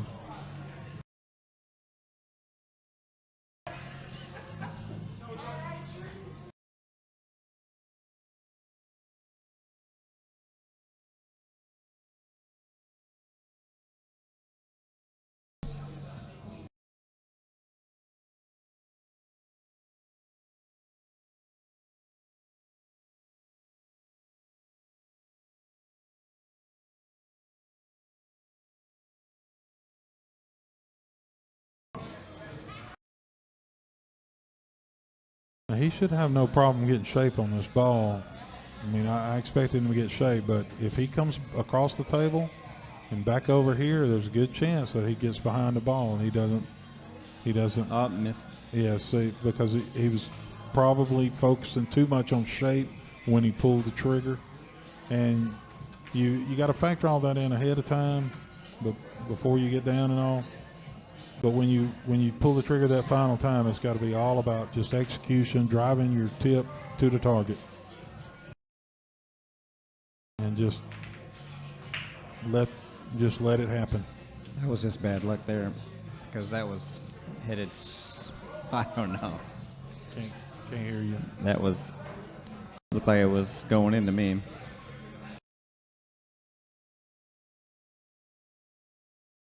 There, he got it that time. Yeah, he got a little fortunate there that if he has a shot, yeah, I think he does. It almost looked like he was going to get the point there was going to get in his way, but I think he got a little fortunate that he was able to still have a shot there. He's got the 8 now. Yeah, the eight's easy. Should be no problem maintaining shape on the 9 ball.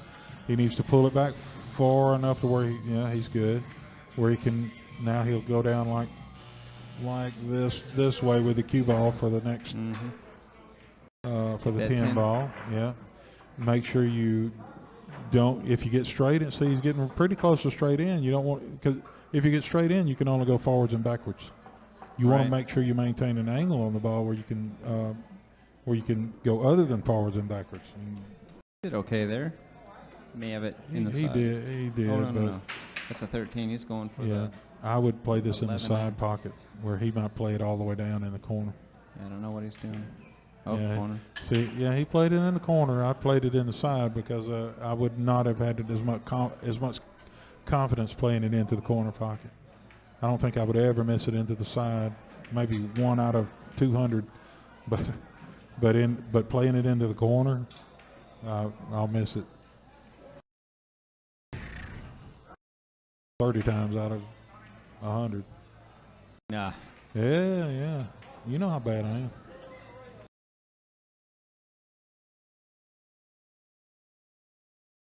Okay. I wish I had a He's close got a lot up of on green him. here, but He does have a lot of green, It's but not too he's hard a shot. He's got one of these tables at home. Well, similar to this, it's called the Diamond Professional. It doesn't have the ball returns, and he's about to hook himself behind this 15. Looks like no, he hit the 15. But if he'd been just a shade further to the left, it'd been right behind that 15. He's going to play this in the corner. I think he needs to go ahead and hit it. Don't hit it soft.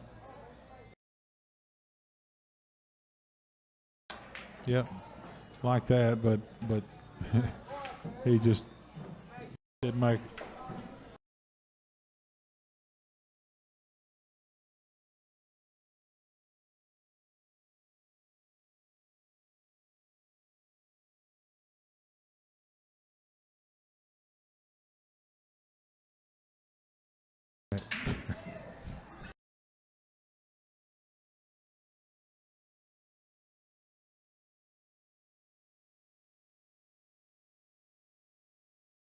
Yeah, I had to mess with some locals here. That being so loud, I thought I'd pick on them. They're good guys.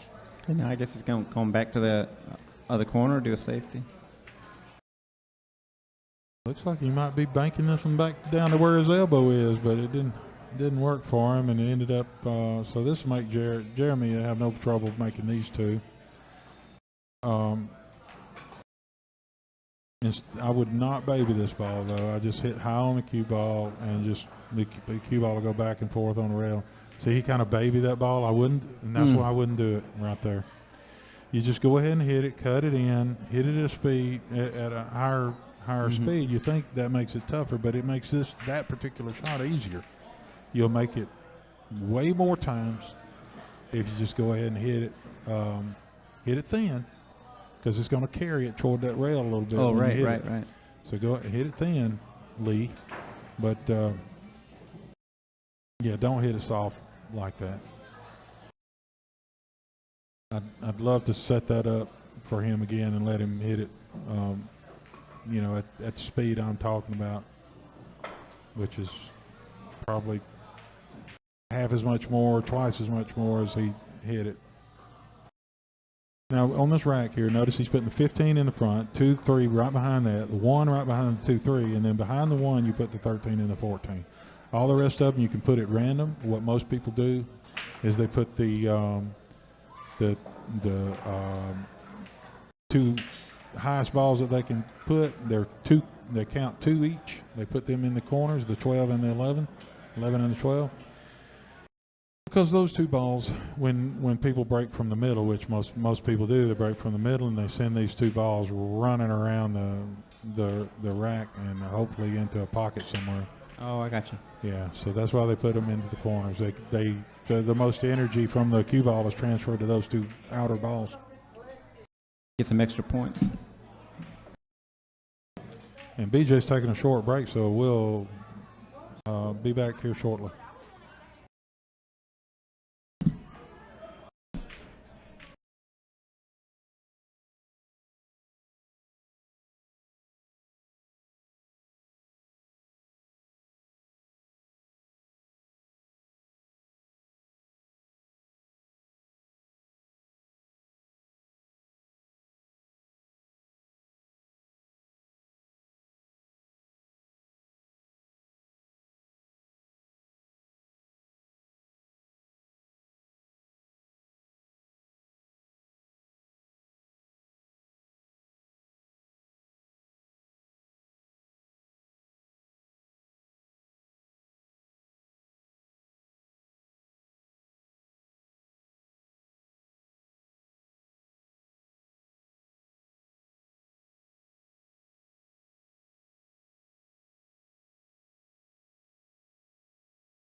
Alrighty, we're about to get back at it here. This is BJ's break. In this game, I didn't mention this earlier, but you alternate break. So normally you lag, and the person who wins the lag says, "I'll break." It's his option. He can make the other guy break, but nobody's going to do that.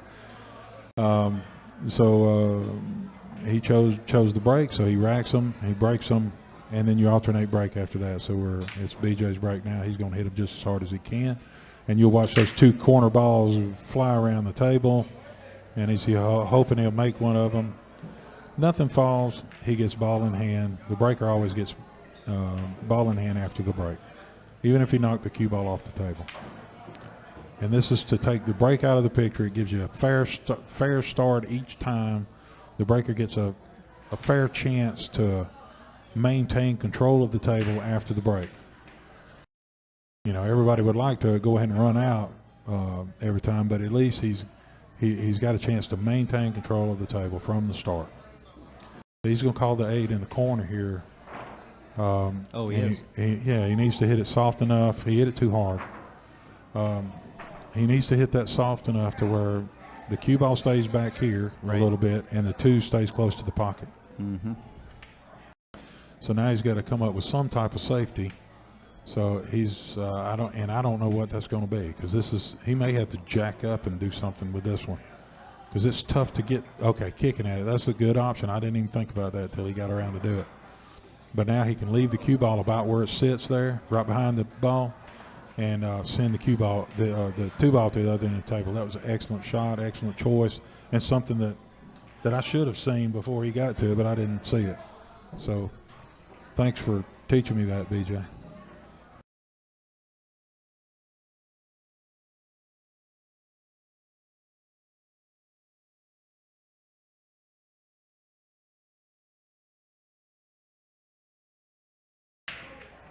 Oh. So that'll be ball in hand. So that was a well done safety. It's ball in hand, and guess what? The ball that just fell? Yeah. 6 ball. Yeah. See here? 6 ball for BJ, because Jeremy made it, and that goes to BJ. Yep. Yep.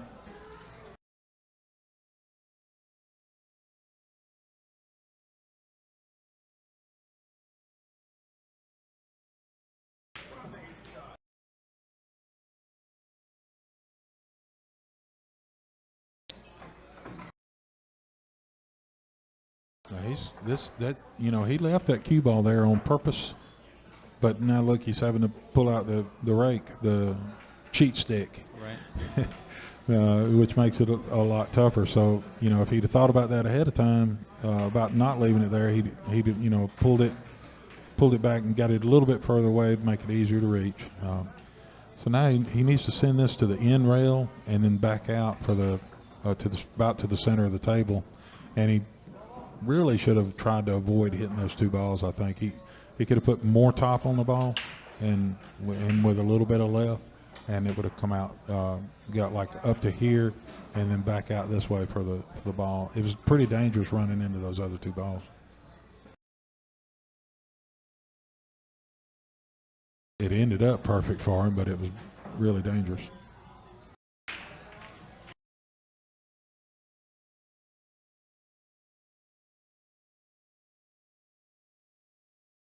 It's a better angle now. I can see a little bit. You can see it. that he's hooked. Now Yeah. he can only see the edge of that 7 ball. I think he needs to cross it over and send the cue ball behind the 13-14. Now, if he didn't put any spin on it, if he'd put a bunch of left-hand spin on it, he could have hit this rail, and then it would have come over this way. See, behind, right. It would have come behind the 12 and the 14 that was sitting over here. Would have been a little bit better. Oh, he left him a shot. Yeah, that shot was too touchy to try to pull that off. He probably needed to hit it a little bit harder to get some separation instead of trying such a delicate shot and leaving the cue. He wanted to leave the cue ball behind the 9. Oh, I got you. I think that was a little too tough. That was a good shot there.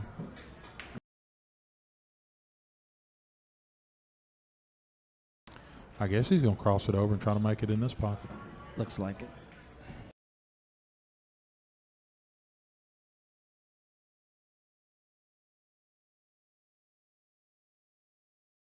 Oh, no. Looks like a safety now, the way he's aiming at it.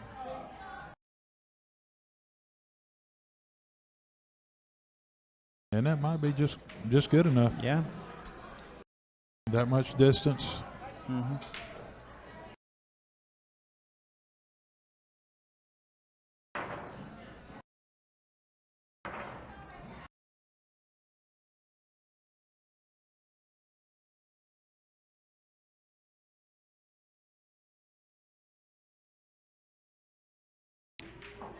Ouch. Now, how many point penalty is that for him to scratch? There's no points. There's no penalty, right? No, the only penalty is that his opponent gets ball in hand somewhere, wherever he wants. And after like the 100th time, I might learn something about this game.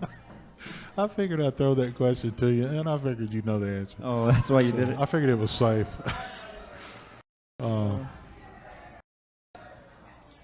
So he'll hit this and draw it back slightly, just a little bit. Yeah, you called it. Then he'll hit this one and draw it back slightly, just a little bit. BJ's getting 2 points for each one of these balls, so that's really going to not this one though. This 10 ball is Oh, that's still, a 10, right? Yeah, it's still. So he needs to probably go to the rail and back out a little bit because he needs an angle on this next ball. Oh no!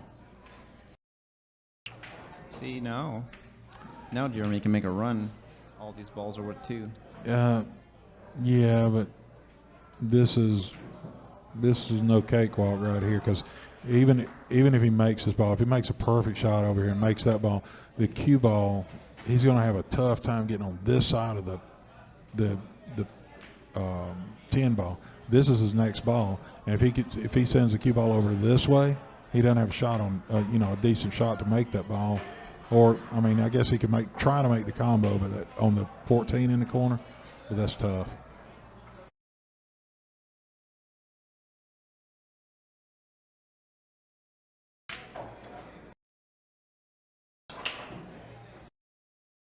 If he hits it hard, though, he can bring it down. Maybe bring it back. Well, if he hits it hard, He'll miss. it's going to go like over in here. I just see he's making him shoot again because he just does not like the shot. And I don't think I'd make him shoot again because I think I would try to. There's something I could figure out to do other than letting my opponent at it on this particular shot.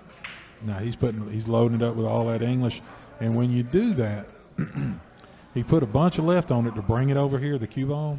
But when you do that, it grabs the cue ball, the object ball, and throws it more this direction. So when you're doing that, you got to aim more this way. That way, when it throws it, it goes right in the line you want it to go. Oh man, that was tough. Yeah. He's got another tough shot coming up. I'm thinking if he just hit straight into it and stop the cue ball right there, he could send this around like this. Hopefully, it won't go off the table there and down in here. Oh, okay. See what I mean? Mm-hmm. Yeah, or down in here. Once it gets into this area, he's okay. It can keep going as long as he leaves the cue ball right there. Just hit a stop shot.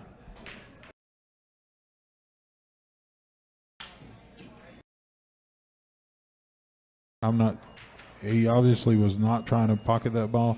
I think he was trying to do the shot that I mentioned. Think so too, yeah. But he put top on it. I don't understand put top on it when he could have just stopped the cue ball right there, but maybe he can tell me later.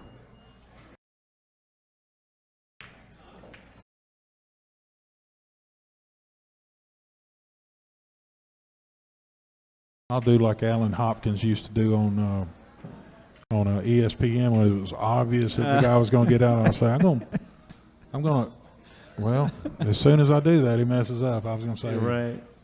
I'll bet he's out from here, but I know you don't want to jinx the guy. I know, and I did. As soon as I mentioned Alan Hopkins, I jinxed him. Yeah. Did you ever watch any of that old?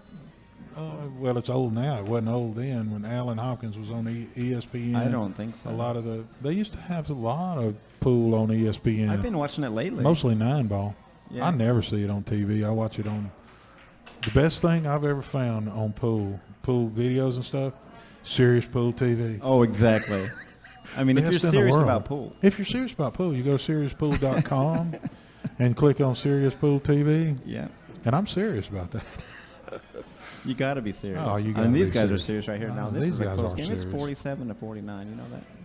I know it's a tight match, and I think as long as they're making us stay here, what is it? How long have we been here now? 4.5 hours. Seems like 15 minutes. I've actually been here much longer than that, so I think they need to pay me like at least Double.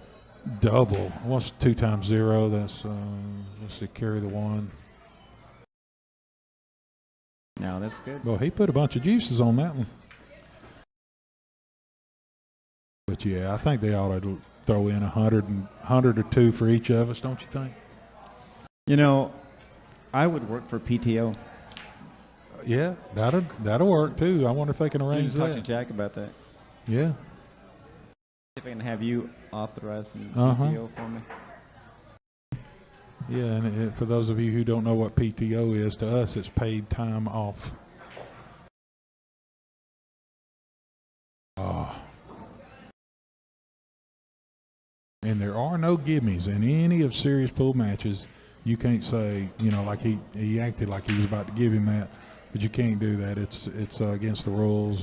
It's against the. Wow. Oh, I didn't know that. So yeah, you have you to can't play. just say No, it's you have to play everything out. And there's a couple of. If you get a chance, go to SeriousPool.com and click on rules. I believe it is, and then you click etiquette. Look at the etiquette. Have you already done it? I saw it there. Okay, you saw it there, But it if I got some etiquette, then I wouldn't be able to announce anymore. yeah, that's right. But I talk about that anyway. Right.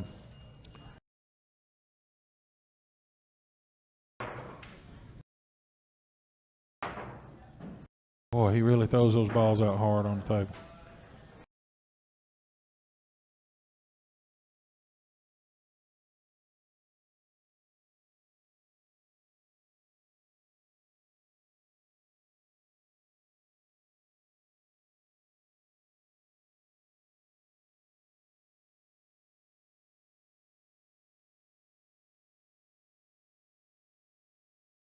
Yeah, if you go to seriouspool.com and go to rules and score sheets, and it says pool etiquette there, and you click on the hands that are shaking, because this is all about, friendly, serious competition.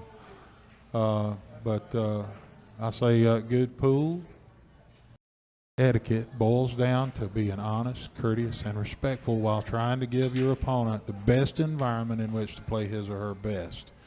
And to mention what the no gimmies thing, that would be number 2 on my list. Number 2, no gimmies, right there. Number 2, no gimmies. Spell it out. And I say let your opponent shoot until the game is over. It's very common in casual play for opponents to say, that's good, when a shooter gets to the last ball or 2 on an easy layout. There are a few problems with this. One is it's important for a player to be able to focus all the way through to the end of the match, to the end of the game. For one thing, there are tournaments that we play in where it'll cost you dearly if you do that. So you don't want to get in a habit of do that. You don't want to. Well, let me keep reading. That was A. B is it's a shark move. So a lot of these hustlers, they'll do that. They'll say that's good a few times during the match, and then when the shooter gets down over it later in the match, they'll start wondering whether their opponent's going to blurt it out or not. Whether that is good or not. So he gets down over the ball, and he instead of focusing on making the ball, he's focusing on. It's messing him up, worrying about whether his opponent's going to say that's good or not. And the third thing I thought it started to mention a minute ago was, in many tournaments, issue penalties for doing that, for granting a gimme to your opponent. So, for instance, they may award 2 games to the sitting player. To the player at the table. Or the sitting player might have to have a game deducted from his. Meanwhile, what's Jeremy up to over here? He's running on out. He is, isn't he? That was a nice shot. I like the way he shot that. He can. I would like for him to come on out a little bit further over into here though, because it would have made it easier for him to come here and get on that next ball. But now he's going to have to go around this way to get back out for that. Go that way too. That may have been a better path than the one I was trying to take too. He's shooting pretty quick. He didn't give me much time to think about what path to get on. This is going to be tough to maintain shape on that 8 ball though.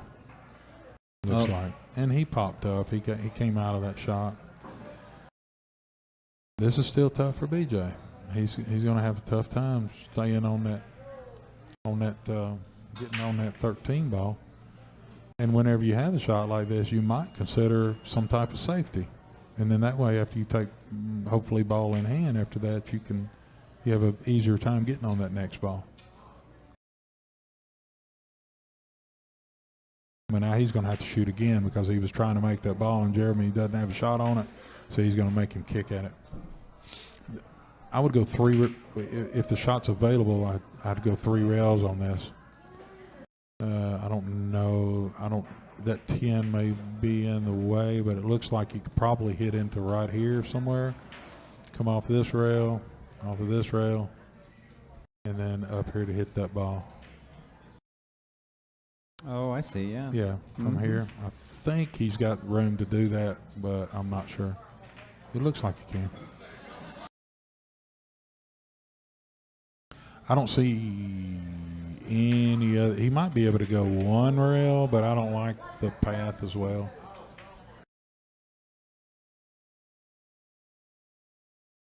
It may be the better path, though. We'll see. Let's see what he takes. I don't think he can do 2 rails. He's looking at the 3 rail, but that 10 ball the edge of that 10 ball might be in the way. I can't tell from here.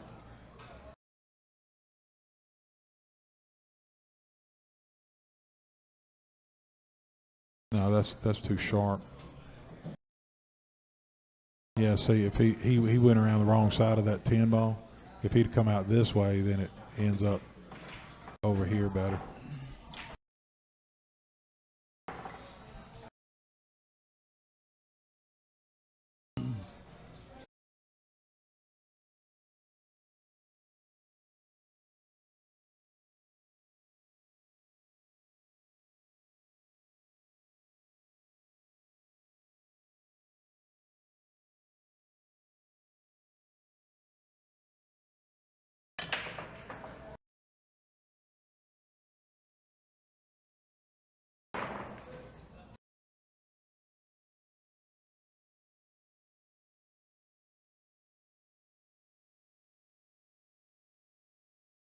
Oh, he may have given BJ a shot here. Can't really tell from where we're sitting, but like he can cut that in.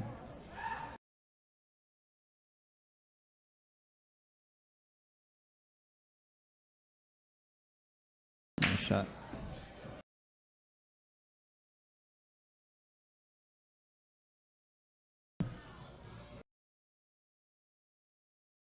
I don't know if he can see that 9. Can't really tell from here. But man, we got a game. It's Yeah, and we're getting 4 points. really close to the end of it too. It's a tight matchup. So Jeremy, well, this is 260 points. So, and oh, what about that time? Timing. Oh, that's terrible. Jeremy needs 4, so he needs the 9, the 10, and the 11, and that's it.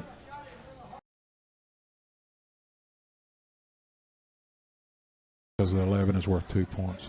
right. That's right. He didn't really get the angle he needed. He's straight in. Remember when I said you straight in, you can only go forward and backwards. So what he needs to do is draw that ball just straight back right here, and then he can play the ball in the 11 in the side after that. If he is straight in. Oh no.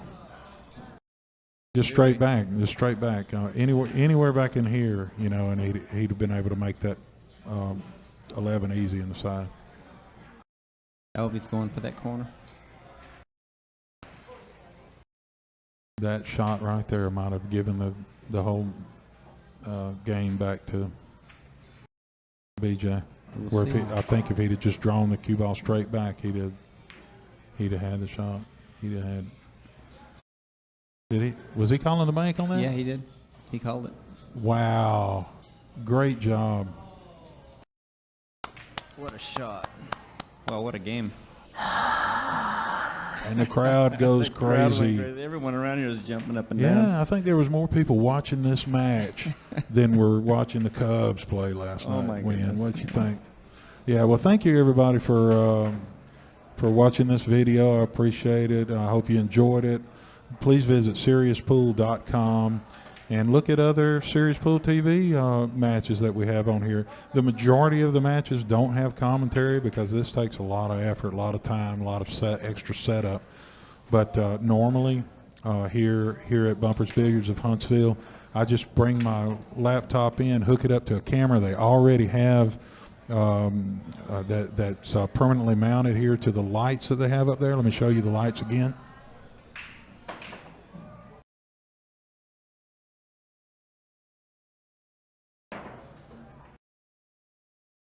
So they have it permanently mounted to the lights, and so I just come in, hook up, and I leave the sound off. But at least we're able to have a good quality stream with no sound. But tune in later. I hope you enjoyed it. Have a good evening. Jeff, thank you very much for being here. My and pleasure. helping me out. That was great. Yeah, enjoyed it. Have a good day. Yep. See y'all.